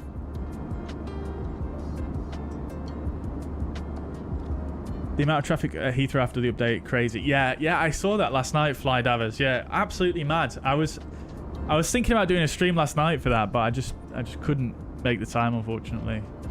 But yeah, it was wild. Absolutely crazy.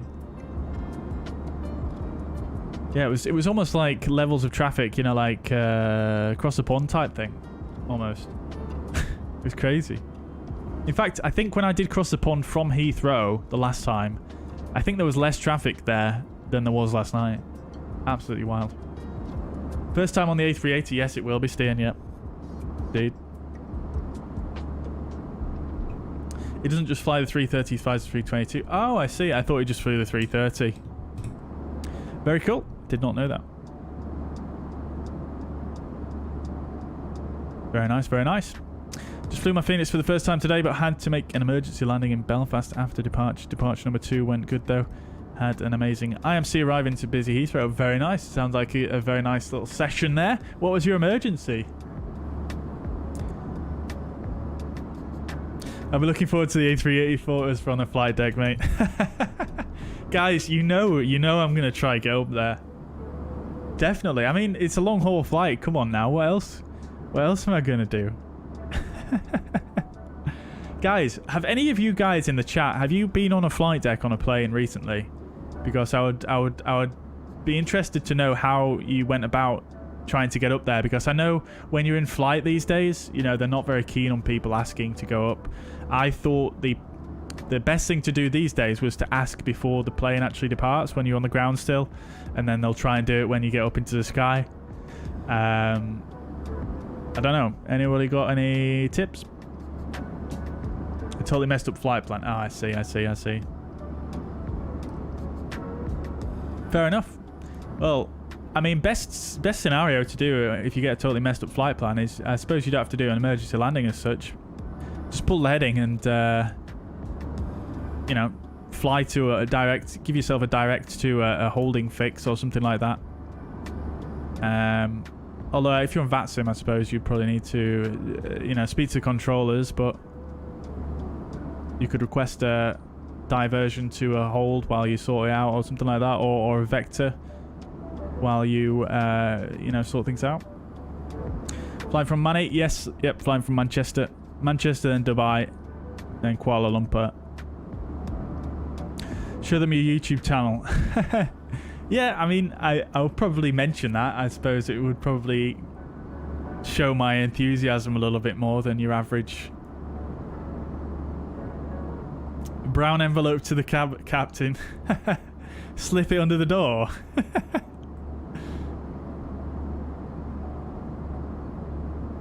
Always told the best to wait until the end of the flight. Fair enough, fair enough.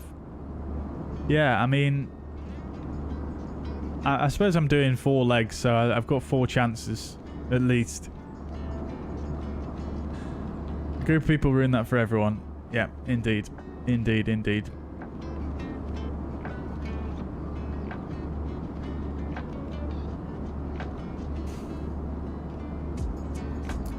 Right, let's just see where we are at progress here, because I'm getting a little bit carried away. Right, so let's just set up an approach into Athens, and then we'll continue the conversation. Now, I don't think we've got any ATC online. We don't, but we do have a METAR. Calm winds, crikey. Okay, so let's get this set up then for, let's see, flight radar 24. I'll just check the in-use runway, so we're not doing a whiz air like they did in the flight earlier on.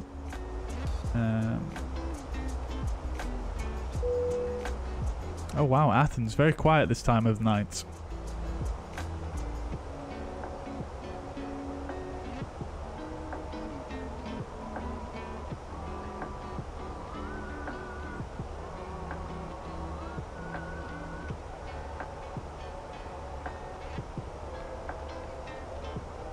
Okay, so the last aircraft to landed on 0. No, they landed on 03 right. Okay, same runway as earlier. We'll do ILS this time.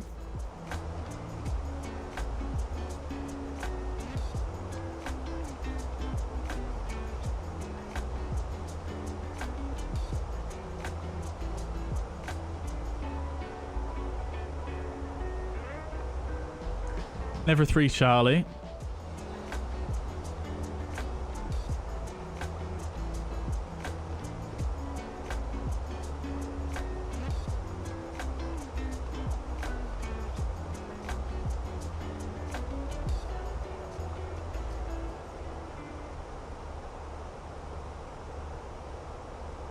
So we could do it via KEA, but we could also do vectors. We'll put KE for now.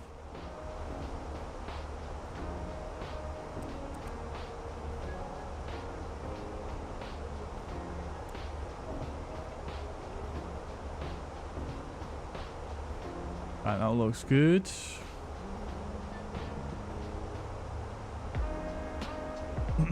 Excuse me. I feel like I'm losing my voice a bit, chap. My throat's very sore right now. Crikey. Okay, so let's just check the restrictions. There aren't really any at all. Final approach fix, though, is 3,200 feet. Which is in there. That's correct. And the go-around is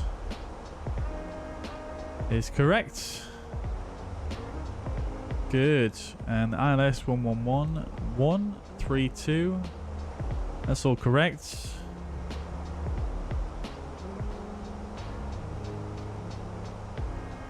Okay. That's good. And we'll do the berth now. So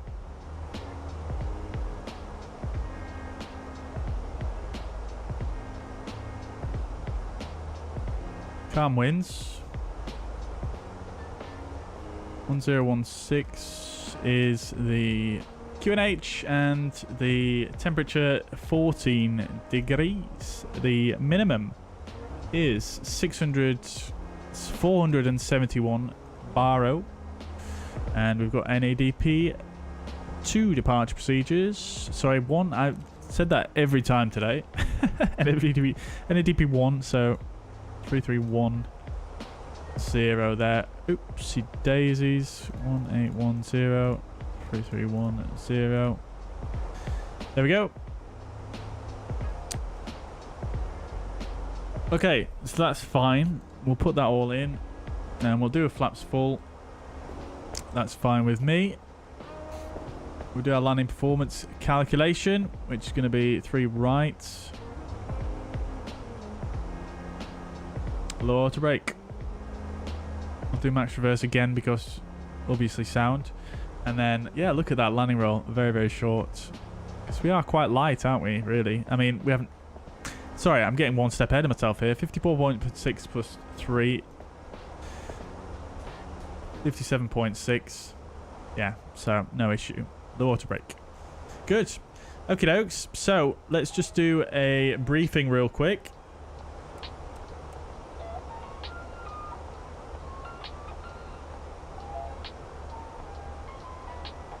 Let's do a briefing real quick, and then we'll continue with this conversation that we're having. Okay, so no, the fuzz pad's not working, unfortunately, guys. So I'll have to use this. Right, so we'll be arriving into Athens, Greece. This is the 10-2 Charlie charts. Airport elevation 308 feet. The transition level we haven't actually worked out yet, so let's just do that real quick. So we've got normally 9,000, so we'll go TRL 1016 9,000, so that gives 105.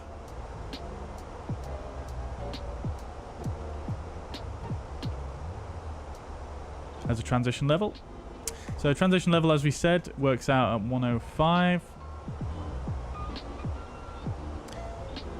Cool. So we're going to be flying the Nevra 3 Charlie, arrival for runway 03 right. It's pretty straightforward. Just come in at Nevra, minimum sector altitude there, 8,000, and then straight in on the radial 014 to the KEA VOR. That's it. And then we've got initial approach section here, 11-3 chart. That's basically going to bring us in from KEA, initial approach fix there, to 27 miles, then a right turn. Oh, that's very confusing to read. Then a right turn to 20 miles ATV. Radial 190 ATV. ATV is the Athens VOR. And then we're going to take a right turn onto the localizer. Now looking at that, we've got the 11-3 Alpha chart. Localizer is Alpha India Alpha Tango Romeo 111.1. Final approach course of 032 degrees. The runway is slightly lower than the airport, 271, and the MSA highest in the northeast at 7,000 feet based on the Athens VOR. The glide slope itself is standard 3 degrees. Final approach fixed at 9 miles, 3,200 miles, and then a PAPI to the left of the runway. The minimum 471 feet. If we need to go around it straight ahead to follow the radial 032 from the Athens VOR, and then a 5 miles. Turning right, max 200 knots, and then intercepting the 334 radial from the KEA VOR inbound to KEA at 5,000, and then hold. Then once arriving 03 right, we'll probably be able to vacate probably here, either Delta 7 or Delta 8, and then we'll basically take a... We'll just go straight on here, and we'll park on the north apron. So basically Charlie Juliet, and then apron north. I think that would be a realistic stand for Aegean, I believe. So that's all good. The weather is absolutely fine, so no issues regarding that. Yeah, that's it really. It's pretty straightforward actually. It's just a shame we don't have any ATC on to make it a little bit more interesting, but hey ho. A couple of things we can do though to aid the arrival, just in case of a failure of any description. We'll put in the KEA VOR here, which we're initially going to fly outbound on the 263, and then the ATV, which we're also going to fly on the 190. Good. Okay, and then you can see they're already identified there. And then what we'll do is, just for reference here, because we're flying quite a long arrival, we might want to give ourselves a little bit of a shortcut. We'll calculate our top of descent here. So top of descent is going to be approximately 111 miles. And then we'll put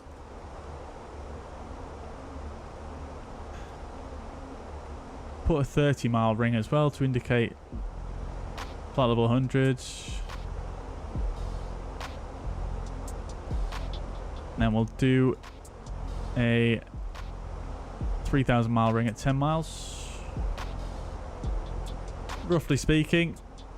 So you can see we've actually, according to our calculation, we've already gone past our top of descent, but because we're actually doing a,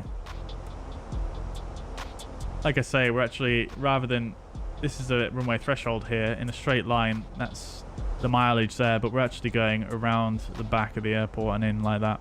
So our top of descent is quite a bit further on. So I'm actually going to follow this top of descent initially.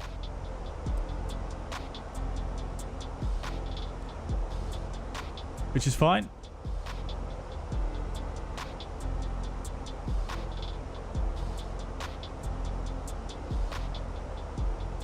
Apparently we've got a company message. Let's just see what they're saying here.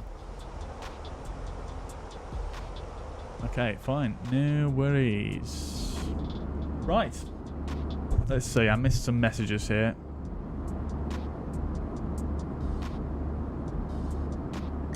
Like says, I remember you and Ramsey kept me sane.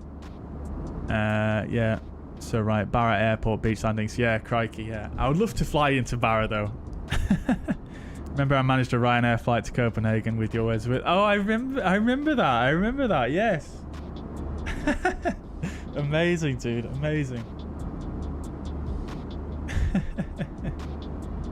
Awesome, dude. Awesome. Glad to have you back. What about a first flight from Gatwick to Ibiza? Airbus is live. Craig, have you seen Ted Lasso? I'm just imagining Danny now. But yeah, I mean, potentially Gatwick to Ibiza is, the length of that route is a little bit longer than what I generally try and do on the stream, but yeah, potentially. Maybe if we can find a day where there's some good ATC. That'd be cool. It's Dominic. Welcome to the chat. Going very well, thank you. Yeah, I hope you are doing well also. Welcome to the chat. Cian says, I thought they strictly don't let people in flight do it during flight. Imagine hanging out after landing would be your best bet. Yeah, okay. Yeah. You guys are shattering all my dreams right now, but we shall see. We shall. I'm going to try and see if they'll let me in during the flight, but I don't know. What I'll have to do is I'll have to try and speak to one of the flight attendants at the start of the flight. I think I'll probably speak to them at the start of the flight and say, look, you know, this is the situation. Can I give you a nudge again when we're up in the air, and maybe, you know, we sort it out? I'll be on my best behaviour. I'll be really polite to her and stuff. Not that I'm rude anyway, but maybe we'll see. I don't know. But yeah, you're probably right, Stian. There was a lot of traffic and I don't want to waste fuel. I was already a bit low after some waiting on the ground. Oh, really? Crikey. Fair enough. Fair enough, my friend.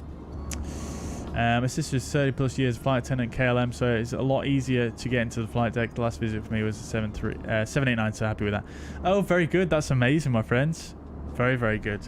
I think my partner does know someone who's a flight attendant with Emirates, but I think the likelihood of her being on our flight is extremely low. But I don't even know if they're in contact with them anymore. But that'd be cool, and that's amazing, dude. I would love to be on a 789 flight deck for sure. Like says I managed to sit in the captain's chair that day looking horrified. Yeah, I think I remember. Did you send me that picture or something? I vaguely remember that. VL3 Simulations, thank you very much for subscribing. Aviate says 99. I was training for my PPL, told the flight attendant I was a student pilot, and she told me I would ask the captain 5 minutes late. I was in the flight deck for 747. Oof. Oof. That is amazing. 99 though. 99. Slightly different time, but wow, dude. I hope you got some good pictures.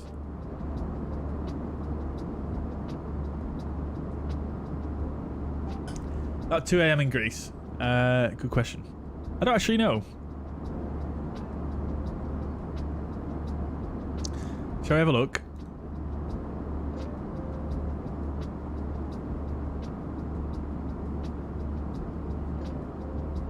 Ten past 11 apparently. I don't know. Greece is much longer than an hour ahead of us. So in short, Mariner, I don't know. Right, I forgot what time we were on actually. Let's see. When we get the windows back.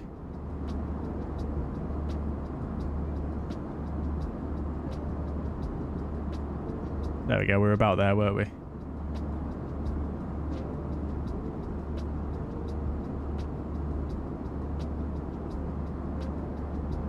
How does the giveaway get drawn? I will draw it at the end of the stream. I'll just click a button and it'll get drawn, and I'll tell you who it was. Pretty straightforward. I'll draw it at the end when I've parked up at the stand, basically. VL3 Simulations, welcome. Welcome indeed. New to the channel, how's the Phoenix? It's amazing, my friend. Absolutely stunning. Best aircraft in the sim, hands down. Or at least best airliner. Yeah, very, very nice. Really enjoying it. Highly recommend it. Very, very much worth the money.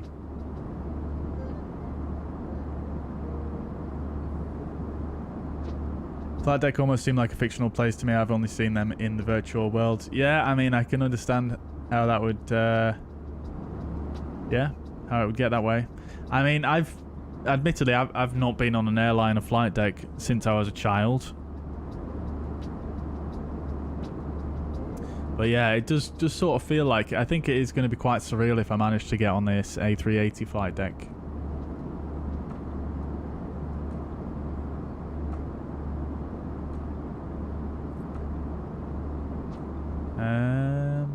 Wow, this chat just skipped. I've missed some messages. Sim update 15 full release planned for later this month, or are we getting it soon? Usually they put the dates for the sim update 15 release. Sorry, for the sim update release dates. Usually they put them on the development updates. I think it's due to come out like one of the first weeks in March, I think. So maybe I think if I remember correctly, somewhere around the 10th of March, something like that, maybe.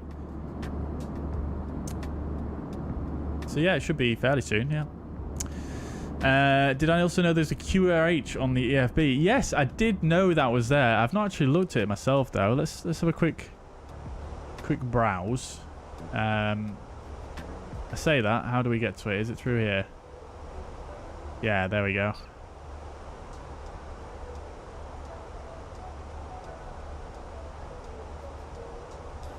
Absolutely, I have to admit that Flight Sim is the biggest reason that my wallet is made of unions. It gets you crying a lot, but I love it. For me, better than the other addictions. Yeah, absolutely agree, Roy. Yeah. Yes, I did know this was here. It's very, very cool. not the easiest document to navigate, but as it did say at the start there, it is available in the files as well. You can look at it on a PDF. But yeah, that's very cool. Very, very cool.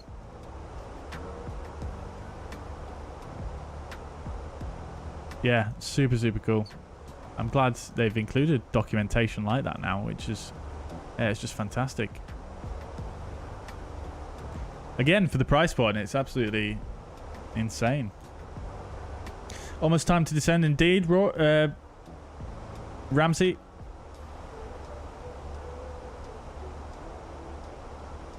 It would be nice if the Indy 320 released with the update. Do you reckon it still will? I have no idea, really. No idea. Is it in the beta? I don't know if it is, actually. But,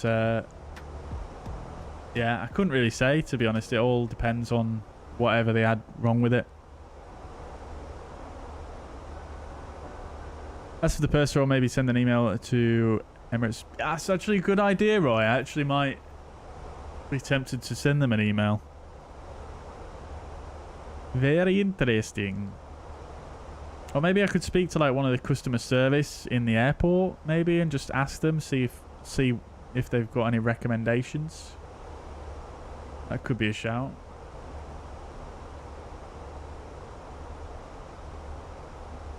Have I done a flight to Albia with the Orbex Scenery? Yeah, I think we did an Albia flight not too long ago.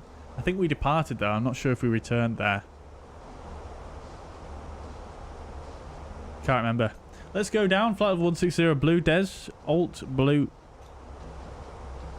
Worst they can do is say no. Exactly. Indeed, indeed, indeed.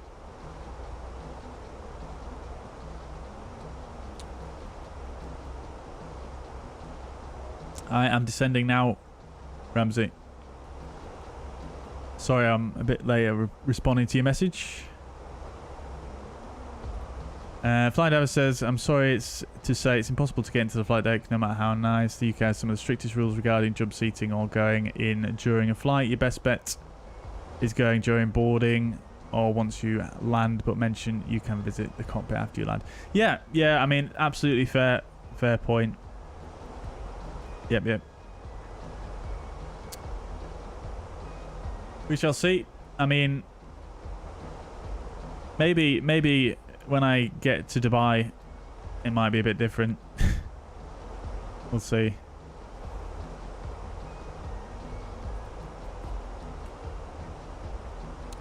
But yeah, I mean, it's worth a try, isn't it? But yeah, I'm fully expecting that to be the case.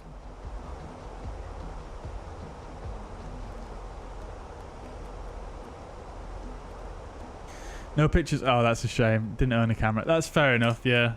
I mean, I suppose back in '99, what would it have been like? One of those little film disposable jobbies or something like that. Athens 10 past 12. Okay, so they're 2 hours ahead. Got you. Switch on the wing lights. That's a good call, Roy, actually. That's a good call. Malta back in 77 allows kids a trip up to the flight deck. I was 10 years old. When a trip up to Malta, Boeing 720 FD got imprinted on my brain. Different times today, unfortunately. Yeah, that sounds very cool, Mike. Very cool indeed. I mean, yeah, back in the day, you know, from what I've seen, you know, pilots used to love people going up there. You know, used to love showing off the, you know, the technology and stuff.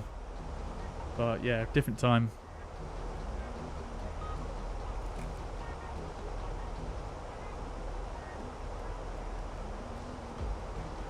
Aeroflot also on the A310, but everyone had to buy it with their death. What's that one, Roy? Is that some kind of incident that happened there? You should tell the A380 flight attendants you're a student pilot. Technically the truth. We're all learning about aviation through the sim. That's not a bad idea. I mean, what happens though if the captain or someone starts asking me questions and I'm just like, who?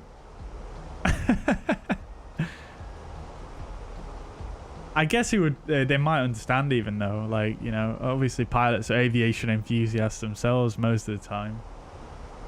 Well, you got to be really, don't you? They would probably like, I get you. But maybe it would be disconcerting for them to know that I was willing to lie to get up on the flight deck.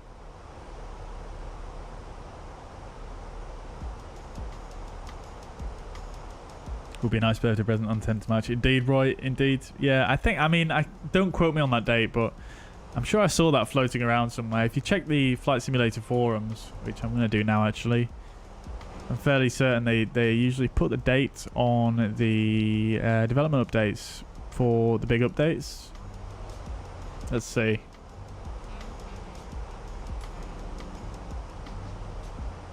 As noted in the new development roadmap below, Sim Update 15 is now targeted to launch on March the 26th alongside the release of the hotly anticipated IndyBuilds A320neo.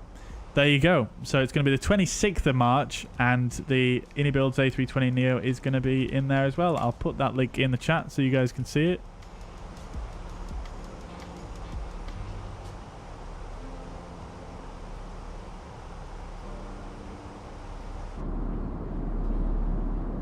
Curate should be searchable. Yeah, that'd be. I mean, at the very, very least, like a contents, like navigation type page thing.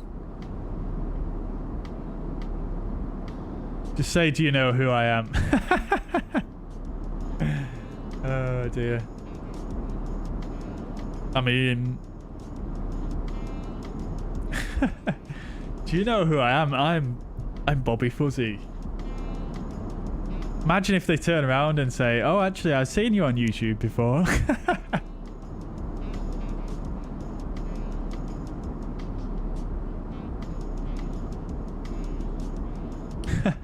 Yeah, Polaroid.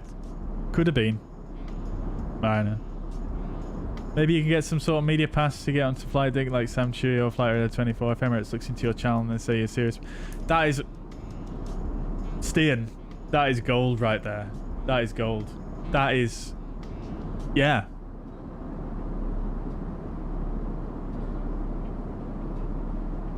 I would have to make the most of it though. If I did do that, I would have to try and think of some kind of... Maybe like an interview or something I could do.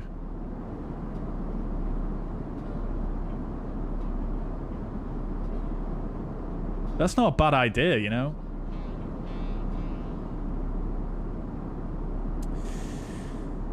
Wayward, welcome to the chat. Hope you're well. Good to have you.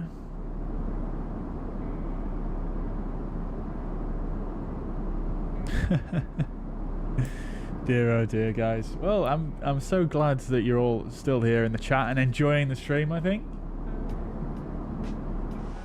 been a nice little session. I can't believe it. We've actually been live for nearly 5 hours. Actually, it doesn't feel like that long.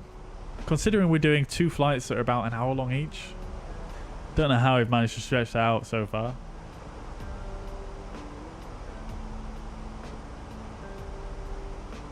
Just Planes is a great YouTube channel. Yes, it is. Yeah, I've watched many a video on Just Planes, I have to say.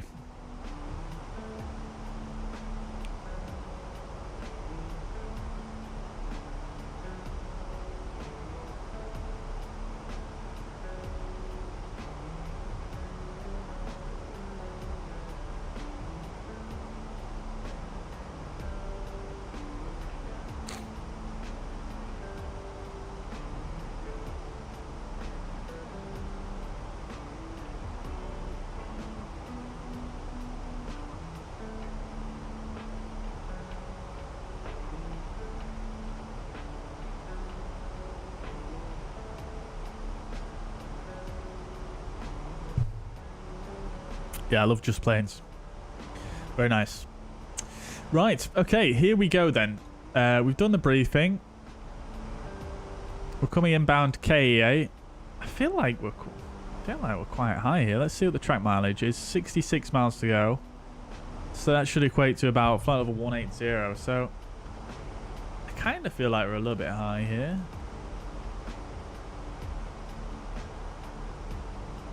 But this leg here is... I mean, it's nearly 20-mile leg, so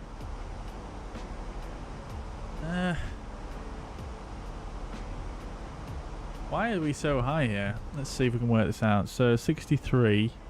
Let's just call it 60, 120, 180. We have headwind as well, which should really help us with our speed management and the descent.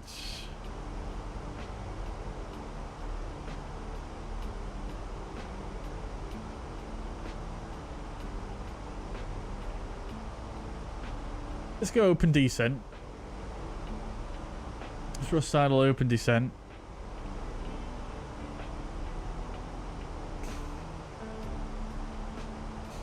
Let's see if we can get ourselves a little bit lower here, and maybe we can give ourselves a bit of a shortcut at the same time.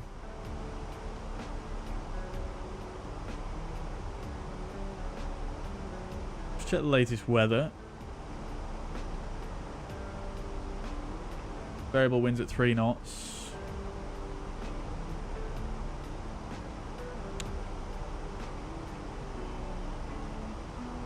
Let's just update that.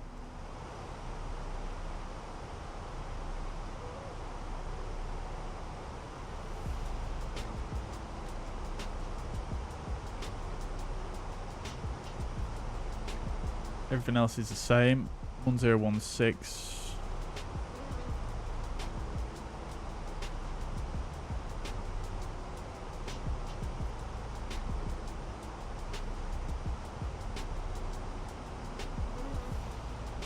Let's keep it coming down.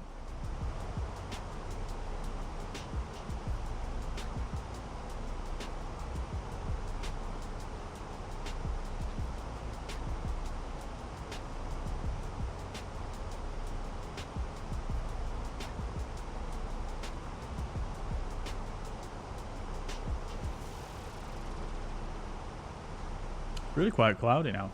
There goes, welcome to the chat. Hope you're doing well. Good to see you. You're in a pub. Amazing, dude. Amazing, my friends. Yeah, doing well, thank you. Yeah, I hope you are also. Future Bobby from the jump seat. Well, I mean, that'd be super cool, wouldn't it? Bridging the gap from real pilot into sim pilot and release of the Flyby A380 would be a perfect time to plan something like that. Yeah, fully agree. Fully agree. Who knows when that will arrive, though. Fair play, Biggles. Fair play. Yeah, I mean, pubs are always fun. That's very traffic.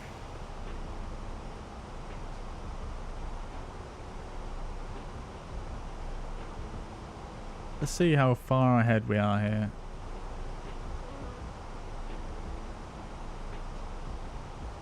Okay, we're kind of in front of everyone else that's arriving, and there is someone else in front of us.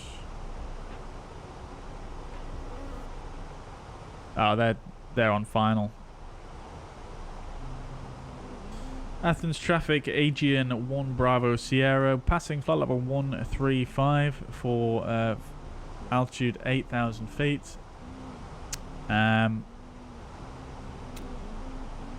23 miles out from the localizer, and we'll update when we're on final. Athens traffic.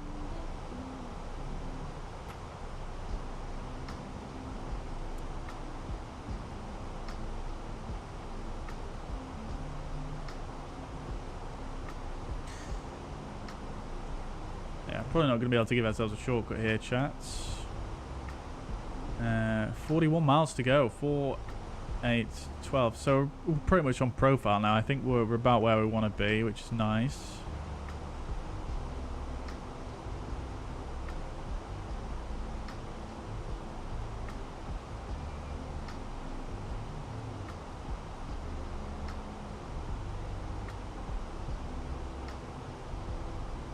It's available live stream is 13th of March. Hopefully get some 2024 news trailer. Yeah, fingers crossed. That'd be cool.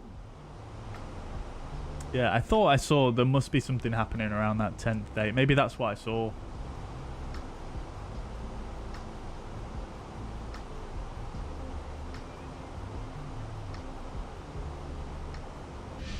Oops.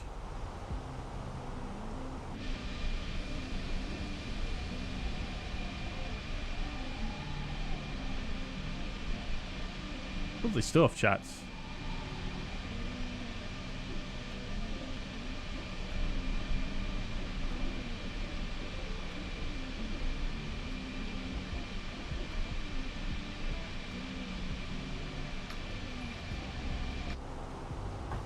Alrighty, we're decelerating flight level 100. We'll get all the lights on, including the wing lights, as requested, and we'll go 1016. And the approach checklist, bar up is set 1016. Seatbelt signs on, minimums 471, auto brake low, engine bird select to normal. Approach checklist complete.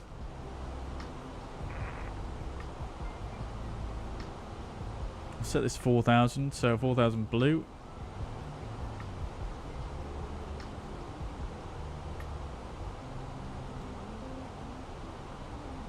It's quite glum in this layer, isn't it? He was in Air Force One on VATSIM with an Air Force One call sign 8. He was laughing. No way. What flight did you do? Did I get a TCAS? Oh. That was from Ramsey. Okay, cool. So, more or less turning on to final now.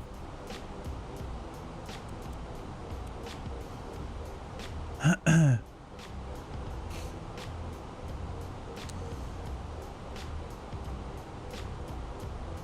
go to vertical speed 1000. Probably a little bit below the profile now, so let's just shallow out that descent rate. We've got a bing bong from the cabin. The cabin is now secure for landing. Oh, thank you very much.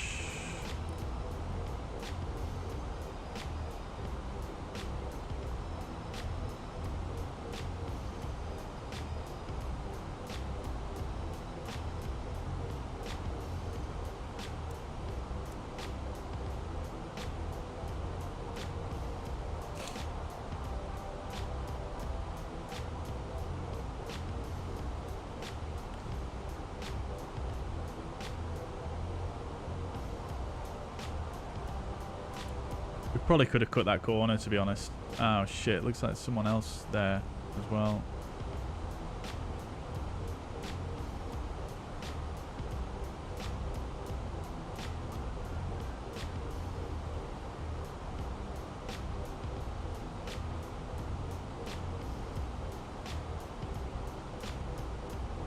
Olympic Airlines.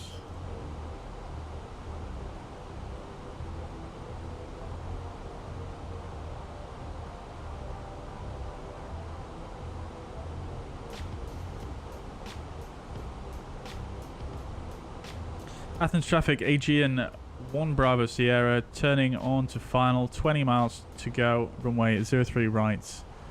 Athens traffic.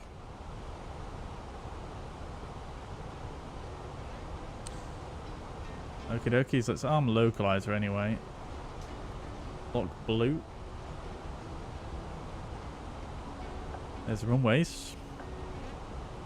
Gone through the decel point now, so we're slowing down to our green dot speed.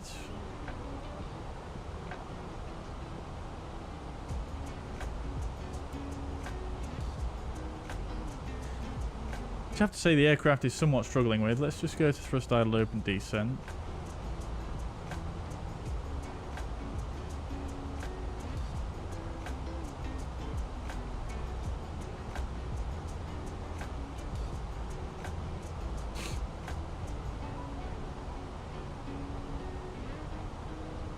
Athens traffic, Egypt 606.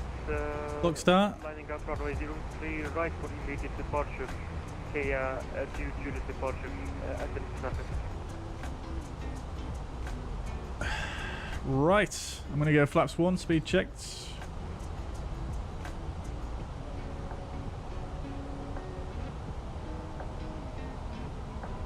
Lock. Going to get a bit of speed brake here because we are struggling to get onto that glide slope here.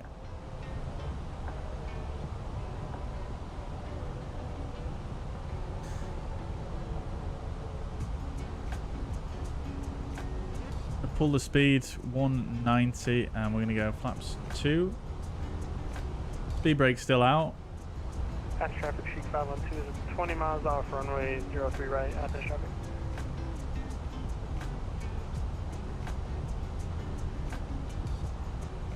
2 high approaches today.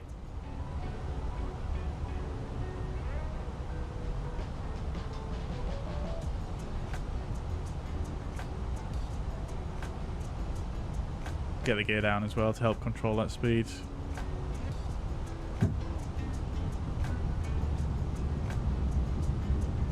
Athens traffic, Egypt Air 606, runway 03 right is vacated. Athens traffic. Athens traffic, Aegean 1 Bravo Sierra is on a 10-mile final from runway 03 right. Athens traffic. Athens safe landing, Captain.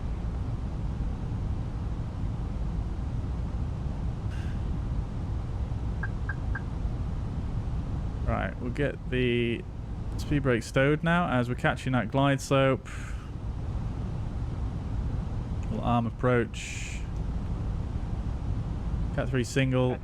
Glide slope blue. Glide slope start. For runway 03 right, Athens traffic. Go around altitude sets to 5,000. AP1+2 Cat 3 dual. Manage speeds.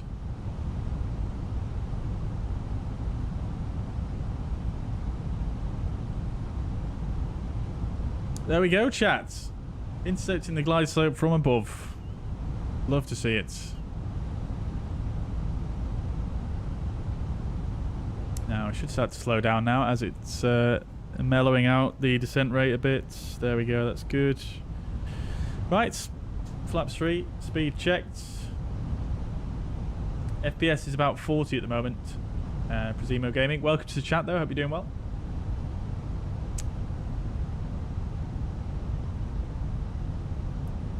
Flaps full, speed checked. Alrighty guys, landing rate predictions in the chat. Oh, let's see if we can get G's to work again this time. This is very, very late here, but...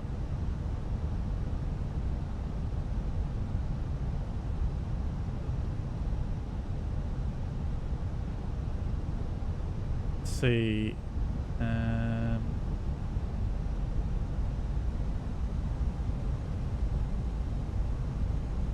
There we go, cleared to land. So hopefully that means now it will give us the information we desire.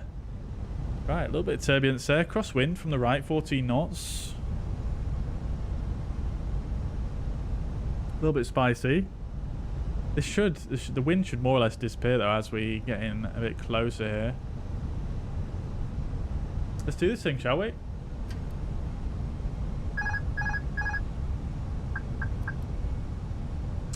Autopilot disconnected, Cat 1.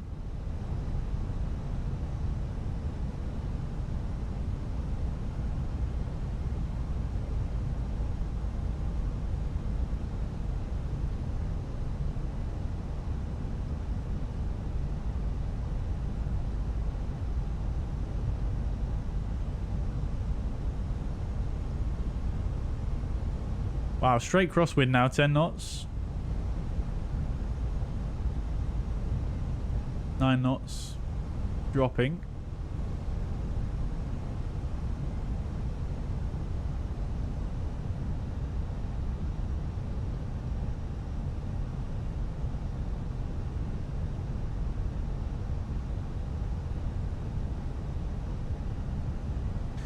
Athens, Aegean 1 Bravo Sierra 03 right, short final. Alright, it's becoming a bit of a split crosswind now, but still decreasing. 500 feet is checked. We're stabilized. Land.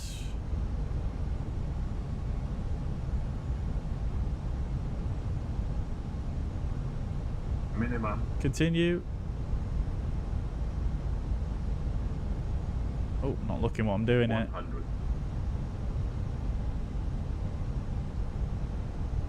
50, 40, 30, 20, retard. 5.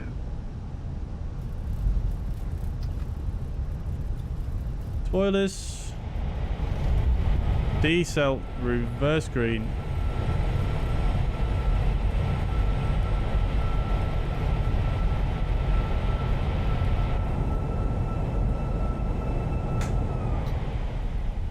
Manual braking.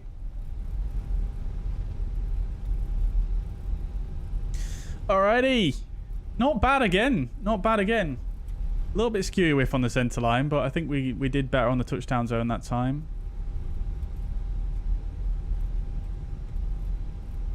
Athens traffic, AGM 1 Bravo Sierra 03 right, vacated at Delta 8 Athens.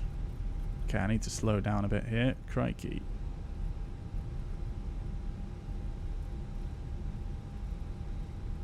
What's this guy doing?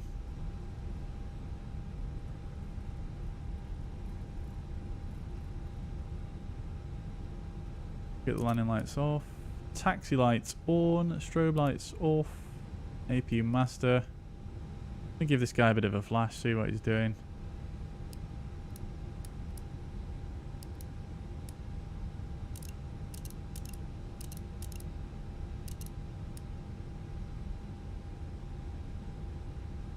Hello?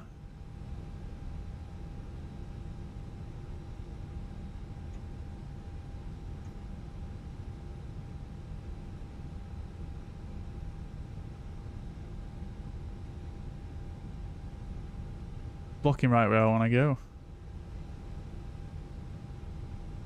Oh well, let's just go left, I think.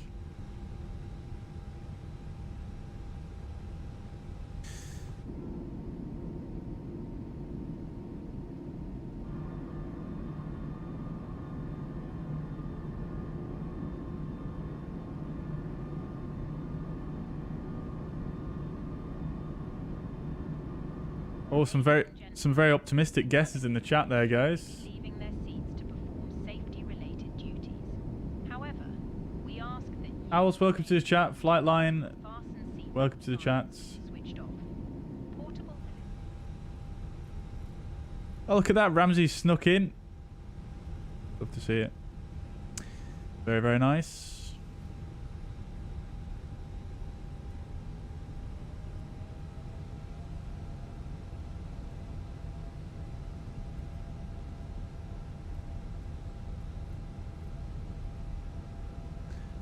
Got light in the distance there in the clouds.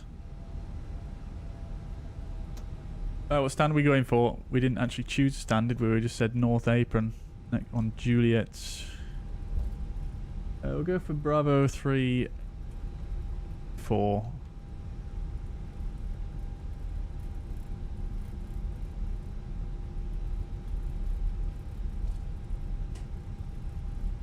So we're going to take a right here onto Charles.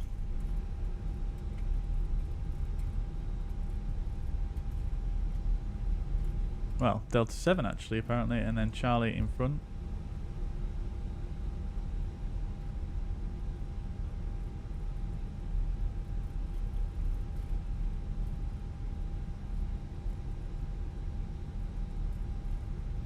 And now Juliet. Bravo 3-4. That's us right there.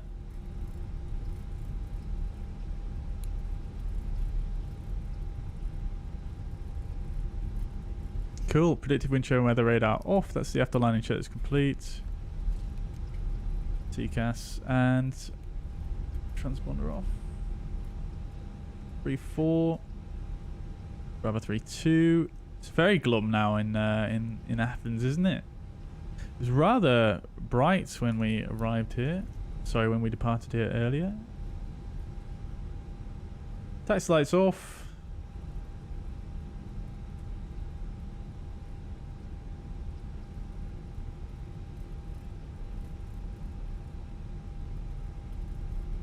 See if we can nail this time around. I feel like it's so easy to go too quick. I really need to adjust my sensitivity for my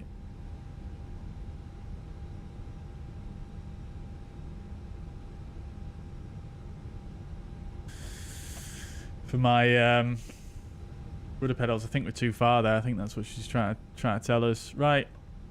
APUs available. Engine 1 and 2 shut down. Beacon light can come off. Fuel pumps can come off as well. External power's here. We'll get that on. We'll get the APU off as well. Let's just have a quick look at the wing lights before we actually... Look at that shadow there. That looks beautiful. Before we turn them off. Lovely stuff. Wing lights off. Seatbelt signs off as well. Parking checklist. Parking brake is set. Chocks are in. Engines are off. Wing lights are off. Fuel pumps are off. Parking checklist complete. Welcome back to Athens, guys. Welcome in, DD.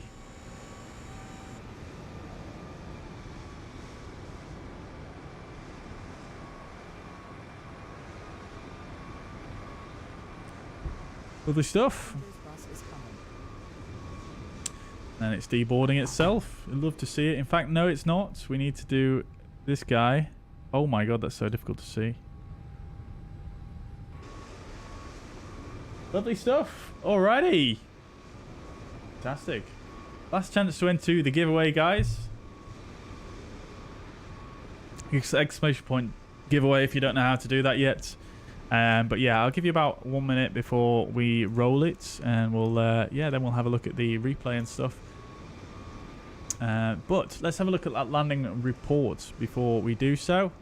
So we got a standard landing, 118 feet per minute, 1.08 G. Not bad at all. What's this button? Oh, there we go. So we've got our diagram this time. That's very nice. So we landed on the about 1,500 mark with a little bit of a crab to the left, to the right, sorry, and a little bit of a bank in there as well. What does this arrow indicate here? Is that indicating the direction of travel? That's very detailed, isn't it? I love that. 5-knot crosswind, so it wasn't quite as calm as we were expecting. But 118 feet per minute. Not bad at all, actually. Not bad at all. Who got closest, though? That is a question.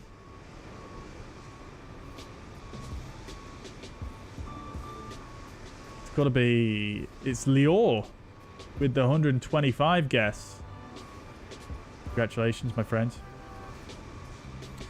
Hey, I like this. I like this. How accurate are these markings to the real runway, though? That's the question. Let's just get a picture up real quick of Athens, because I've got it. I've already got it up here. So Athens has...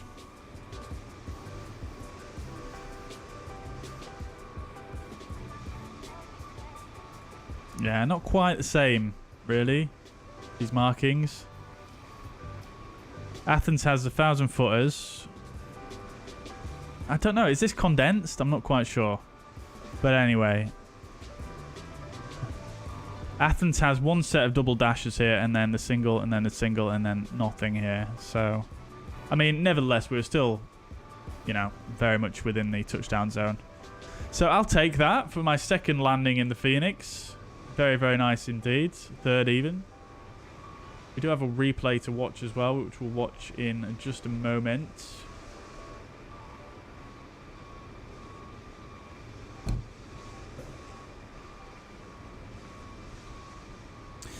This app also, this G's also, it starts the recording of the replay automatic, which is fantastic for me.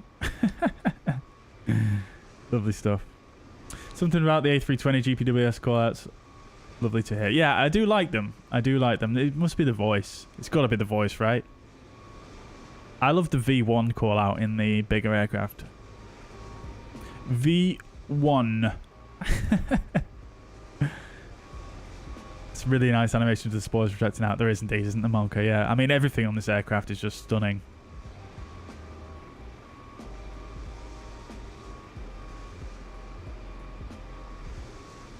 If my name gets mentioned to the prize, could you let me know in the chat? I can't hear it. Can't see me winning again, though. Pickles. I will do, yeah. Good. Right. What's the G's app? So G's is like a... It's like a landing rate, a landing analysis tool. So basically you can see I've got this little hidden thing up here. In fact, I've just closed it. Yeah, I've got this little hidden menu up here. You can see it appears if I mouse over. And you can have this pop up as soon as you land if you want, but I have it so it's hidden.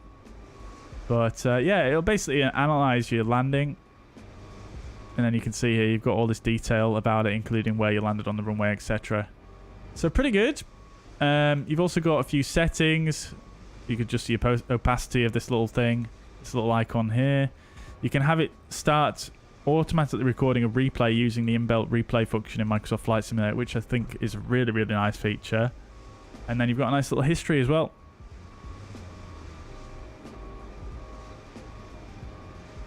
Love to see it. It is a payware. It's around €8, I think. What's Microsoft Flight Sim Replay like now? I've not used it for ages. I haven't either. We're about to find out. Venkatesh, welcome to the chat. I hope you're doing well. Just English in the chat, my friend, if you don't mind. What do you have to do to get the landing report in G's? So, Andy, welcome to the chat, by the way. I hope you're doing well. You just bring up this window here, and you can either click on this little icon here, or you can go through here, I think, and then click on landing here. So this is actually G's V2. This is the payware version of G's. So if you're talking about the old version of G's that is on flightsim.to, it doesn't quite have these many features, but yeah, like I say, you can pick it up from Sim Market for around €8. Yeah, it's pretty cool. Only caveat that I don't really like about it, though, is that it can't tell what runway you're landing on. So this analysis doesn't appear unless what you need to do is you need to go into the Microsoft Flight Sim ATC. I have the voices off, so that's a good little way to do this kind of discreetly. So you basically just need to get a clearance for a certain runway from the in-game ATC before it will kind of know what runway you're going to land on. So yeah, that's one thing that's, I mean, it's probably unavoidable in terms of, you know, obviously the way they've made it, but yeah, it'd be great if it read that from your flight plan rather than having to rely on the ATC system.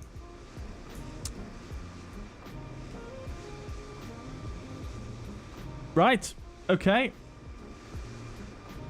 Let's roll the giveaway then, shall we? We've got 31 people in the giveaway. We're rolling it in 5, 4, 3, 2, 1. The winner is Collimator 79, who I don't think I've actually seen in the chat today, but congratulations, my friend.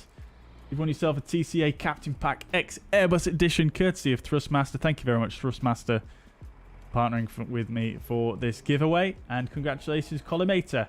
You will receive some contact from Thrustmaster in due course, and they'll get in touch with you to get that out to you. So congratulations, my friends, and very well done. Thank you very much to everyone else who entered. But yeah, definitely won't be the last giveaway on the channel for show. But congratulations, my dude. I don't think they are currently in the chats, but like I say, Thrustmaster will get in touch with you. Hopefully you'll see this after the fact. But congratulations, my dude. Alrighty.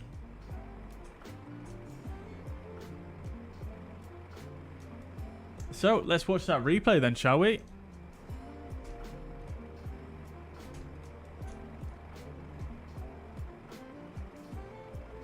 Wait, what have I just done with that window? Okay, it's there. Sorry, I'm using a little bit of a different way to show the stream today, so keep messing things up. Right then, we'll watch this replay, and then I think I'm going to call it. I know I said we'd watch the other replay, but this landing is even better, so we'll just watch this one, and then we'll call it a day. Let's see what's going on with the deboarding. Is it going to belong 23 people? Let's just go ahead and do a bit of this guy. There we go. And then we'll go panel states. Ready. Activate. And we'll go ahead and close vPilot as well as GSX. Set the flaps to full there. Cool. Let's watch the replay, shall we? I have to say, it does. The panel states are a lot quicker now, I feel, in the Phoenix. Oh no, the replay's gone. Oh my days. What did I do? Okay, I guess we'll have to watch the old one then. Never mind. We'll have to watch the one in Sofia. Oh, that's a shame. I wanted to see this one. Must have been because I changed the panel state, maybe. I remember that was a bit of a drawback with Microsoft Flight Sim Replay. It kind of... hold on. Wait now. This is the takeoff. It's not the... What? Okay, guys. That's unfortunate. Looks like we're just watching a takeoff, guys.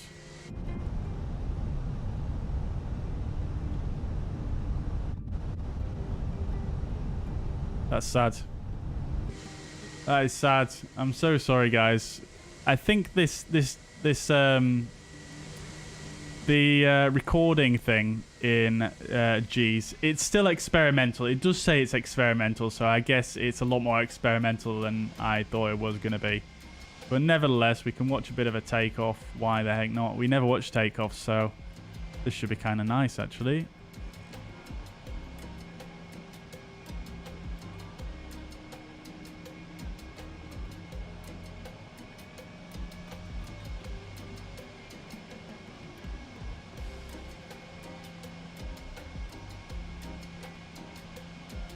All right, here we go.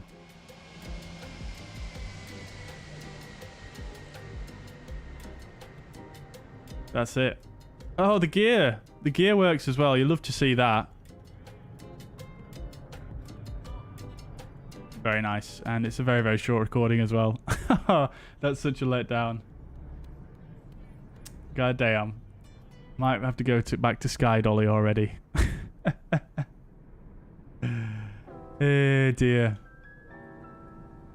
Oh dear, oh dear. Well, at least what we can do is we can get a nice little...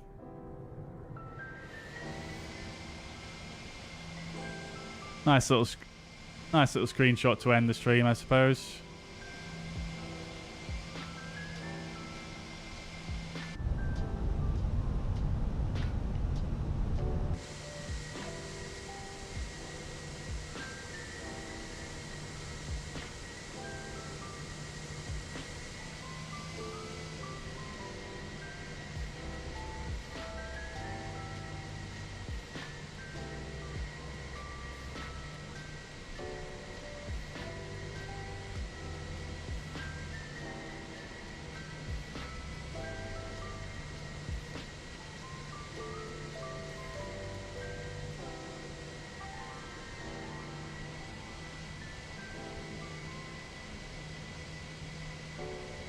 Right, there we go, homies. I'm going to leave it there.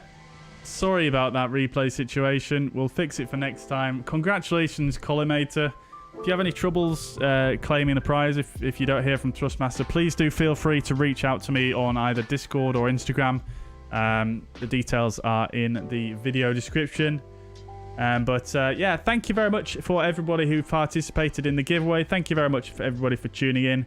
Thank you, Stian, for the 5 gifted memberships. And a big thanks out, of course, to the channel members. Hit the thumbs up on your way out if you haven't already. And if you're new to the stream, please do hit the subscribe button as well if you want to see more Microsoft Flight Simulator content. I probably won't see you again, guys, until after I come back from Malaysia, so probably end of March. Keep an eye on my socials for my